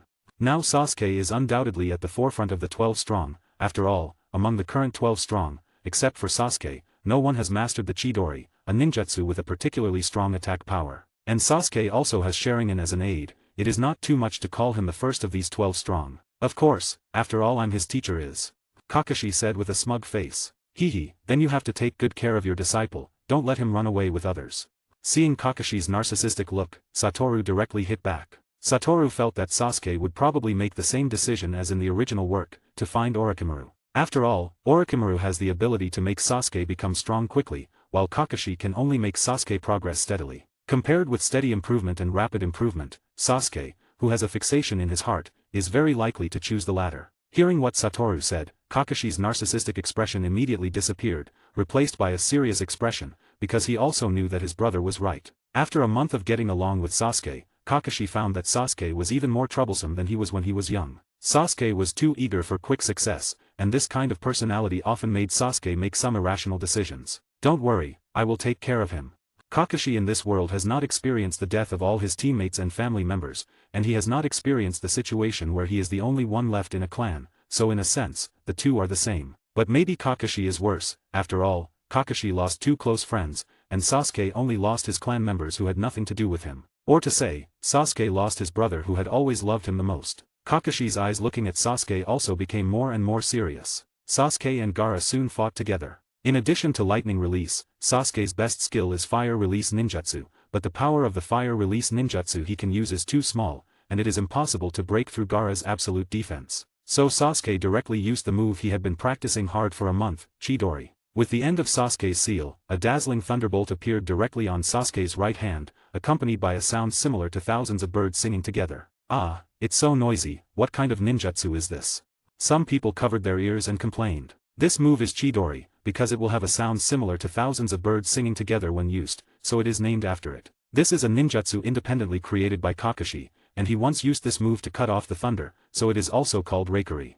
Guy also explained the origin of this move to the people around him with a serious face. End of the chapter. You can read 30 advanced chapters at my Patreon. 192, Chapter 192, The reaction triggered by Chidori. Everyone who didn't know about this technique were shocked by Guy's introduction. A technique that could cut through lightning, how terrifying that must be. Unconsciously, several people looked at Kakashi with a hint of admiration in their eyes. Creating such a powerful ninjutsu, how powerful must the person who created this ninjutsu be, that is self-evident. For so many people's admiring eyes, Kakashi also squinted his eyes, and smiled embarrassingly. After all, he had rarely received so many people's admiring eyes. Apart from some older ninjas who knew him, now the younger generation of ninjas, apart from knowing that he was called Heitape Kakashi and was the disciple of the 4th Hokage, almost no one knew what experiences and strength he had. Not bad. Uchiha Fugaku saw Sasuke use this technique, and also nodded with satisfaction. At the same time, he felt relieved for his wise decision to hand Sasuke over to Kakashi. He knew that Kakashi did not hide anything from Sasuke, because in the current ninja world, as far as he knew, apart from Kakashi, no one else mastered the Chidori. Teacher Kakashi is too biased, he has such a powerful technique but he doesn't teach me, only Sasuke, it's too unfair. Knowing that this powerful technique was Kakashi's, Naruto immediately became unhappy, shouting at Kakashi's ear, his face seemed to despise Kakashi's bias. "It's not that I don't want to teach you, it's just that your chakra attribute does not contain lightning release, even if I teach you, you can't use it. And this technique needs Sharingan, without Sharingan, learning this technique can only become a burden." Kakashi followed Naruto's explanation. "No, I don't believe it, Kakashi-sensei is biased, unless you teach me a technique as powerful." Naruto continued to bother him. Looking at Naruto who continued to bother him, Kakashi's heart was also a bit helpless. For his disciple, he really couldn't beat or scold him. After all, he was also his teacher's disciple, and he was also the Jinchuriki of the Nine Tails. His status in the village could be said to be higher than his. Even if he had something, he would definitely not let Naruto have anything. Don't make a fuss, Naruto, Chidori really doesn't suit your ninjutsu. At this time, Kushina also comforted Naruto on the side. But mom, in this case, Sasuke's strength has already surpassed me. Naruto said with a mournful face, tears seem to fall at any moment, everyone knows, face what kind of person, to make what kind of expression. Naruto thought that anyone could surpass him, but he absolutely could not be surpassed by Sasuke. Then I'll let Jiraiya-sensei teach you a ninjutsu that is not weaker than Chidori, how about that? Seeing Naruto's appearance, Kushina's heart was about to break. Although in normal life, Kushina was a very hot-tempered person, Naruto had not been beaten by her less, but her character was that her child could only be bullied by herself, and no one else could bully. Really, mom? The tears in Naruto's eyes disappeared immediately, replaced by a golden light. Yes, mom won't lie to you. That's great, mom. Seeing Naruto's heartfelt cheer, Kushina's face also showed a slight smile, but as soon as she turned her head, she looked at Kakashi with a gloomy face. After all, Naruto's mood was not good just now, and Kakashi was indirectly concerned. Seeing Kushina's gloomy face, Kakashi's heart was also a bit scared. Kakashi, I remember you can use that technique too, why don't you teach Naruto how to do it? Kushina brought her face close to Kakashi's, speaking in an unfriendly tone, as if Kakashi dared to utter a word of refusal, she would directly punch him.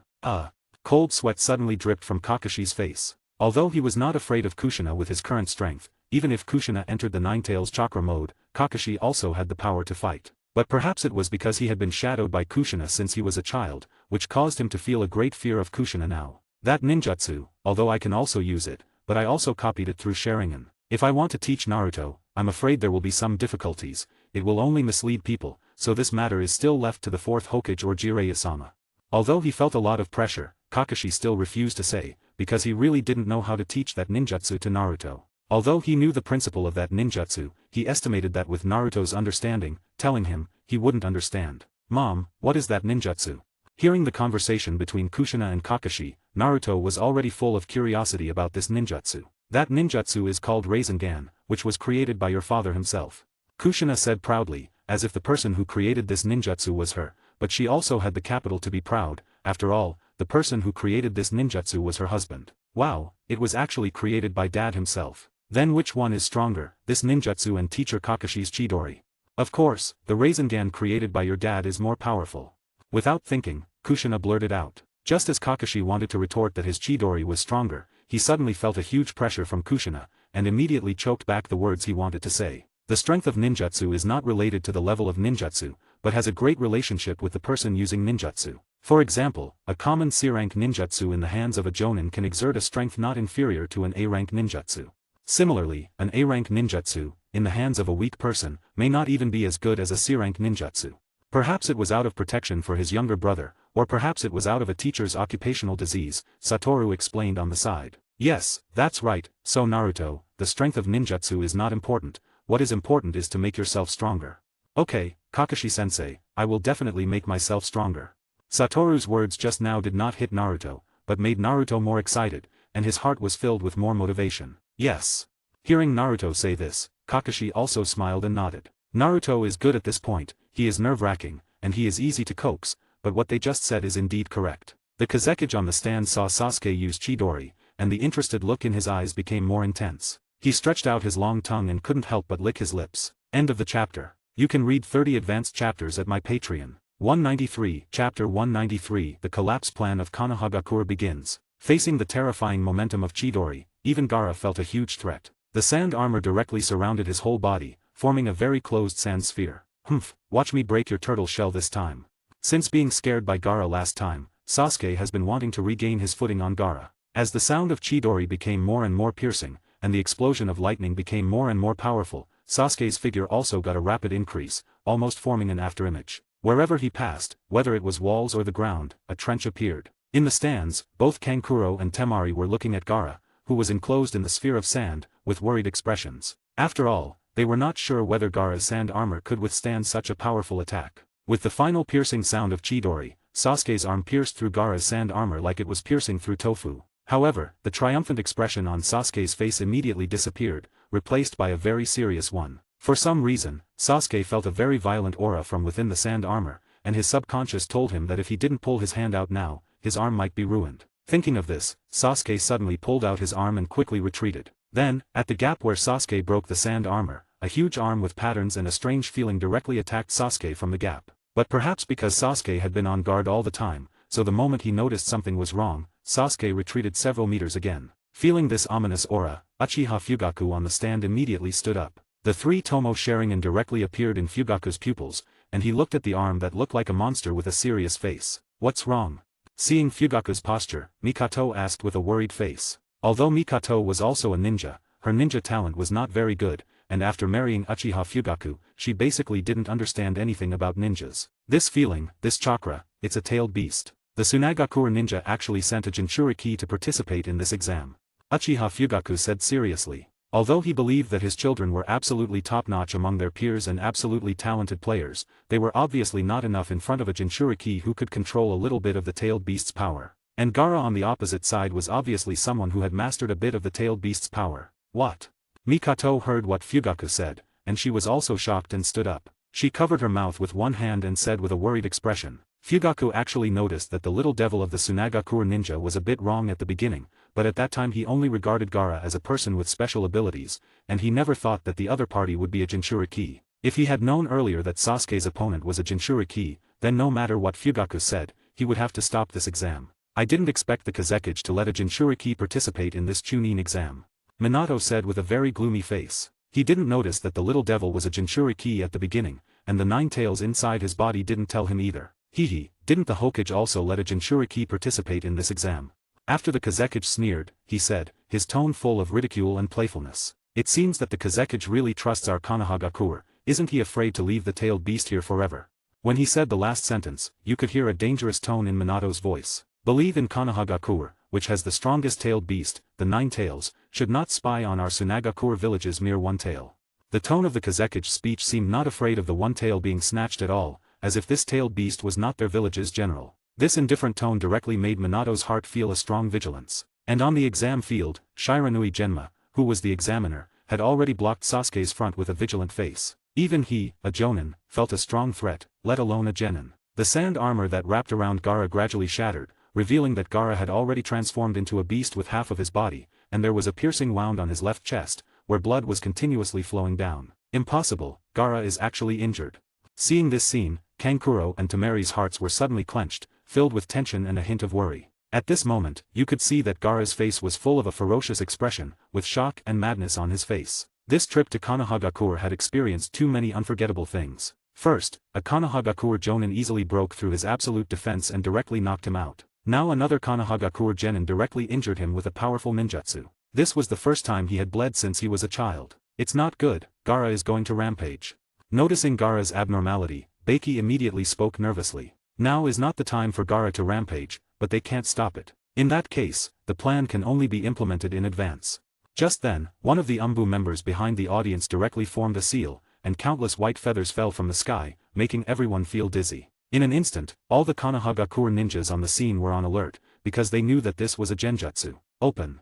All the Konohagakure ninjas who noticed the anomaly formed a seal, disrupting the flow of chakra in their bodies, and their brains woke up instantly. And when they woke up, several Tsunagakure ninja and Otagakure ninja had already appeared in front of them. Feeling the strong hostility emanating from them, it was clear that they were not good at first sight. Minato and the third were just about to take action, but 4 Otagakure ninja suddenly appeared and surrounded them. Ninjutsu, for purple flame formation. A purple transparent barrier instantly surrounded Minato and the third. Kazekage, what are you trying to do? Minato asked seriously, his face full of murderous intent. Through this barrier, he could already see some parts of Konohagakure village that had been destroyed. Isn't it obvious, Minato, Kazekage is trying to start a war. At this time, the third Hokage, who had been silent, suddenly spoke. He, it's as expected of being a teacher, he really understands me. Suddenly, Kazekage's tone changed, and this tone instantly made Minato and Sarutobi Hiruzen feel a familiar feeling. End of the chapter. You can read 30 advanced chapters at my Patreon. 194, Chapter 194, Edo Tensei. Orochimaru. Seeing Kazekage take off his disguise, the third and fourth both showed a very surprised expression on their faces. Obviously, they didn't expect that Kazekage just now was actually Orochimaru in disguise. Teacher, Minato, we haven't seen each other for so long, you won't forget my voice, will you? Orochimaru sneered and said, because the appearance of this body is indeed not Orochimaru's appearance, but a woman's appearance. Orochimaru, I didn't expect you to become like this and dare to do such a terrible thing to Konohagakure. If I had known this, I should have killed you then. Although the third Hokage can't know what the specific situation outside the barrier is now, but looking at the thick smoke coming from various places in Konohagakure village, it must have suffered a lot of damage. What happened? As soon as he heard the explosion, Heitake Sakumo also immediately ran out of the shop, looking at the tragic scene on the street. His face was full of surprise. It has been many years since Konohagakure village was attacked. Go to hell. Just then, a rather wild voice suddenly sounded behind Heitake Sakumo, and an Otagakure ninja raised his knife and slashed at Heitake Sakumo. Sakumo's face turned cold instantly, his body turned sharply, and his right arm directly burst out with dazzling lightning, instantly piercing the opponent's chest. The blood that sprayed out fell on his face. Even though he hadn't killed anyone for a long time, Heitake Sakumo's face still didn't change color. Has Konohagakure village been invaded? It seems that something must have happened at the exam site. But as for the situation over there, Heitake Sakumo is not worried at all. After all, his two sons and the second Hokage are there. If there is any problem over there, then the situation in Konohagakure village is basically over. But these small fries will be dealt with by me.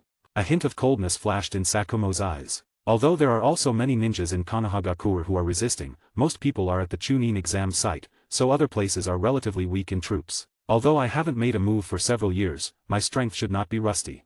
Looking at the several ninjas gradually surrounding him, Sakumo's expression was quite confident. Sakumo subconsciously stretched his hand behind him, but he didn't touch anything. His expression was stunned for a moment, and then he reacted immediately. White Fang is no longer there. Sakumo smiled helplessly. Go together, this guy is not ordinary. Because Sakumo used a transformation technique, no one could recognize him, and even if Sakumo didn't use a transformation technique, they probably wouldn't recognize him. After all, Sakumo hasn't shown his face in the ninja world for nearly 20 years. Even if someone knows him, it should be the older generation now. Forget it, just use the chakra blade.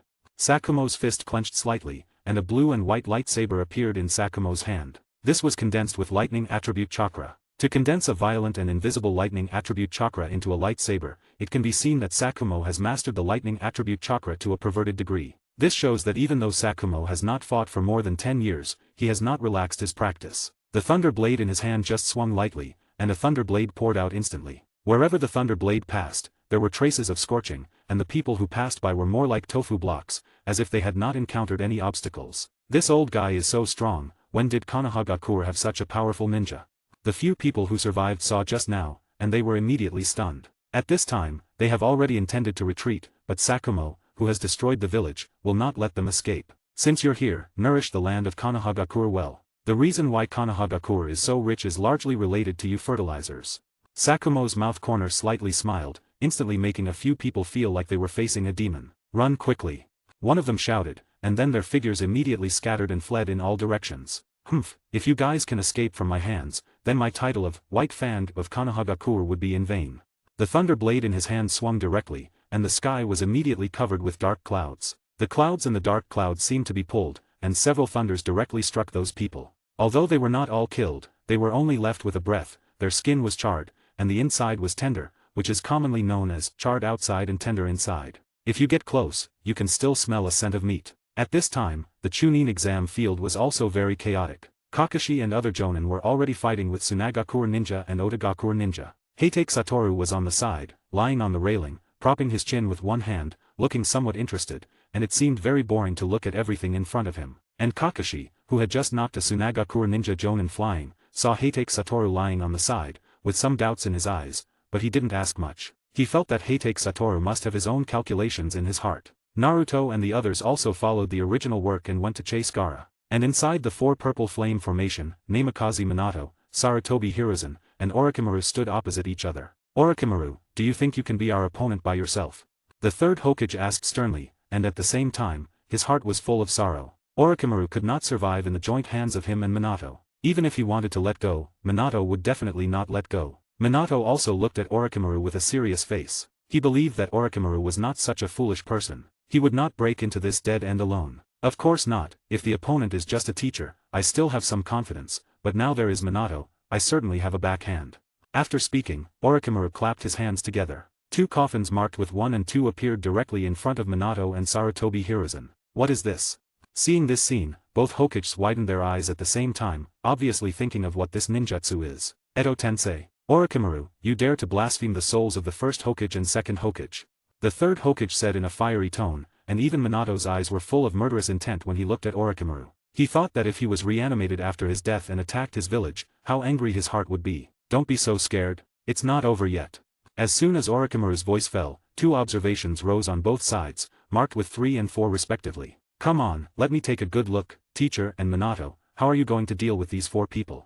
The smile on Orochimaru's face became thicker. End of the chapter. You can read 30 advanced chapters at my Patreon. 195, Chapter 195, Battle of the 6 Kage. As the coffins marked 1, 2, 3, and 4 fell, the bodies of the first Hokage, second Hokage, third Kazekage, and fourth Kazekage appeared directly in front of Namikaze Minato and Sarutobi Hiruzen. Seeing these 4 people, both of them were stunned. Orochimaru had collected the bodies of the first and second Hokage, which they could understand. After all, Orochimaru was once a ninja of Konohagakure, and it was normal to extract cells from the first and second. But the appearance of the bodies of the third Kazekage and fourth Kazekage was really unexpected to the 2 of them. The third Kazekage had been missing for a long time, and the third war was caused by the disappearance of the third Kazekage. They didn't expect Orochimaru to get something about the third Kazekage, and the body of the fourth Kazekage was the most surprising one. After all, they all thought that this plan was jointly led by Orochimaru and the fourth Kazekage. But now it seems that this is not the case. The fourth Kazekage is already dead, which means that this matter was planned by Orochimaru himself. Only to see a heat rising from the 4 corpses, the 4 slowly opened their eyes. Their eyes were first filled with a bit of confusion, and then, they became sharp. Orochimaru, what are you summoning me for again? The third Kazekage tilted his head slightly and said with some annoyance. And the rest of the 3 first looked down to check their own physical condition. Is this the Edo Tensei Jutsu? The second Hokage, Senjo Tobirama, asked with some surprise. First Hokage, second Hokage. Sarutobi Hiruzen and Namikaze Minato called out at the same time. Yo, monkey, it's been a long time, you're so old. The first Hokage, Senjo Hashirama, looked at Sarutobi Hiruzen and said with some sigh. But what's going on? I'm sorry, first Hokage, sensei, I didn't teach my disciple well, and let him disturb your rest.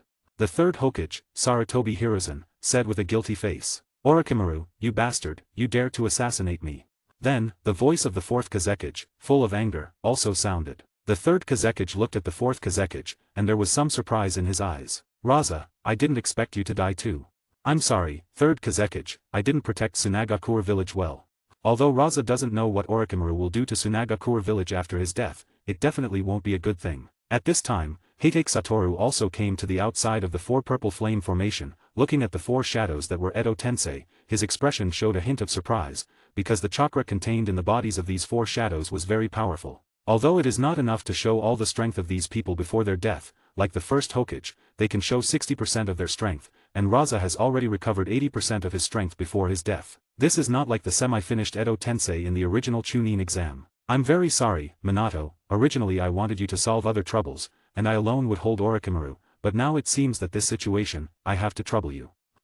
Namikaze Minato nodded, and his eyes were also full of fighting spirit. Being able to fight with strong people like the first Hokage and the second Hokage made Minato's body have a feeling of blood boiling. Plus Heitake Satoru, even if we face the 5 of them, we also have a chance of winning. Although the first Hokage and second Hokage are very powerful, the third Hokage mainly believes in the strength of Minato and Satoru, and he can also feel that the strength of the first Hokage and the second Hokage is not at its peak before death. I'm very sorry, third Hokage, Orochimaru has made a deal with Satoru, so Satoru can't make a move in this battle, so this battle can only rely on the 2 of us. Even though he said so, Minato's face did not show a worried look because Heitake Satoru could not make a move. How dare Heitake Satoru do this?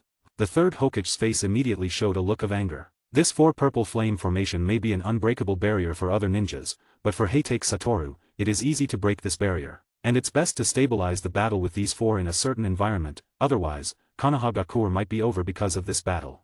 Minato continued, this first Hokage and second Hokage, Konohagakure has records about them, naturally knowing how strong they are. And the third Kazekage and fourth Kazekage are recent figures, they naturally know more about them, they all know that to fight with them, it is absolutely not suitable to expand the battle. Okay, the reminiscing is over, now we can get to the point.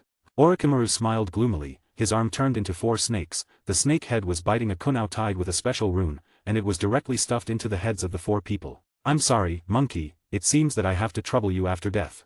You can hear that when the first Hokage said this, his tone was full of guilt, and then he completely lost consciousness. At the same time as he lost consciousness, the vitality emanating from his body became more intense, and his momentum was even greater. Be careful, Minato, the attack is coming. The third Hokage immediately took off his Hokage robe, revealing the battle suit inside, and the fourth also revealed the ninja costume inside the Hokage robe. Understood. Minato closed his eyes and opened them again, his red eyes appeared, and the pupils also turned into frog eyes. Sage mode, now Minato can enter instantly. But the disadvantage of instant entry is that there is not much Senjutsu chakra in the body, but for Minato, this is not a big deal, because he now uses Sage mode as a supplement. If he is not an opponent under Sage mode, Minato will also instantly enter Ninetales mode, and merge Ninetales mode and Sage mode with each other, and then become a more powerful posture. Under this posture, even if Minato doesn't say he is invincible, he can be regarded as one of the top 2 powerhouses in the ninja world. Summoning technique, Inma. The third slapped the ground with his hand, and an old monkey appeared behind the third. Hiruzen, what's going on?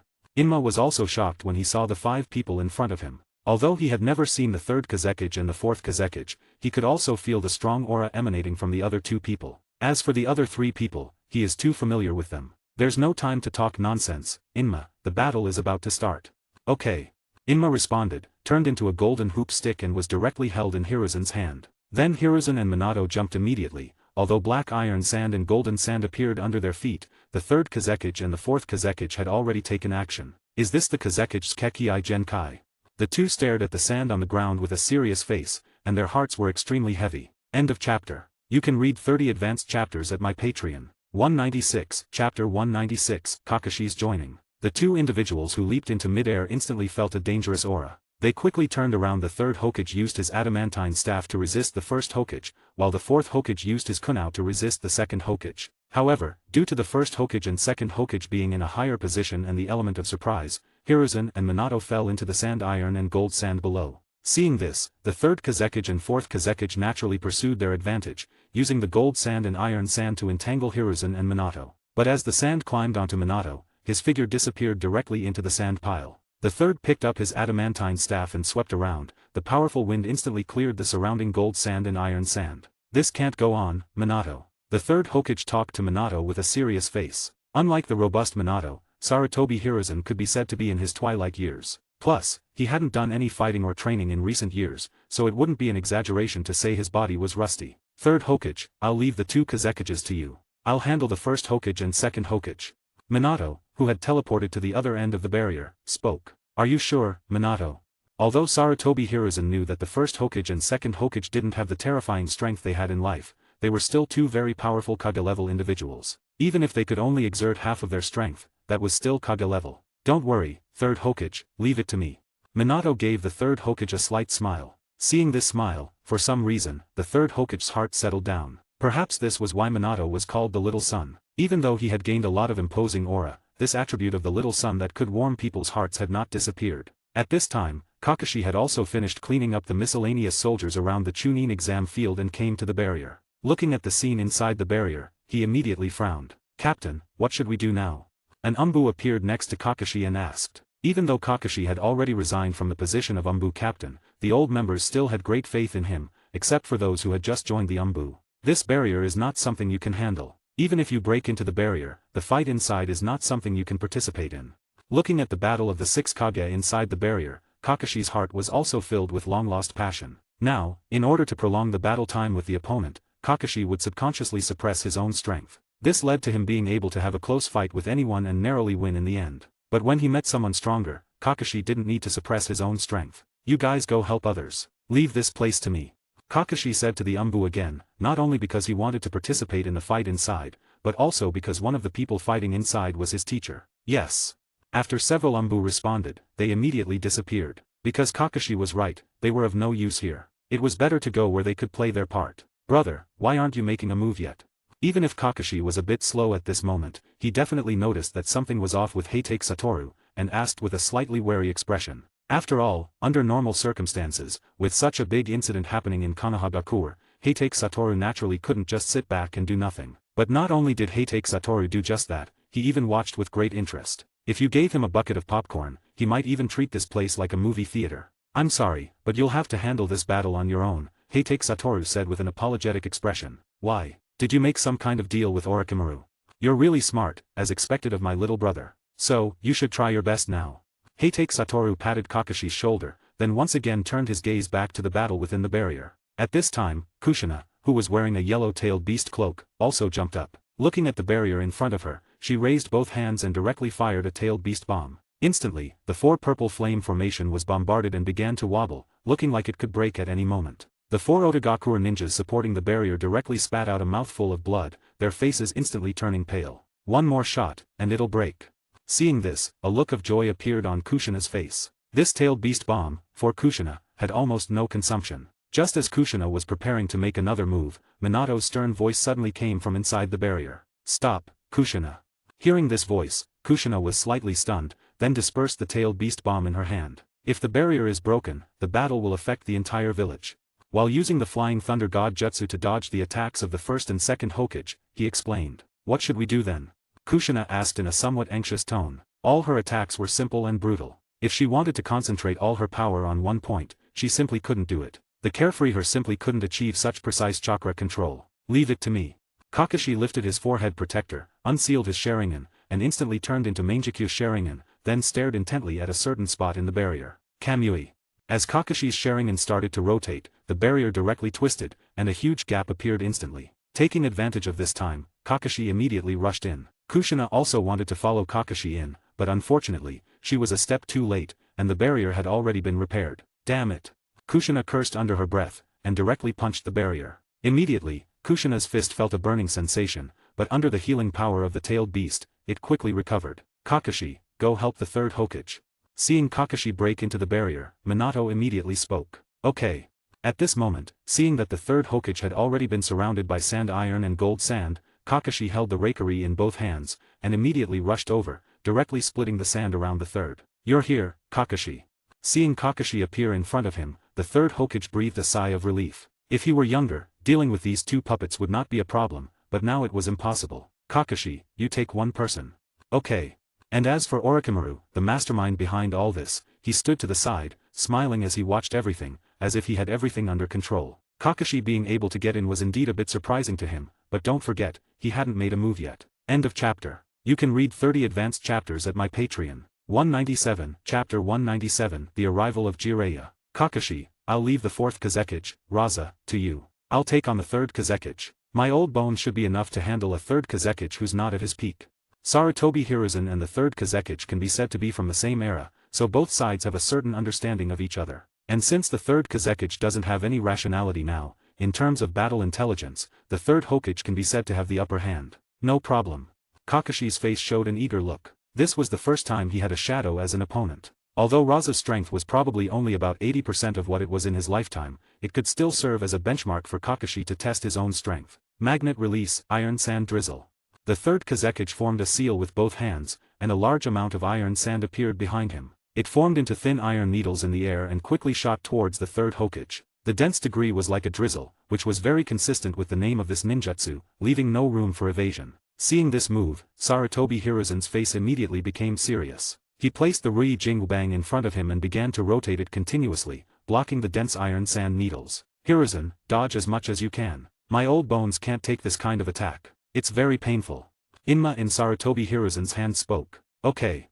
Hiruzen responded, but he was also old now, and his actions were not as agile as before. So, to dodge this kind of fast attack, for the current Sarutobi Hiruzen, it was basically an impossible task. At this time, on the outskirts of Konohagakure village, several giant snakes appeared outside the village, constantly attacking the village walls and barriers. The attacks of ordinary ninjas were like tickling these giant snakes. Only Jonin could inflict considerable damage on these giant snakes. However, because Orochimaru had made ample preparations for this plan, the summoned giant snakes could reach as many as 10, not to mention those powerful 2-headed and 3-headed giant snakes. Jonin Ibiki, if this goes on, this line of defense will be broken sooner or later. The Jonin currently responsible for hindering the actions of these giant snakes was Marino Ibiki. Although he looked fierce and was very strong, he was not a ninja who fought head-on. He was a ninja responsible for interrogation and torture. No one who fell into Ibiki's hands could keep any secrets from him. What should we do? Ibiki also looked at these giant snakes with a serious face. Now, he didn't have any Jonin to use. He could only use the human sea tactic to slow down these giant snakes. But in this way, the damage to Konohagakure was too great. Although a few Ambu had just arrived and successfully killed a giant snake with a series of ninjutsu, this also caused those few Ambu to consume a lot. For a while, they didn't have the strength to solve another giant snake. Ninjutsu, summoning technique, toad suppression art.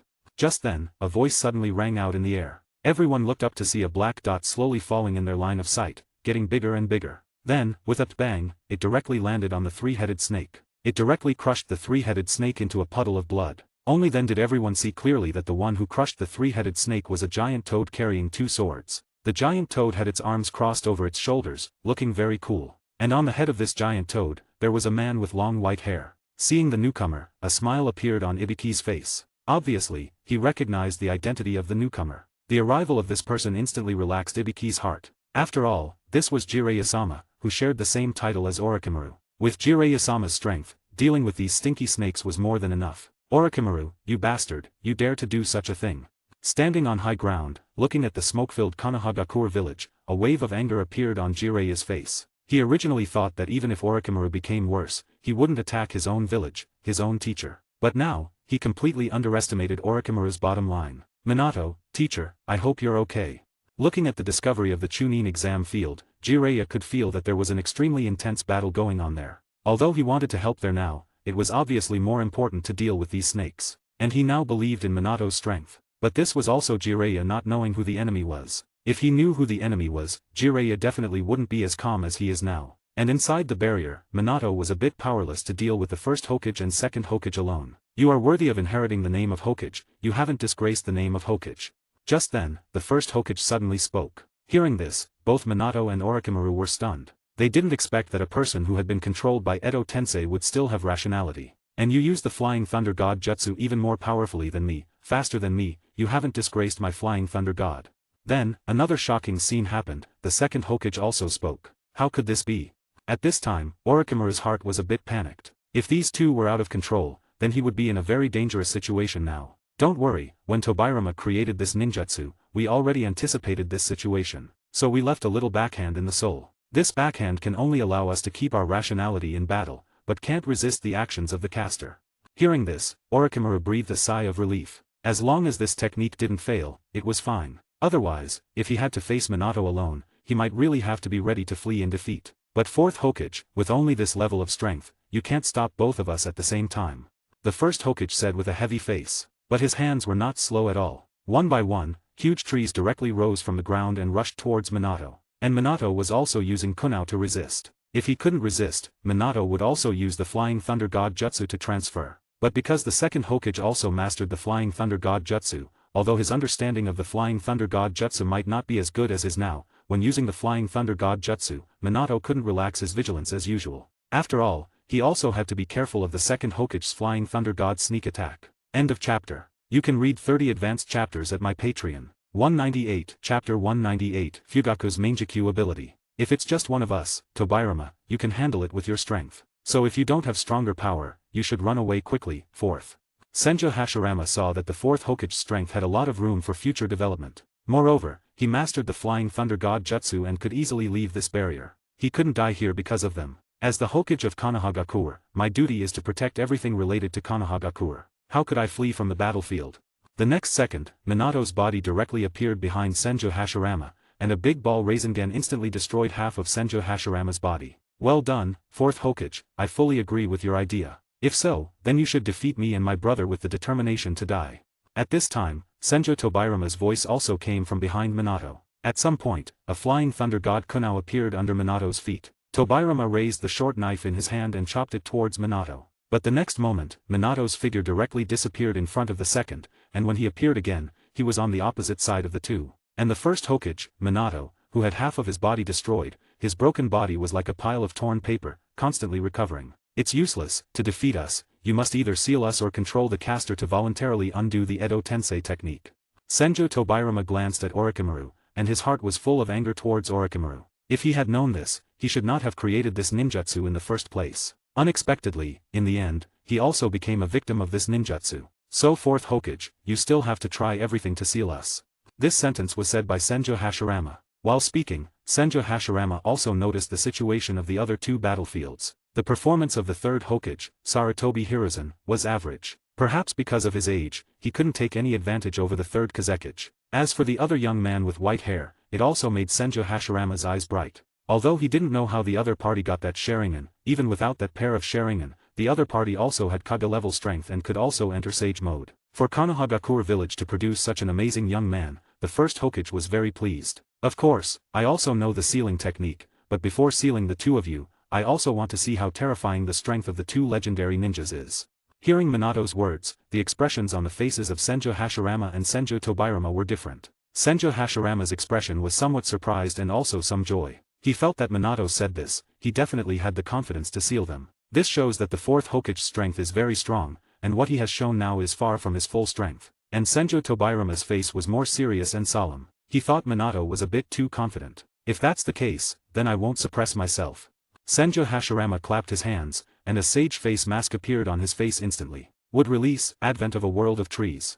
Senju Hashirama clasped his hands, and suddenly, countless tall trees directly rose from the ground. Everyone inside the barrier was affected. Even the iron sand and gold sand created by the third Kazekage and fourth Kazekage disappeared in an instant and became nutrients for the trees. Is this the strength of the first Hokage-sama?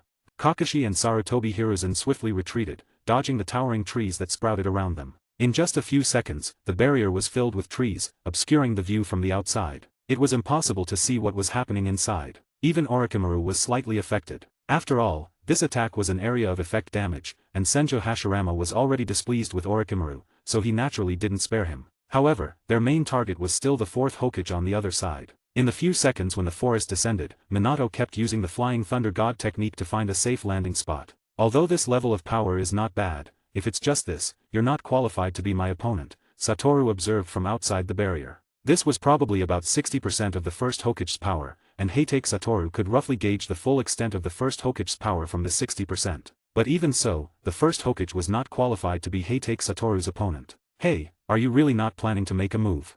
Kushina glared at Heitake Satoru fiercely upon seeing this. At this point, she could no longer see what was happening inside. She could only confirm Minato's safety by communicating with the Nine Tails inside her. And for some reason, when facing the first Hokage, Kushina suddenly felt that the Nine Tails inside her was not very active. I'm sorry, but since I've already promised the other party, I can't go back on my word. Moreover, Orochimaru had given Heitake Satoru a medicine, which he had not yet given to Atake. If the medicine worked, it would be good, but if it didn't, killing Orochimaru now would be a loss. So Heitake Satoru could not only not make a move, but he also couldn't let Orochimaru die here. Do you think you're being fair to Minato? Kushina stared straight at Heitake Satoru, looking like she was ready to fight at any moment. Just watch the battle. You should trust your husband's strength. He won't be in danger, Satoru retorted, somewhat annoyed by Kushina's words. If she continued, Satoru wouldn't mind putting Kushina to sleep for a while. Perhaps sensing Satoru's change in attitude, Kushina didn't say anything more, because she knew she was no match for him. At this time, Fugaku, who had dealt with some minions, also arrived. Looking at the situation inside the barrier, his expression was very serious. Don't worry, I'll go help the Hokage now. As soon as his words fell, Fugaku's Sharingan turned into the shape of the Mangekyu, and then the Sharingan in his right eye started to rotate. A black flame appeared directly above the four purple flame formation. Amaterasu. The black flame appeared along with Fugaku's voice. As expected of being father and son, even the abilities of their Mangekyu Sharingan are the same. Seeing this, Satoru wasn't too surprised. After all, Itake's Mangekyu Sharingan had the ability of Amaterasu, Sasuke's Mangekyu Sharingan also had Amaterasu, so it was normal for Fugaku to have the ability of Amaterasu. If it were the four sun flame formation, Amaterasu might not be able to break through, but if it's just the four purple flame formation, it can't stop the flame of Amaterasu. End of chapter. You can read 30 advanced chapters at my Patreon. 199, Chapter 199, Orochimaru's Fear. The barrier was broken again, and the four Otogakure ninjas who maintained the barrier spat out a mouthful of old blood again. They really couldn't understand why such a powerful barrier would be destroyed twice in such a short time. Amaterasu. Fugaku used Amaterasu again, but this time the target of Amaterasu was the trees that had filled the entire barrier. After all, as long as there is something to burn, Amaterasu is an unquenchable flame. And the few people in the flame naturally didn't know that another person had entered the barrier again. When Kushina wanted to enter again from the gap created by Fugaku, the four Otogakure ninjas simultaneously opened the curse mark mode, and the chakra in their bodies suddenly surged, instantly blocking Kushina who was about to step into the barrier. Darn it. Seeing this, Kushina's heart was immediately filled with anger. She slapped the barrier with both hands, shaking the barrier, but Kushina always remembered Minato's words, paying attention to her own strength, and did not completely destroy the barrier. And the few people in the barrier were startled when they saw the black flame suddenly appear on the trees. They didn't know how this black flame came about. Is this Amaterasu? Senju Hashirama said with a somewhat surprised tone when he saw this black flame. Yes, it's Amaterasu, someone from the Uchiha clan is here. The second Hokage, Senju Tobirama, said with a certain tone. Because in the era when they lived, they had also seen several Mangekyo Sharingan, so they naturally knew what this black flame was and what the characteristics of this black flame were. But because his body was not under his control, he directly used his best water release against this black flame. But even if the second Hokage created a huge waterfall in this barrier, he could not extinguish this black flame. Namikaze Minato assisted the third Hokage in constantly avoiding the black flame, and Kakashi relied on his own strength, but still condensed a layer of chakra on the surface of his body. The third Kazekage and the fourth Kazekage also used sand iron and sand gold to protect themselves respectively. Although the sand iron and sand gold were still burning, they were always a little distance from their bodies. After about 3 minutes of burning, all the trees in the barrier disappeared, and the figures of the people appeared again. Fugaku. Seeing Uchiha Fugaku appear, the third Hokage's face directly showed a puzzled and shocked expression. Namikaze Minato and Kakashi were the same, they never thought that Uchiha Fugaku could come in. Are those eyes of yours Mangekyo? Minato noticed Uchiha Fugaku's eyes and said, I'm sorry, I've been hiding it from you, but looking at the current situation, I shouldn't be late. A trace of apology appeared on Fugaku's face. He originally thought that he would never have the opportunity to use Mangekyo Sharingan in his life, so he planned to hide this secret for a lifetime, but he didn't expect it to be exposed. Well, it's better to say that you came at the right time, Patriarch Fugaku. Although the appearance of the Mangekyo Sharingan surprised a few people, now is clearly not the time to dwell on these things. Their main enemy now is Orochimaru and the bodies of Edo Tensei in front of them. As for Orochimaru, he was even more baffled. He originally thought he had a good understanding of all the people in Konohagakure, but when he saw Fugaku's Sharingan, he was completely panicked. Perhaps because of Itake, he had a shadow over the Mangekyo Sharingan, so he let Senju Hashirama block Uchiha Fugaku. I didn't expect that after Uchiha Madara, the Uchiha clan would see these eyes again. The fourth Hokage said just now, you are the current patriarch of the Uchiha clan, you are very good. Seeing this Mangekyo Sharingan, Senju Hashirama's tone was quite exclamation, and there was also praise and admiration for Uchiha Fugaku in his tone. Thank you for your praise, first Hokage, but now I must defeat you. Facing the first Hokage, even if the other party's strength has not reached its peak, Uchiha Fugaku must also take it seriously. Good, I also want to experience the power of the Mangekyo Sharingan again, to see what is different between your eyes and Madara's. The first Hokage's mouth corner slightly lifted, and then his hands directly opened the action, several trees appeared directly under his feet and rushed towards Uchiha Fugaku. And Fugaku also used the inside of the Sharingan to constantly dodge these attacks, and if he couldn't dodge, he would also use fire release to burn it. The second Hokage, seeing his big brother actually become an opponent of a person from the Uchiha clan, was very unhappy and snorted. As a person who is very disgusted with the Uchiha clan, he desperately hopes that he can become an opponent of the Uchiha. But now he can only compete with the fourth in front of him for speed, but the Flying Thunder God Jutsu is not as good as the fourth, and now he can't exert all his strength, his heart is already very suffocated. Orochimaru now has the idea of retreating. Konohagakure village is a genuine 4 Kage level strength, and on their side, except for Orochimaru himself, all the others are inferior products. Although using the characteristics of Edo Tensei's immortal body can delay a few people for a while, this is definitely not a long-term plan. As time goes by, he will definitely suffer. It's possible for him to die here. Before planning this action, he took all the possibilities into account.